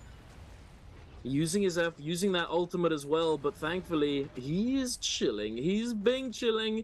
He does not care. He cancels the ultimate and he's charging it up yet again. Mike coming in from the wings. Ooh, Spider, oh, you got a kill, bro? I'm coming. Spider trying to fight him off. Swaps to the pulse sword, the defensive stance. Mike lets him get away with this one. You can get away with this one, bro. I'll take you down later. Especially considering there is a Moonbane close by, and the zone is going to be moving in about 40 seconds. Positioning wise, some of these players are potentially going to look to try and move earlier on and try and secure themselves a good spot, a good little bit of real estate over in the safe zone. But some potentially are going to try and lurk and stay where they are and try and move as the zone closes in. Definitely a viable strategy at this point in the game. The decision whether or not to do this sort of thing comes down to usually what character you're playing and whether or not you have the ability to reset. But let's quickly take a look at this replay. GG Shah versus Xin. Shah with that Yang depletion. Oh my lord, what a beautiful jump parry. And Xin, he's just not even able to do anything. The damage, so much damage, and it's over for him. GG yeah, Shah so that's how Shah cleansed his Yang depletion. I suppose it was. He just yoinked another Soul Bloom as well off of. And that answers the question as well. Where exactly is J-Team's Action? Unfortunately, he's already out of this lobby. Spider and Mike incredibly close in the standings at the moment. I believe Mike is ahead by 3 points. These two players, they have a gravitational pull, I swear. It's truly absolutely insane. Spider may be called Spider, but Mike is the one with the Spider sense on figuring out where exactly Spider is playing from. As again, the skill rush is coming through. Spider just trying to hold on for as long as possible. Had to burn both the F1 and the V1 to be able to break away from Mike. Goes right back inside this building, pulls out that pulse as well, just charging up the scale rush, anticipating Mike, trying to put even more pressure, jumps over the horizontal, puts himself on the wall. Now has to use the scale rush, swaps over to the dual halberds. So I'm just going to push him outside of the building, so there's going to be a lot less terrain to be able to land those scale rushes with the pulse sword, and immediately puts himself into the building, but throws the blue. Mike's able to find the parry. The punish is coming through, but Spider with the armor swap comes out the purple armor that he's able to find inside the hut. Coming in absolutely MVP, and Spider actually backtracks to the position to be able to pick up the pole sword, to be able to hold on to it. And use it once again for those skill rushes to try and lay flat onto Mike. He's been able to identify the other zip on the side of the cliff, holding onto the pole sword as Mike knows that he's going to be around. And as a result, poor Spider, he doesn't even have a weapon extension back. He's only got the dual halberds and the blue pole sword as a melee weapon and a purple bow to his name. And that's all you need. Yeah, it is apparently all you need. Pulse sword for zoning, and Spider and Mike are still going at it. Mike not going to throw out the stone form, goes for the dagger swap, trying to find an uppercut confirmation onto Spider, who's immediately going to hit in with the F1 and the immediate extra tap dodge to be able to back on out of that fight, and slips away, trying to lose the focus of Mike into a sea of other Z-pings in the area. There's OUG's Panda Man with the legendary armor, purple staff, purple pistol as well, could be one of those zips. Mike now has absolutely no clue which one Spider is going to be, and finally I think he can tell. I think he can tell too. I 100% think he can tell. I mean, he'll be looking for a zip running a pulse to be able to scale rush on one of those cliffs. True. He knows. Then again, now for some reason pulse sword has all of a sudden become one of, if not the most popular weapon. Look at them, there's 4 of them, 4 zipping. Oh no wait, there's a Ferrier in there as well. Super Railgun is on the Ferrier, but 3 zippings and a Ferrier, all running around with a pulse sword. Yeah. You know, I mean, and look, Wang Liang, he's been sat in that bush for a long time. Mr. Astro Brain himself, he's not looking to get griefed. He is sitting there patiently, just vibing, watching all of these headless chickens run around. Oh my god, I told you, yeah. It's the same thing every time, but Mike, he reads the 1, 2, 3 from Spider. Spider just getting impatient. He's like, Mike, you little, stop moving me. Frustrated, he sends the 1, 2, 3, and Mike reads it, yoinking away those gold halberd. Spider now down to only the blue pulse sword. He's gonna have to find something. If he gets parried again, he's not gonna have a weapon. Although there is a blue dagger lurking over there. You know what's just gonna happen? Mike's gonna like throw it out into the open to bait Spider, just like he used the purple armor. It's actually probably XCG's Wang Liang using it as a strategy to bait people close. He's finally outside of the purple bush. He gets checked by TE's S Railgun, who comes in with another pulse sword in this lobby as Spider's been spotted out. No surprises by which player. Mike is just continuing to hound this poor zip down. And Spider still doesn't have the ultimate charge back either, has to invest the F1 to be able to hold on to as many of these armor parts as possible. You can see that with the tab. He has literally just got the blue pulse or the purple bow. KLA's T25 on that target, still not being pressured. Going to be pressuring the players around him, dropping from the high ground now because of the zone collapse. Coming in with the cannon, TES railgun, getting caught right out in the open, having to commit the V3, immediately dropping as well into the mech, not just dropping the pillar. And oh no, he lands the Dropping into the zone. Oh no. And what's going on? The right weapons, and Kaiba with another musket kill snipes another kill away from every player in the lobby. Pandaman charging up the Scale Rush on the pole, so doesn't commit to throwing it out just yet, just wants to be able to hold on to the side of this cliff. Now throws the Scale Rush onto Spider, who is in turn being focused down upon, trying to turn that focus back onto Mike before going aerial so that everyone else loses attention on where exactly he's going to be. KLA C25 throwing out the dual halberds, the charged R&B to be able to keep the zone to himself for as long as possible. So swapping onto the cannon, catches Spider, however. The V1 from the zip, allowing Spider to be able to slip away, but he runs immediately into Wolf's Kaibao, who's just throwing the purple on the staff on absolute repeat. Try and scoop up these players running away from the Tarka so they're not the ones out in the open. As XTG's Wang Liang with the charge right-click on the pole, so buying himself a lot of the space, trying to apply pressure onto Mike, who's charging up the dagger, just overholding on the charge left-click so that no one can really get close to him. And as a result, he's been able to buy himself a nice slice of the zone entirely for free, while still holding onto the ultimate as Spider again gets caught by Carabao. We're going to see a Farrier mech drop immediately coming on through. Very early pillar drop to be able to let all of these players now circle around it. Wang Liang hopping into the mech, trying to build up the rage necessary to be able to build into those cannon shots and start to knock these players back, using the boosters, carrying himself away from a lot of the melee damage. Goes in with the cannon, hits so many players around him into the corruption tick. They go. TV25 now coming in with the ultimate, trying to land the fire ticks to be able to connect onto these players. TV25 finds Wang Liang. Spider, however, takes down Tai Bao. Mike's able to find. And there it is. Let's go. Who comes away with the kills? TV25, I believe, the last player standing on the target, but Spider with the kills, able to walk away. Surely the MVP. Somehow, the man had a blue pole sword and a purple bow. Not a single other weapon to his name. And Spider is able to, yet again, as the zone collapses, go for his signature, keep himself in the air for as long as possible, allow everyone else around him to burn through abilities, ultimate resources, and then collapse in when his opponents are low in health and he can come in with those last hits.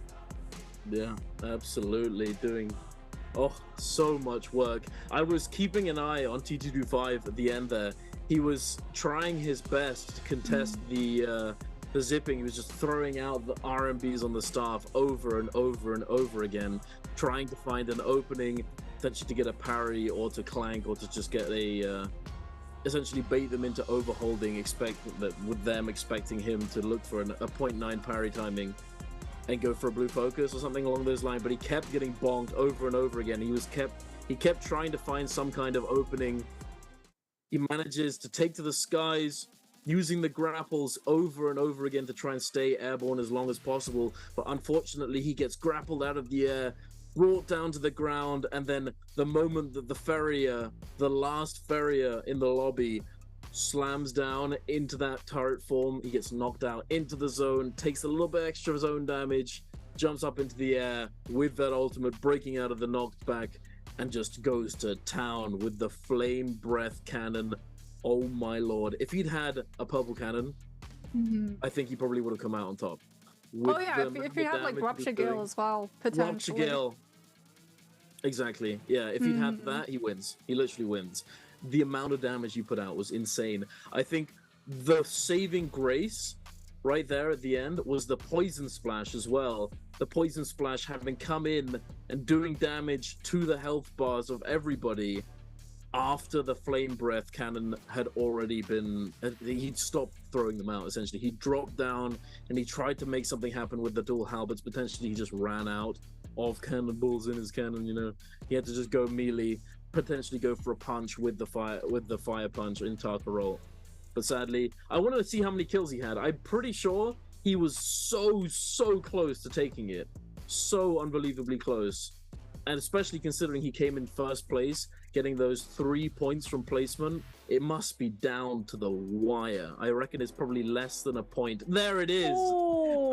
There it is. 0.4, less than half a point. T225. Holy. I'm not gonna lie, I thought he had more kills, but still. Yeah. But anyway, this is what happens when there's no fireflies. You know, 2 games ago, we had fireflies. People were sitting on 5, 6 kills, multiple people.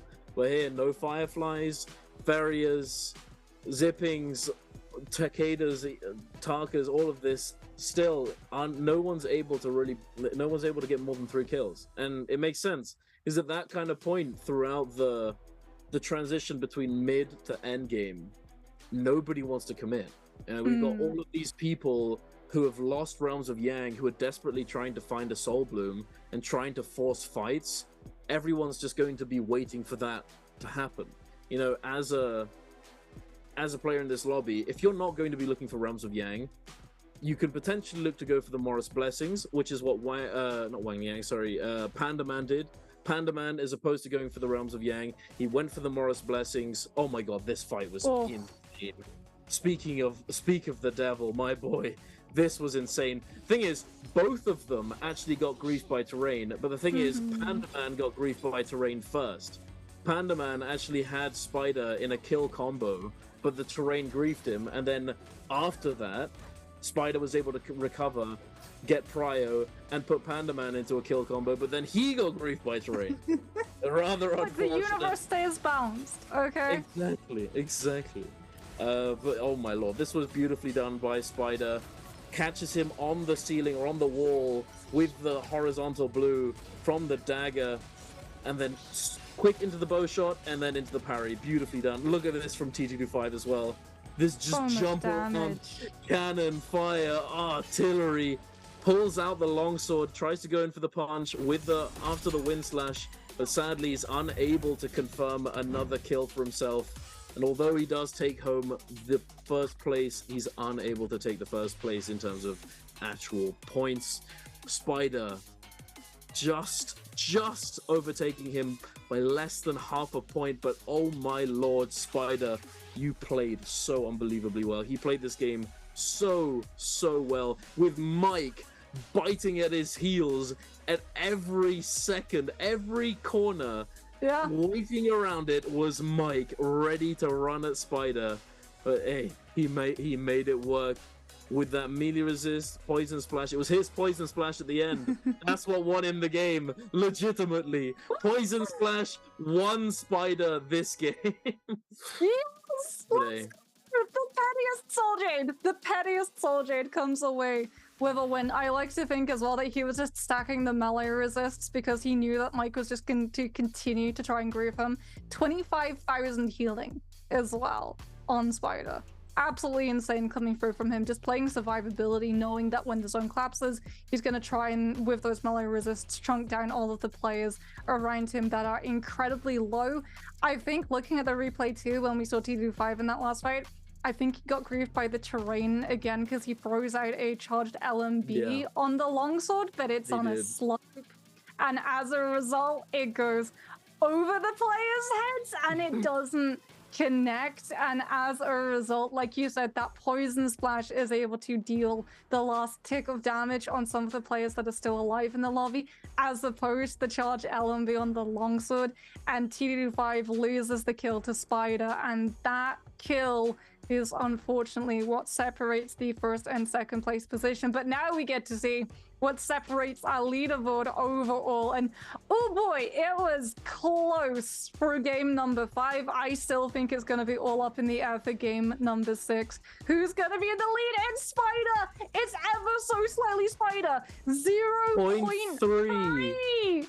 Oh 0.3 between Spider and Mike. And I mean, T225 also not out of the running. If he has a good game and both Spider and Mike get taken out of this lobby early, T2-5 can still walk away with that steal. There is so much pressure on both Spider and Mike currently to be able to pop off. And you have to remember as well, Duncan, game number 6, it's the night map. It's increased fireflies. Are we going to see these players holding onto their signature heroes to be able to take advantage of that and get as aggressive as they want to? Because that means that this lobby is about to be incredibly scrappy very, very quickly. I'm very excited. We are going to be seeing the Panda Man Taka coming out. Sad to say, I don't think he's going to be able to recover. There is a lot of points to get for him to even have a chance at coming in those top spots. But more of that later on. We are yet again, you know what time it is. It's goodies. It's cosmetics time. It is answer the question correctly. Put it in the chat. Have a chance at winning yourself a summer split random gift. If you answer this question correctly, and you are the lucky one who gets chosen out of the many, who was leading the total standings just now? The standings that we just looked at, who is sitting at the very top of the leaderboard? Was it A, KLA T225? Was it B, AOW Mike? Was it C, WBG Spider? Or was it D, Wolves Kai Bao? Make sure to get your answers into the chat, have a chance at winning the summer split random gifts, and to keep an eye on those whispers on your Twitch, as that is how they are going to get in touch with you if you do happen to be the lucky winner of this questionnaire. But hey, back to the juiciness. Although these cosmetics, we all know how juicy they are. They don't miss. They don't miss. They do not. We say it every time. We say it every time. I say it again. They don't miss. You know, if that Targa skin. And That speaking Farrier of Targa, skin. the Farrier skin. All I of love these it skins. so much. The kitty paws are so adorable. Absolutely. But hey, we're going to be going over to a short break, an interview, I think. And we will going to be right back for game number 6, our final game of the day, the decider of today's finals solos. Be sure to not go anywhere. We will be right back.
Welcome back to the NARAKA BLADEPOINT Pro League. It's bi-weekly for the last of our bi-weeklies, Duncan, and it's the last of our games.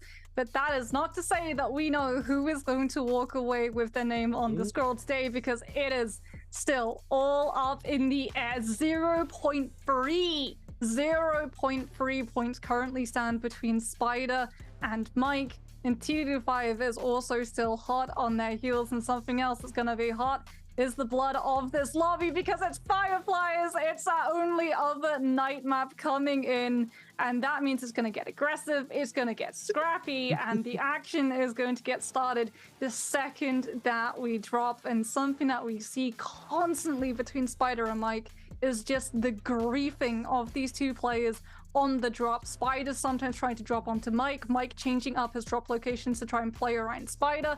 Are we going to see the exact same thing happen today? Is Spider going to try and shadow Mike, or are we going to see him break away from just looking at his rival and try and go after the rest of the lobby? Because he may be in the lead, but it's not by a whole lot. No, not at all. It is literally, what was it, 0.3? Yep. 0.3 points behind. And Mike, look at him. For the first time, he's actually serious.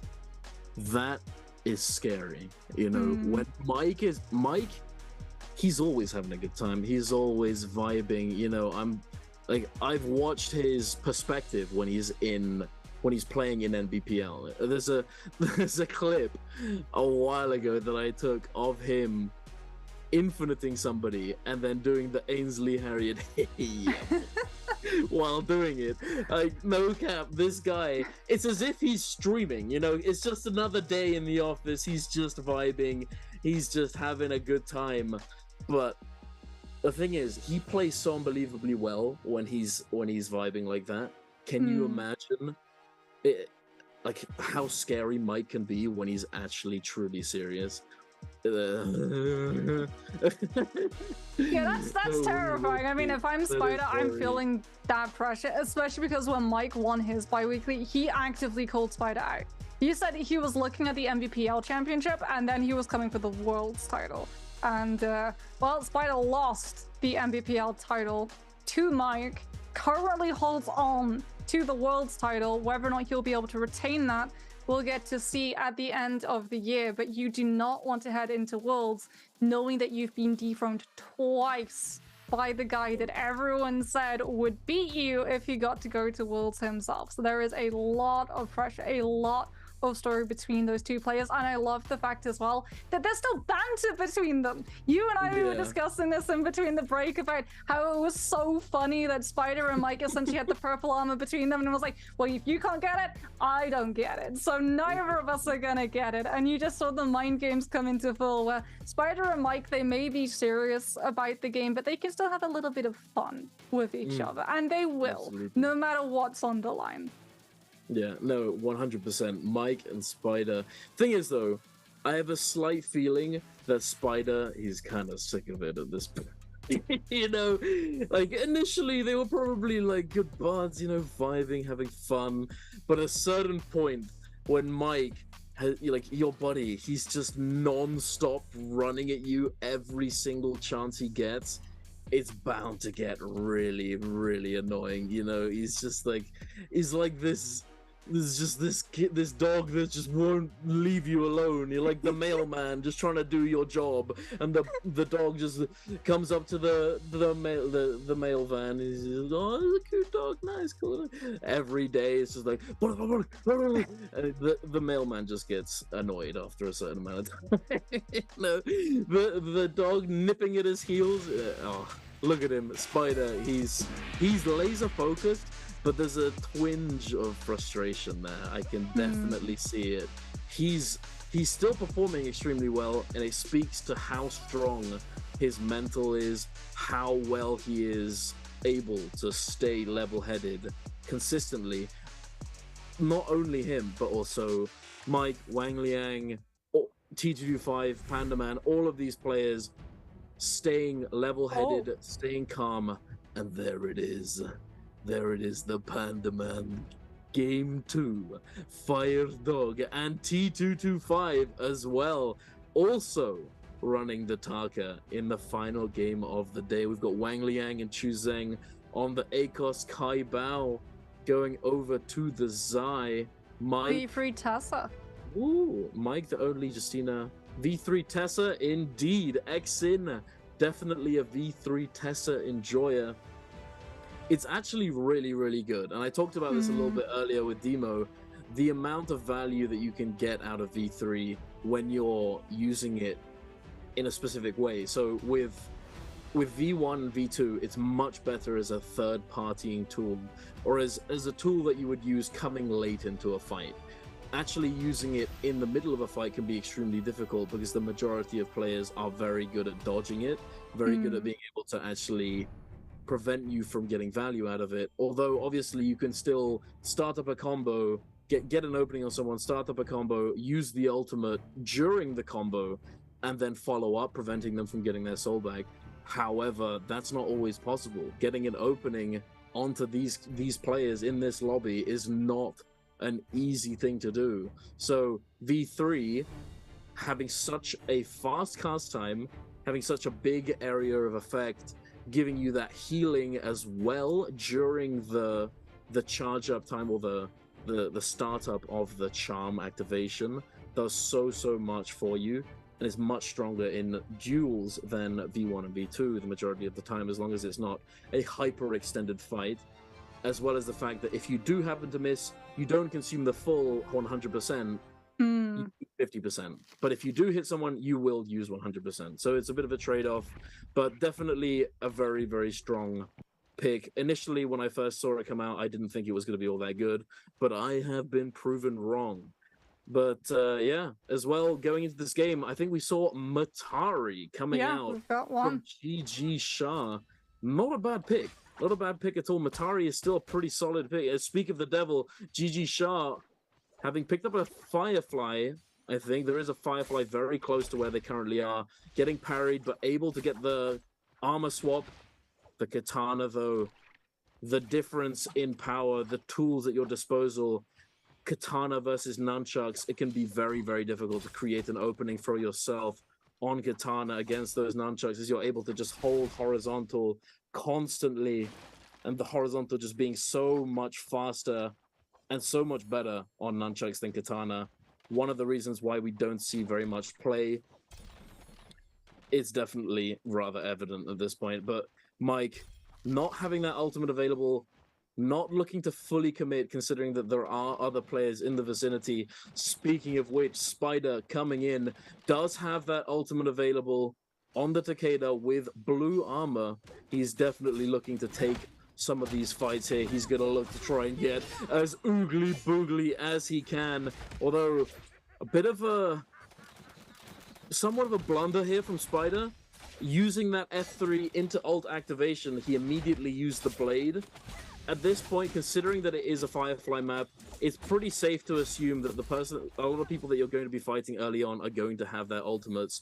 So saving your demonic blade, just using the ult activation to knock them up and try and get some kind of light follow-up as opposed to a full combo, is probably the safer pick, but it doesn't matter. Spider is able to take him down on the buttery rocks. Shah, unfortunately, unable to get out alive. Ooh, speaking of which, T225 almost getting taken down there. Jin hot on his heels, having used that Zai ultimate. Zai versus Taka. If you've ever played the matchup as Taka, it is not very fun. It is very, very difficult to create openings for yourself as well as space out, as the majority of your mobility is very counterable by Zai's omnidirectional attacks. And there it is. Although they weren't in ult, Jin does take down T225 under a lot of pressure as, Spider taking down Mike. Hey, little bro, you know, it's enough grief, and I'm gonna take leaving the blame. He's leaving the blame for that first round with Yang. Absolutely. Spider able to pick up 2 kills off of the bat. Already going to start to lengthen out that distance, and Mike now, without that safety line of being able to revisit the soul altar, going to have to play a little bit more safely. considering the fact that he is on that Justina. As we can see, Xu Sheng taking a lot of aggression coming through. Wang Liang trying to go for the uppercut on the dagger, does get parried over with Xu Sheng reading it out. There's the Tessa V3 coming through as Spider comes in for the third party, charging up the charge, right click on that pulse sword, not going into the building. However, as he did get hit by the Tessa Tev at the same time too, trying to come in with a musket shot, won't be able to snipe a kill.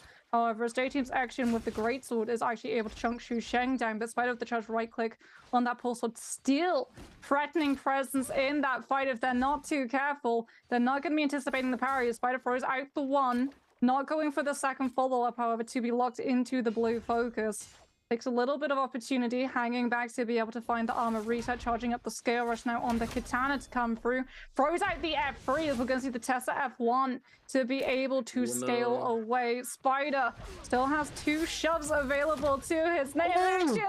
Throws out the shove to lock him into the stagger, goes in with the charge click on the katana, will be able to find the kill necessary. Grapple cancels onto Wang Liang into the jump light attack as well to be able to land the follow through. Staggers Wang Liang onto the ground, follows up with a blink strike, and that's going to be Wang Liang surely going down to something like a musket hot swap if Spider's going to be able to find it. However, he's just going to take that in with the katana, tap dodging forward and hitting him through, and that is Spider already up to 4 kills. And this is huge because these players, they don't see the nameplates, they don't see the skins, they do see the kill feed.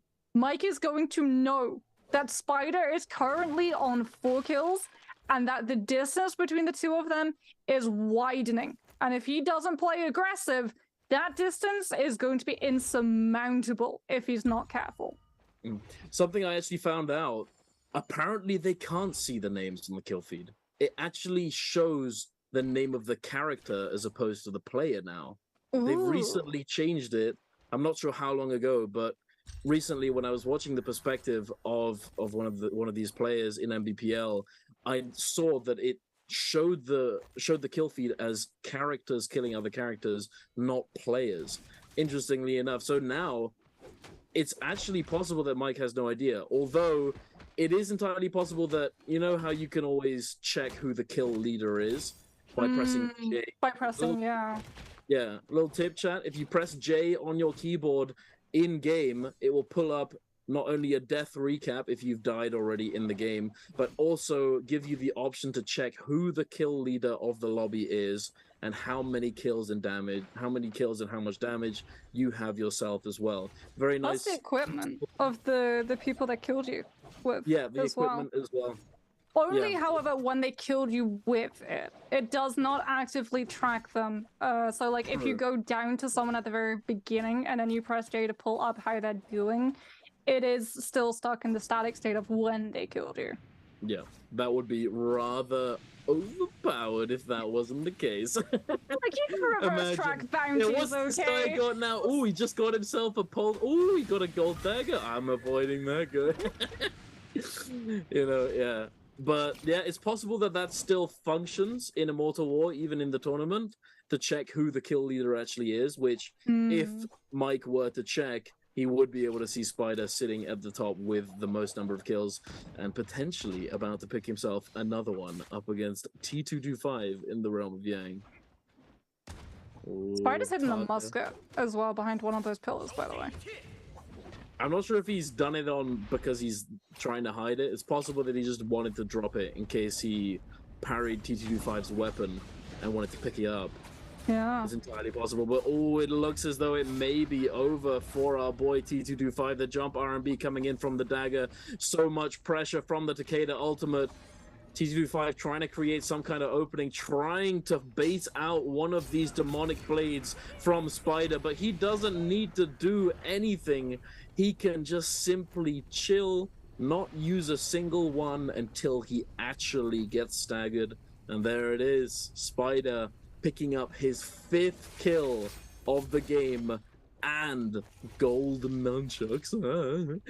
If he gets Dragon's Roar, to be able to play off of that Takeda ult saga, this lobby is donezo. Oh, Spider and Realm of Yang fights, it's just an absolute joy to watch. Goes for the grapple cancel onto a T225 to force the target into holding onto the focus from that katana. As we say, Spider might actually lose the Vermilion Birthright immediately. DRG's Akuma comes in with the legendary halberds that he surely picked up off of a successful Realm of Yang for himself. And as a result, he's going to be able to win out into that fight. Tester ultimate now, the V3, attaching onto KLA's T225, who has not been able to interact with the urn just yet. And there it is, the enchantment into the charge RMB from the halberds. But T225, however, still has the Tarker ultimate.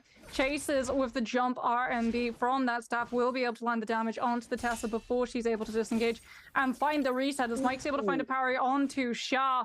Tries to come in with the follow-up, won't be able to find a scale rush, however, onto the Mataru, who's immediately going to look for the disengagement with those blinks away.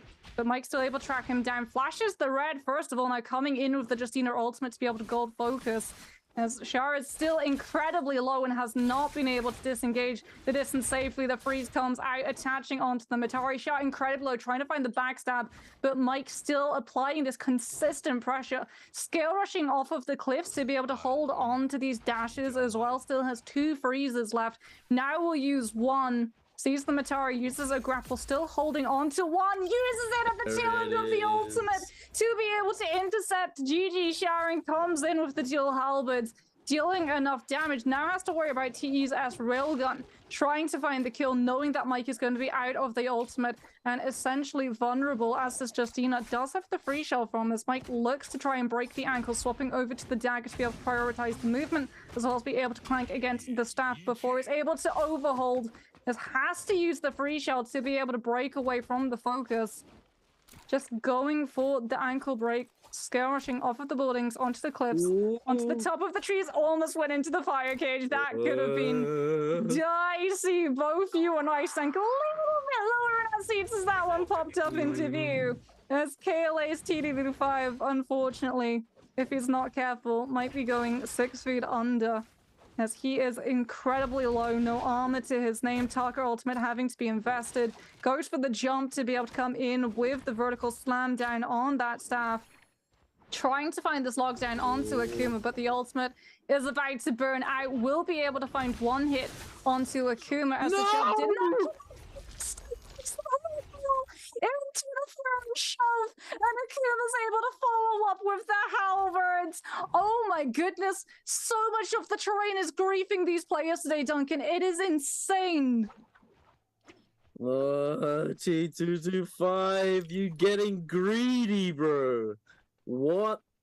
In this matchup, if you don't count how many blades they've used, you are griefing yourself. He used only 2. His ult is on literally 3%, and he pushes with less than 600 HP to his name. I don't know. Like T225, he's an insanely good player. He's absolutely nuts. However, he does get a little bit ahead of himself sometimes. Like, it's something that does benefit him a lot of the time. He plays very, very aggressively, sometimes to the extent where it throws off his opponent, where they just don't know what he's going to do next. He sends out blue focuses that a lot of people would never even consider doing so because of how dangerous it can be. They're giving the respect to the player that they're fighting to be able to parry it and that sort of thing. However, getting a little bit too aggressive can be the death of you, as we just saw. Oh, Mike here. Oh, I felt that. Ow, that hurt. Oh my lord. That was how much damage? I think that was 800, 900 damage. Yeah. Oh my lord. That was actually insanely close. Mike using his ultimate and then hold dodging out, but getting caught on the initial startup of his hold dodge by the staff double charge Dragon Slayer, and then cancelling his ult immediately to use the combo break, but immediately turning around with a 0.9, absolutely obliterating his health bar. But it's the matchup. The gasp was extremely fitting. Mike versus Spider in the realm of Yang. Spider on the gold monies. Mike somehow standing on Spider's head mid-air, getting that opening with the LMB into the uppercut, sheath combo with the R&B blue focus. Spider managing to avoid the jump R&B follow-up from Mike on the staff, able to catch him, but Mike immediately using that F2 to combo break out of it. Spider predicting that Mike's gonna jump in, and he catches him, getting the follow-up with the Dragon's Roar, and there it is! Spider lets out a sigh of relief and takes down Mike. Oh my lord, Mike. Jesus. Holy moly, that was close. Oh my goodness. The Battle of the Titans, Spider now on his 6th kill of the game, and there are only 4 players alive. Yep, this is going to end before Zone collapses. Unless this might end before the them. second realm of Yang spawns up, given the fact that Wolf's Kai Bao takes down DRG's Akuma. That is, however, inside a realm of Yang, so we're going to be seeing him come back alive to one of those soul altars and try and cleanse the Yang depletion. Remember, Spider left a body, but Spider won the realm of Yang. Mike, I don't think, has a Soul Bloom stashed currently. No, I don't think so. And unfortunately, we are going to have to see him now start to move around this terrain. Ooh. Spider coming in with a huge meter jump off of the V1, now has a spear to be able to Dragon Slayers confirm. There he has it again. It's going to be the rematch. Mike and Spider still with the full meter on these nunchucks. As you can see, Spider with the Mystic Might going to be trying to figure out where everyone is around him. Oh yeah, this is the second realm of Yang then, as he's been able to pick this up. Wow, this lobby has been going quickly. As Mike overholds the staff, goes for a very early free shell from Spider. Not committing to anything. Tap dodges through the just, the 1-2 from Mike coming through. Spider still trying to chase after.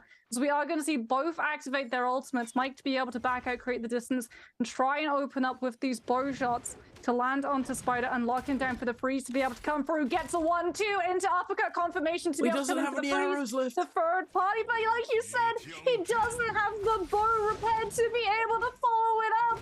Mike tries to find the kill, gets the 1-2 uppercut confirmation onto Spider, who goes so incredibly low. Mike tries to down. That's the 1-2. Immediately, Spider is knocked out of the lobby. Mike not able to pick up the Soul Bloom, however, as he's currently being griefed by Wolf's Kai Bao. The terrain working so hard against this Justina. The free shell from not allowing Mike to be able to reset fully, and Kai Bao comes in with the kill, and he is still 3 points behind Mike. 2 players left alive. Wolf's Kai Bao, DRG's Akuma, both sitting at 4 kills and both sitting so far behind the leaderboard, behind the top 2, that they are not going to be able to put enough points on the board to walk away the MVP of the weekend overall. Spider and Mike, it's going to be so close, but it might just come down to survivability. Mike able to put 4 kills together. It's over. No, look, you can see it. You can see it on the leaderboard. They've already tied the survival? Spider's already won. He's already won? Oh. He's already won. That's the thing. That's like, that situation was exactly what Mike needed. Mike needed to find Spider in that moment, kill him, and then kill the rest of the lobby. At least get another 2 kill, at least getting another 1 more kill, and then potentially coming out in first place, and then he wins. But sadly, oh my lord, he does get the kill, but then he doesn't get the Soul Bloom, and then he just gets tech chased down on the buttery rocks, the sticky cliff. He's just unable to move. The gold staff tech chase just doing so much to keep him locked down, and sadly he's just not able to do anything, having committed all of his dashes. That's so ironic that by killing Spider, he unfortunately puts himself to get third party. And now, like you said, Kai Bao and Akuma going head to head, but neither of them can oust Spider from his position. He's been able to, in the last Biweekly, walk away with another MVP and triumph over Mike, who's only been able to pick up 1, as opposed to Spider, who'll be able to take his second. Oh my lord. It's obviously it's a little bit of an anticlimax, considering we already know who's going to be coming out on top, but still, if these 2 players are scrapping it out, Akuma, oh my lord, so unbelievably patient with that ultimate activation, waiting until the last second, knowing all knowing his limits and being able to make it out, find a white armor to swap over to and heal up, he may be able to get this gold armor coming out of this Morris Blessing. But I'm assuming that Kai Bao is going to be very, very aware, and there it is. He's gonna get himself that gold armor. To be honest, if I was him, I would just leave it in the box and then prevent Akuma from coming to the actual box and picking up the purple that he drops. Because now he's essentially just given him a chance to come back. If he just waited with his back to the Moonbane, he probably would have been able to deny Akuma from picking up an armor, but hey, it is what it is. Kai Bao's feeling confident, he's feeling himself, and rightly so. He's been performing extremely well. Akuma getting that F3 confirmation, Kai Bao responding with a half-charge LMB into sheath combo with this gold staff, just doing so much damage. Actually ridiculous how much damage he just did. It's possible that he has Juggernaut stacked up with a lot of attack jades. But then again, it is a gold staff. Gold staffs do a lot of damage, as we all know all too well. Akuma, again, getting an F3 confirmation, but not immediately transitioning into the ult, as he knows that if he does so, Wolf's gonna... Yes! Look at him smiling! And he just... Oh! Multiplies, pops the ult, and boom! It's over! Oh! No way!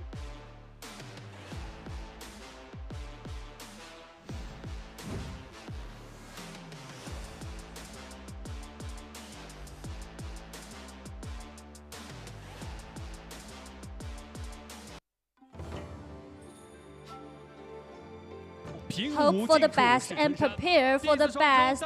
And we would like to say congratulations, WBG Spider.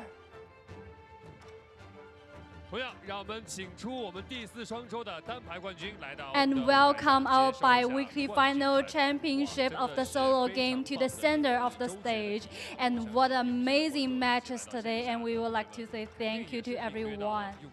And we know that it's a key point for the NARAKA and also very key point for the audience. And I would like to know how you comment on today's matches, especially for the final game and the fighting.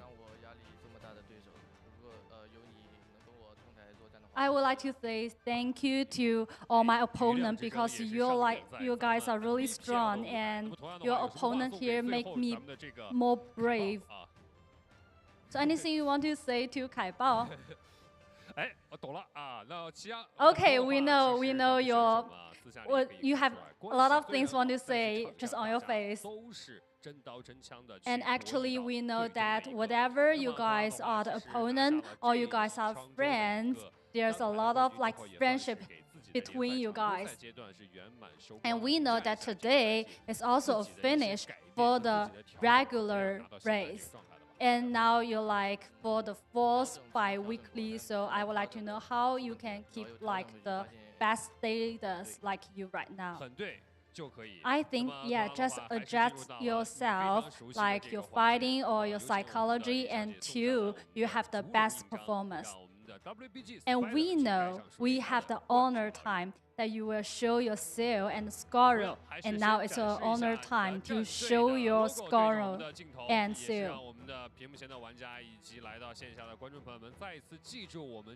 Yeah, we know it's honor time, and we'll make all the audience memorize. Please, Spider, just take the photo with your Seal and Scorro.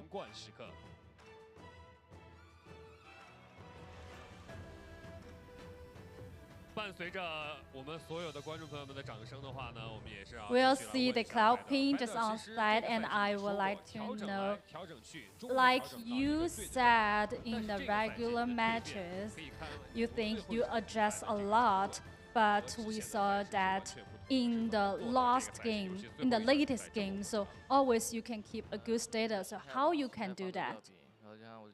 Yeah, I think just to keep or to address a good psychology, whatever is the last game or not. Yeah, we just mentioned about how to adjust your psychology and about your coach. And we know that for the esports players, sometimes you guys will have a lot of pressure. So how are you feeling about the pressure?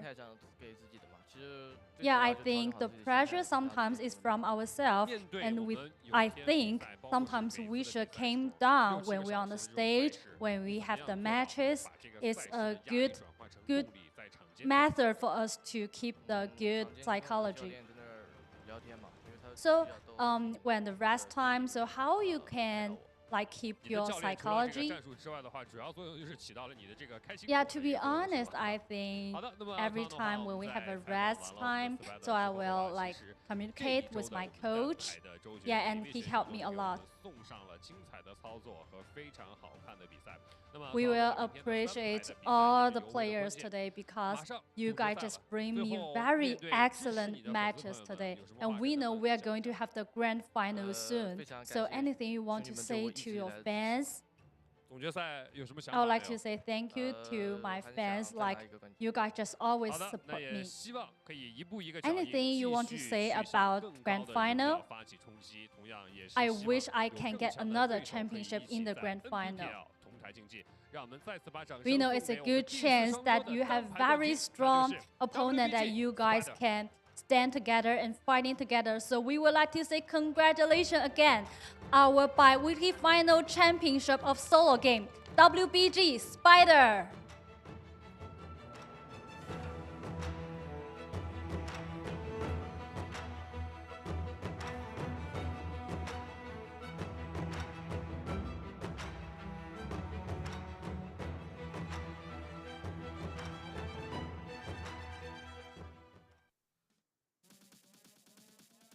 What a game.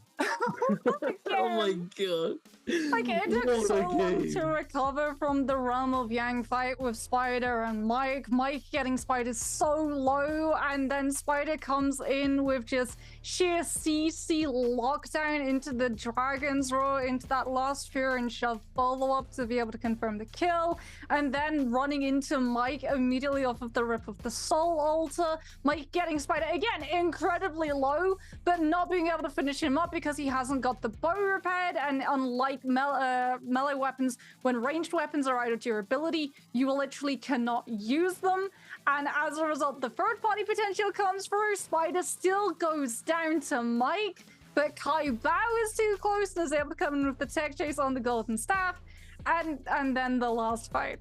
We were like, okay, macro decision making, armor swaps on the Morris Blessing, baiting positions, and it's all decided by a fire cage. The kite over to Eventide to be able to just hot swap onto that musket and drop the fire cage so that you get stunned into the fire tick and the follow-up damage. Absolute big brain plays coming through from all of these players, but aggressive plays coming through from Spider, which are able to cement himself the win. Because like we said, that scoreboard was really close between Spider and Mike. Both of those two players knew they needed to go aggressive and net those kills to be able to triumph over each other. And Spider's 6 kills before he goes down. Doesn't even make it into the top 3. What a machine. But with the kills that he's able to pick up so early on in that just incredibly aggressive Spider playstyle that we have come to know and love since his debut onto the Nbpl stage from last year, just absolutely zooms his way. That distance between himself and Mike just getting longer and longer, larger and larger, until unfortunately they're just not able to close it up, and he's still able to win out, putting himself to be 1 MVP ahead of his rival before we head into the overall final playoffs. Absolutely. What a performance from all of these players. Not only did Spider, Mike, T225, all of those guys do extremely well, but everybody else as well playing their hearts out. You know, it's amazing to see. We didn't just get ridiculously good fights from those heavy hitters at the top. We got amazing fights from everybody throughout the entire series. Hey, what a series it's been. What a day. I don't know what to say, honestly. It was just beautiful to watch. Some of these plays, all of the jokes as well, the banter. Mike and Spider going back and forth. Oh, you want this armor, bro? Ooh, come get it, buddy. All of this, everything. At the very end as well, when he when he takes him down with the fire cage, and he's just sat there giggling his ass off. He's just and Kai Bao's just sat there like, no! Oh my god! And I bet you the moment that went down afterwards, they probably both just stood up like, you. It's so awesome to see. I wish we could see more of that. Maybe in future. Hey, we will see. It's one of the best aspects. All of these players have been playing together, playing against each other for the longest time now, and it's so it's so amazing to see them clash. These titans of NARAKA clashing against each other. Truly a sight to see.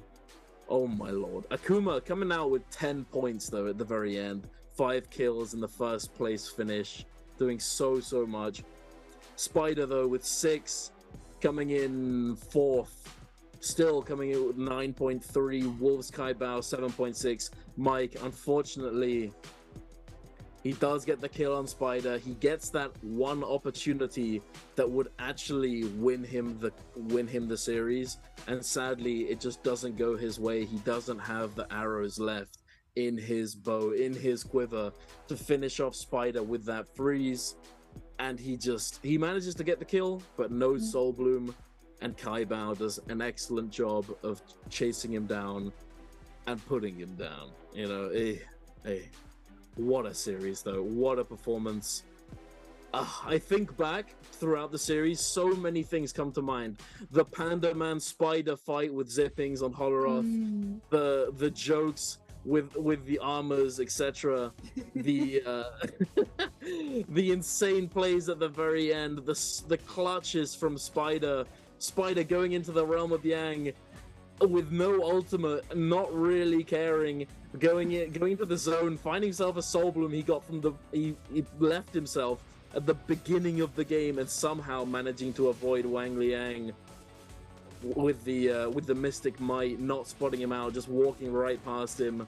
So many things. Oh, Mike as well, performing extremely well.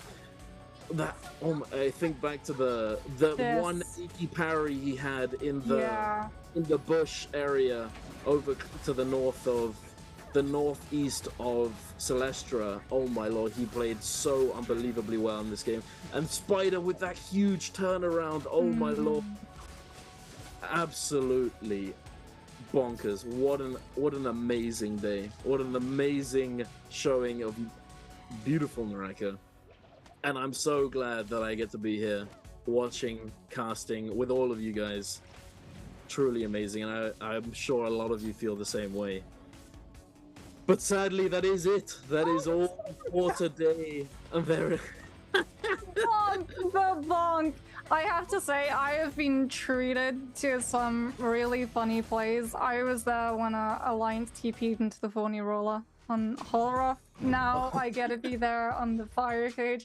Let me tell you, Jake and I collectively lost it when that TP came through. And then I lost it again when I tuned in yesterday to see that production, the absolute angels that they are, had actually taken my suggestion on board. And remember how we did like the interviews last season with Phony Rollers like in the background? They brought the video back and had a lion stand behind it. To get interviewed about the play into the Phony Roller, but oh, something else that just brings such a smile to my face is looking at the leaderboard, looking and seeing where all of these players have been able to just improve and slowly but steadily surmount just their legacies into NARAKA. Spider has long been a player that has been, when he's at his peak, when he is playing at his absolute best, he is the best unequivocally in the world, but he needed to gain that confidence. He needed to be able to have that faith in himself that he was able to walk away and still dominate these lobbies. And it has been an absolute joy to get to see him have that confidence moving over from last week, where he's able to come in with those 5 MVPs, to the confidence that he has in the regular week off of those wins, translated again here into just him playing incredibly smart, clean, mechanically, and macro NARAKA as well. Absolutely. Here we have a total damage for the day. Mike sitting at the top with a ridiculous amount of damage over Spider, who's sitting in second place. More than 20,000. No, wait, what am I talking about? More than 10k, 11k. I can't do maths right now. Oh my lord, my mind is all over the place.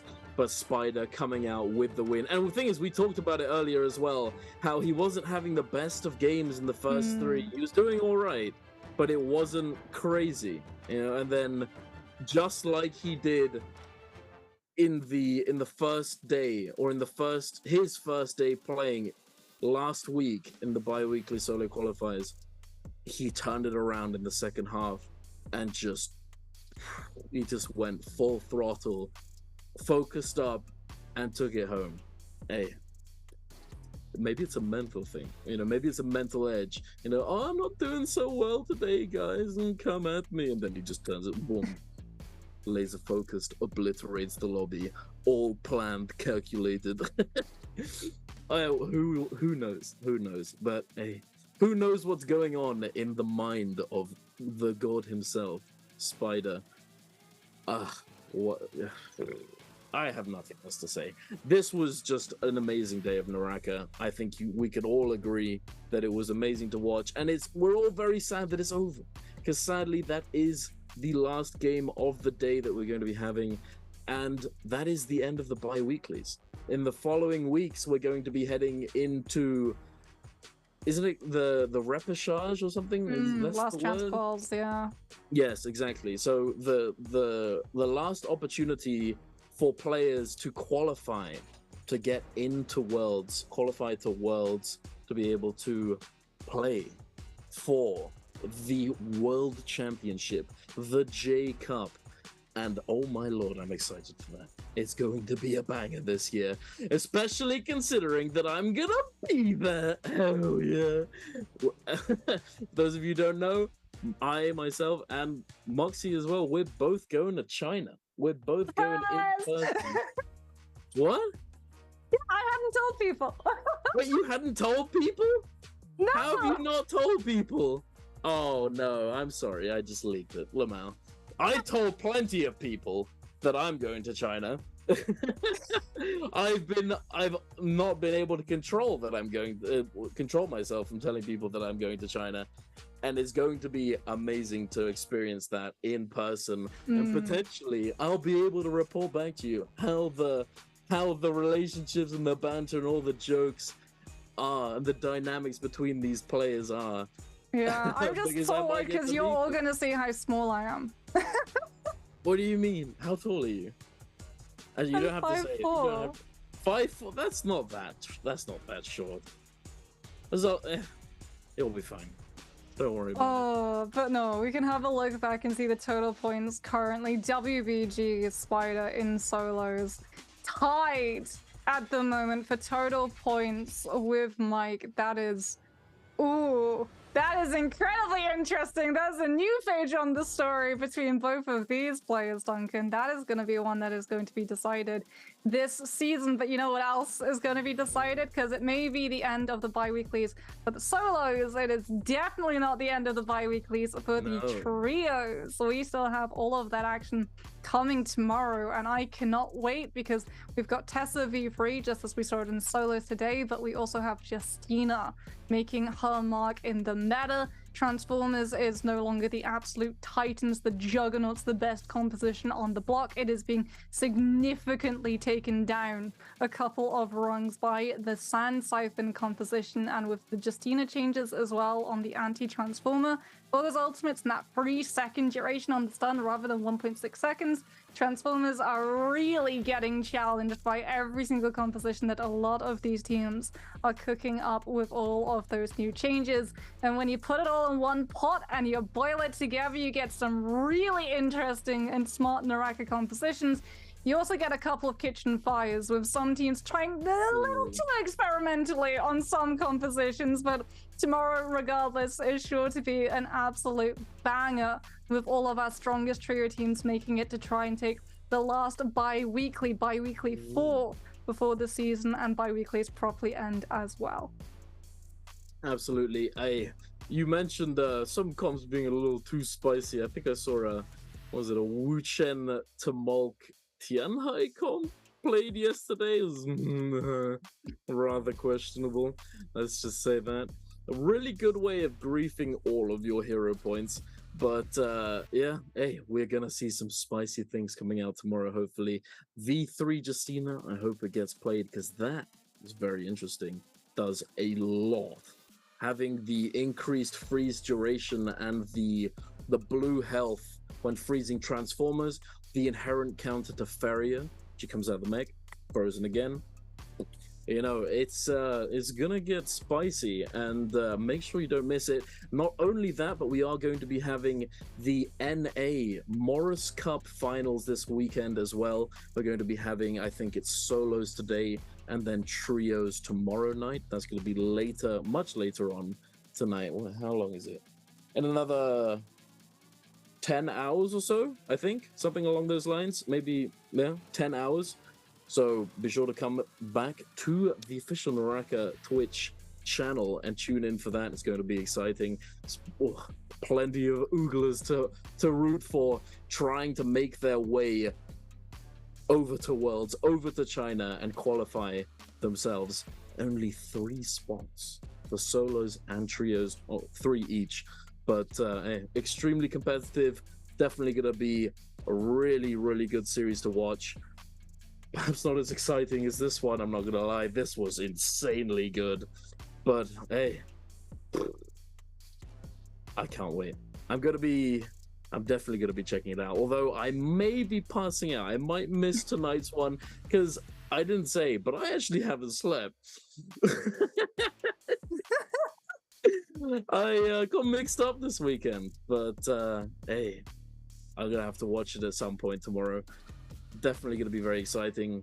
What do you think we're going to see tomorrow? Or potentially even for NA? Do you have any predictions, perhaps? Ooh, I mean, I hope that Tryhard is able to make it back into to NA, right? Given all of the grind that both EU and NA were able to make last year. Unfortunately, say one of our soloists for EU, who was able to make it all the way to grand finals last year for Jacob, wasn't able to make it for solos this year, but is still going to be able to make it over in terms of trios. So I'm hoping that NA is going to have the same, right? Because we've seen a lot of these players in all of these different regions other than CN really improve over the year, putting together a lot of different compositions.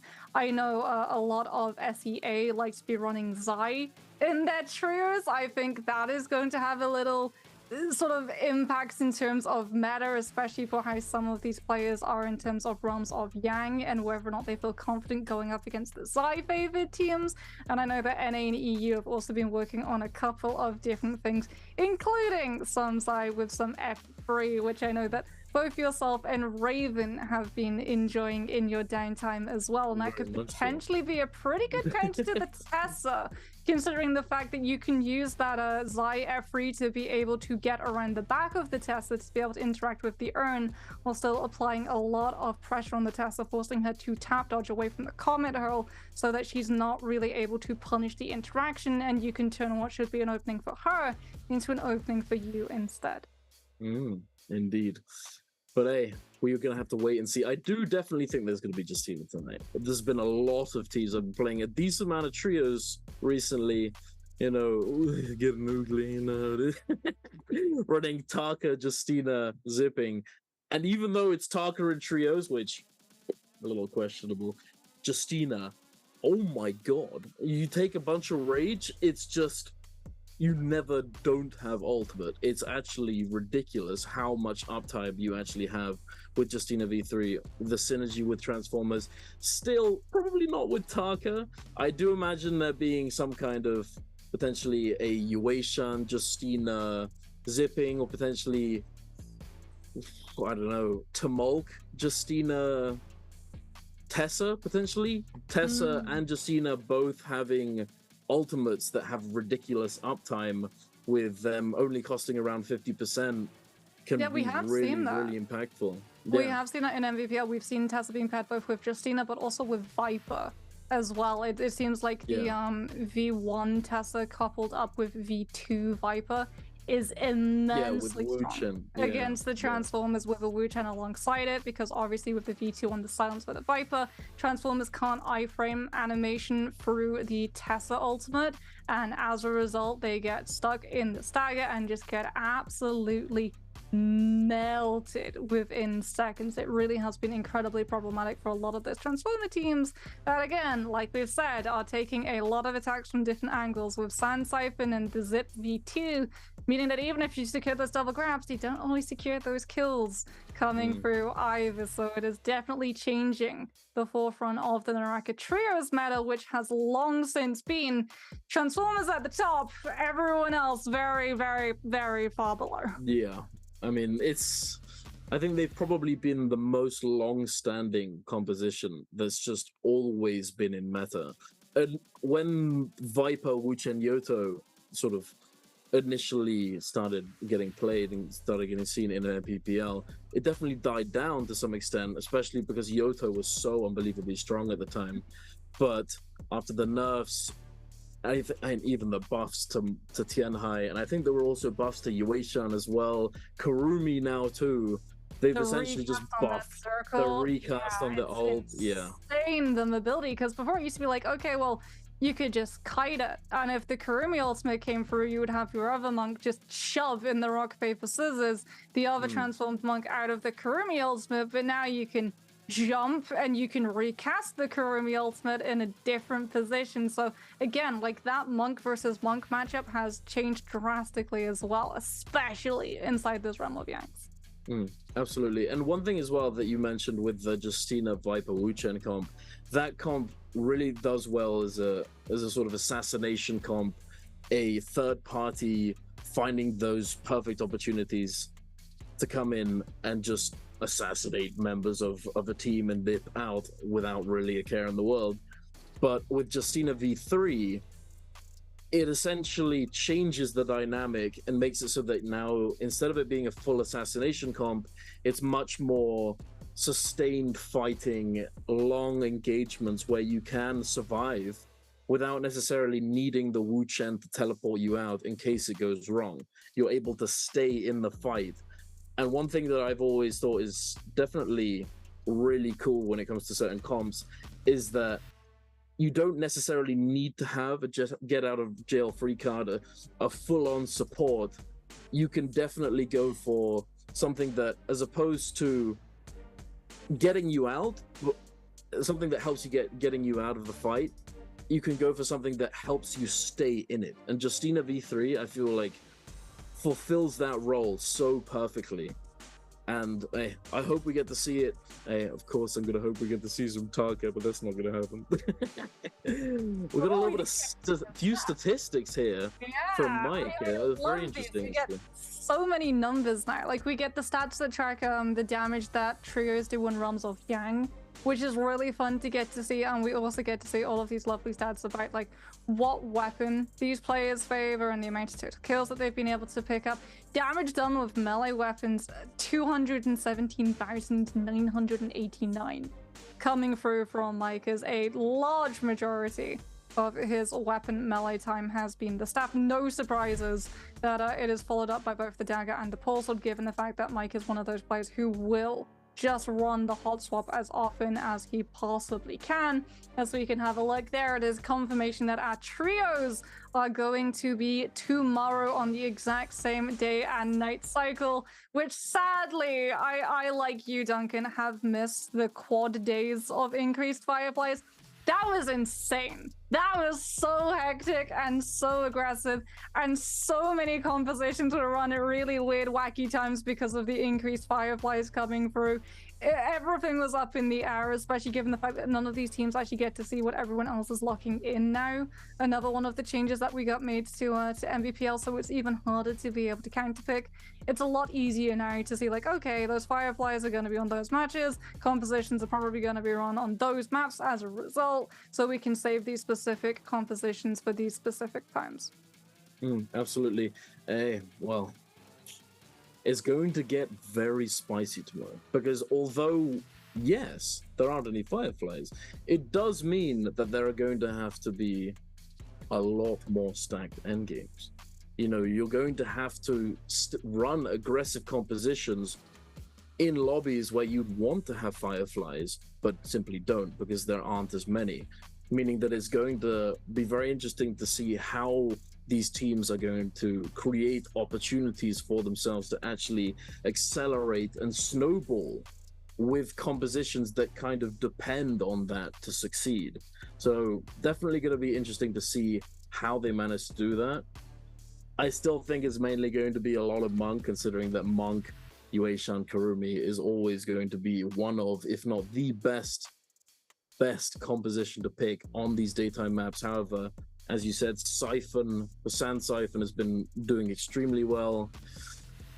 I don't know. It's still rather difficult to truly come out on top in the end game with Sand Siphon, but if you manage to get enough kills leading up to that point, especially considering that you can just snowball continuously, buying a crazy amount of jades from the shop and just trying to get as many game-changing ability or jades and functionalities for your weapons that can just win you the game outright. That's one of the reasons why so many teams now, they're running coins over time, as opposed to rage over time, as well as discount, allowing them to not only be able to gamble those jades in the shop, potentially get themselves random purple weapons, but also being able to res their teammates consistently as they're able to accumulate all the money that they gain over time and then put it to resing one of their teammates if they happen to die in Realm of Yang and they're missing 1 or 2 soul blooms or something like that. But anyway, we're going to have to wait and see. Come back tomorrow. Also tonight, come back tonight if you're up for watching some NA solo finals. It's going to be extremely exciting to see all the Titans of NA clash and butt heads to try and secure their place to go to Worlds. But if not that, come back tomorrow for some more Nbpl finals trios. It's the finals tomorrow as well. And I mean, that's about it from us today. Sadly, no more NARAKA, but there will be a replay if you manage to miss a few of the first games. So stay tuned for that. But other than that, you've got any parting words, Moxie? I guess just learn your firefly landing spots as you saw today. And it's really easy to do. Literally, there is so much stuff out there. There is an interactive NARAKA map. If you just go into your internet browser, you will be able to find it. I guarantee you it will immediately improve your landing gear that you're able to find.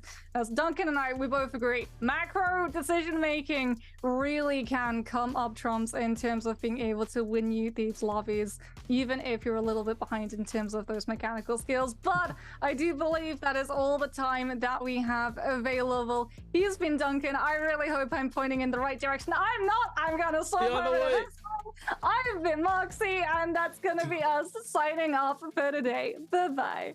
Take care.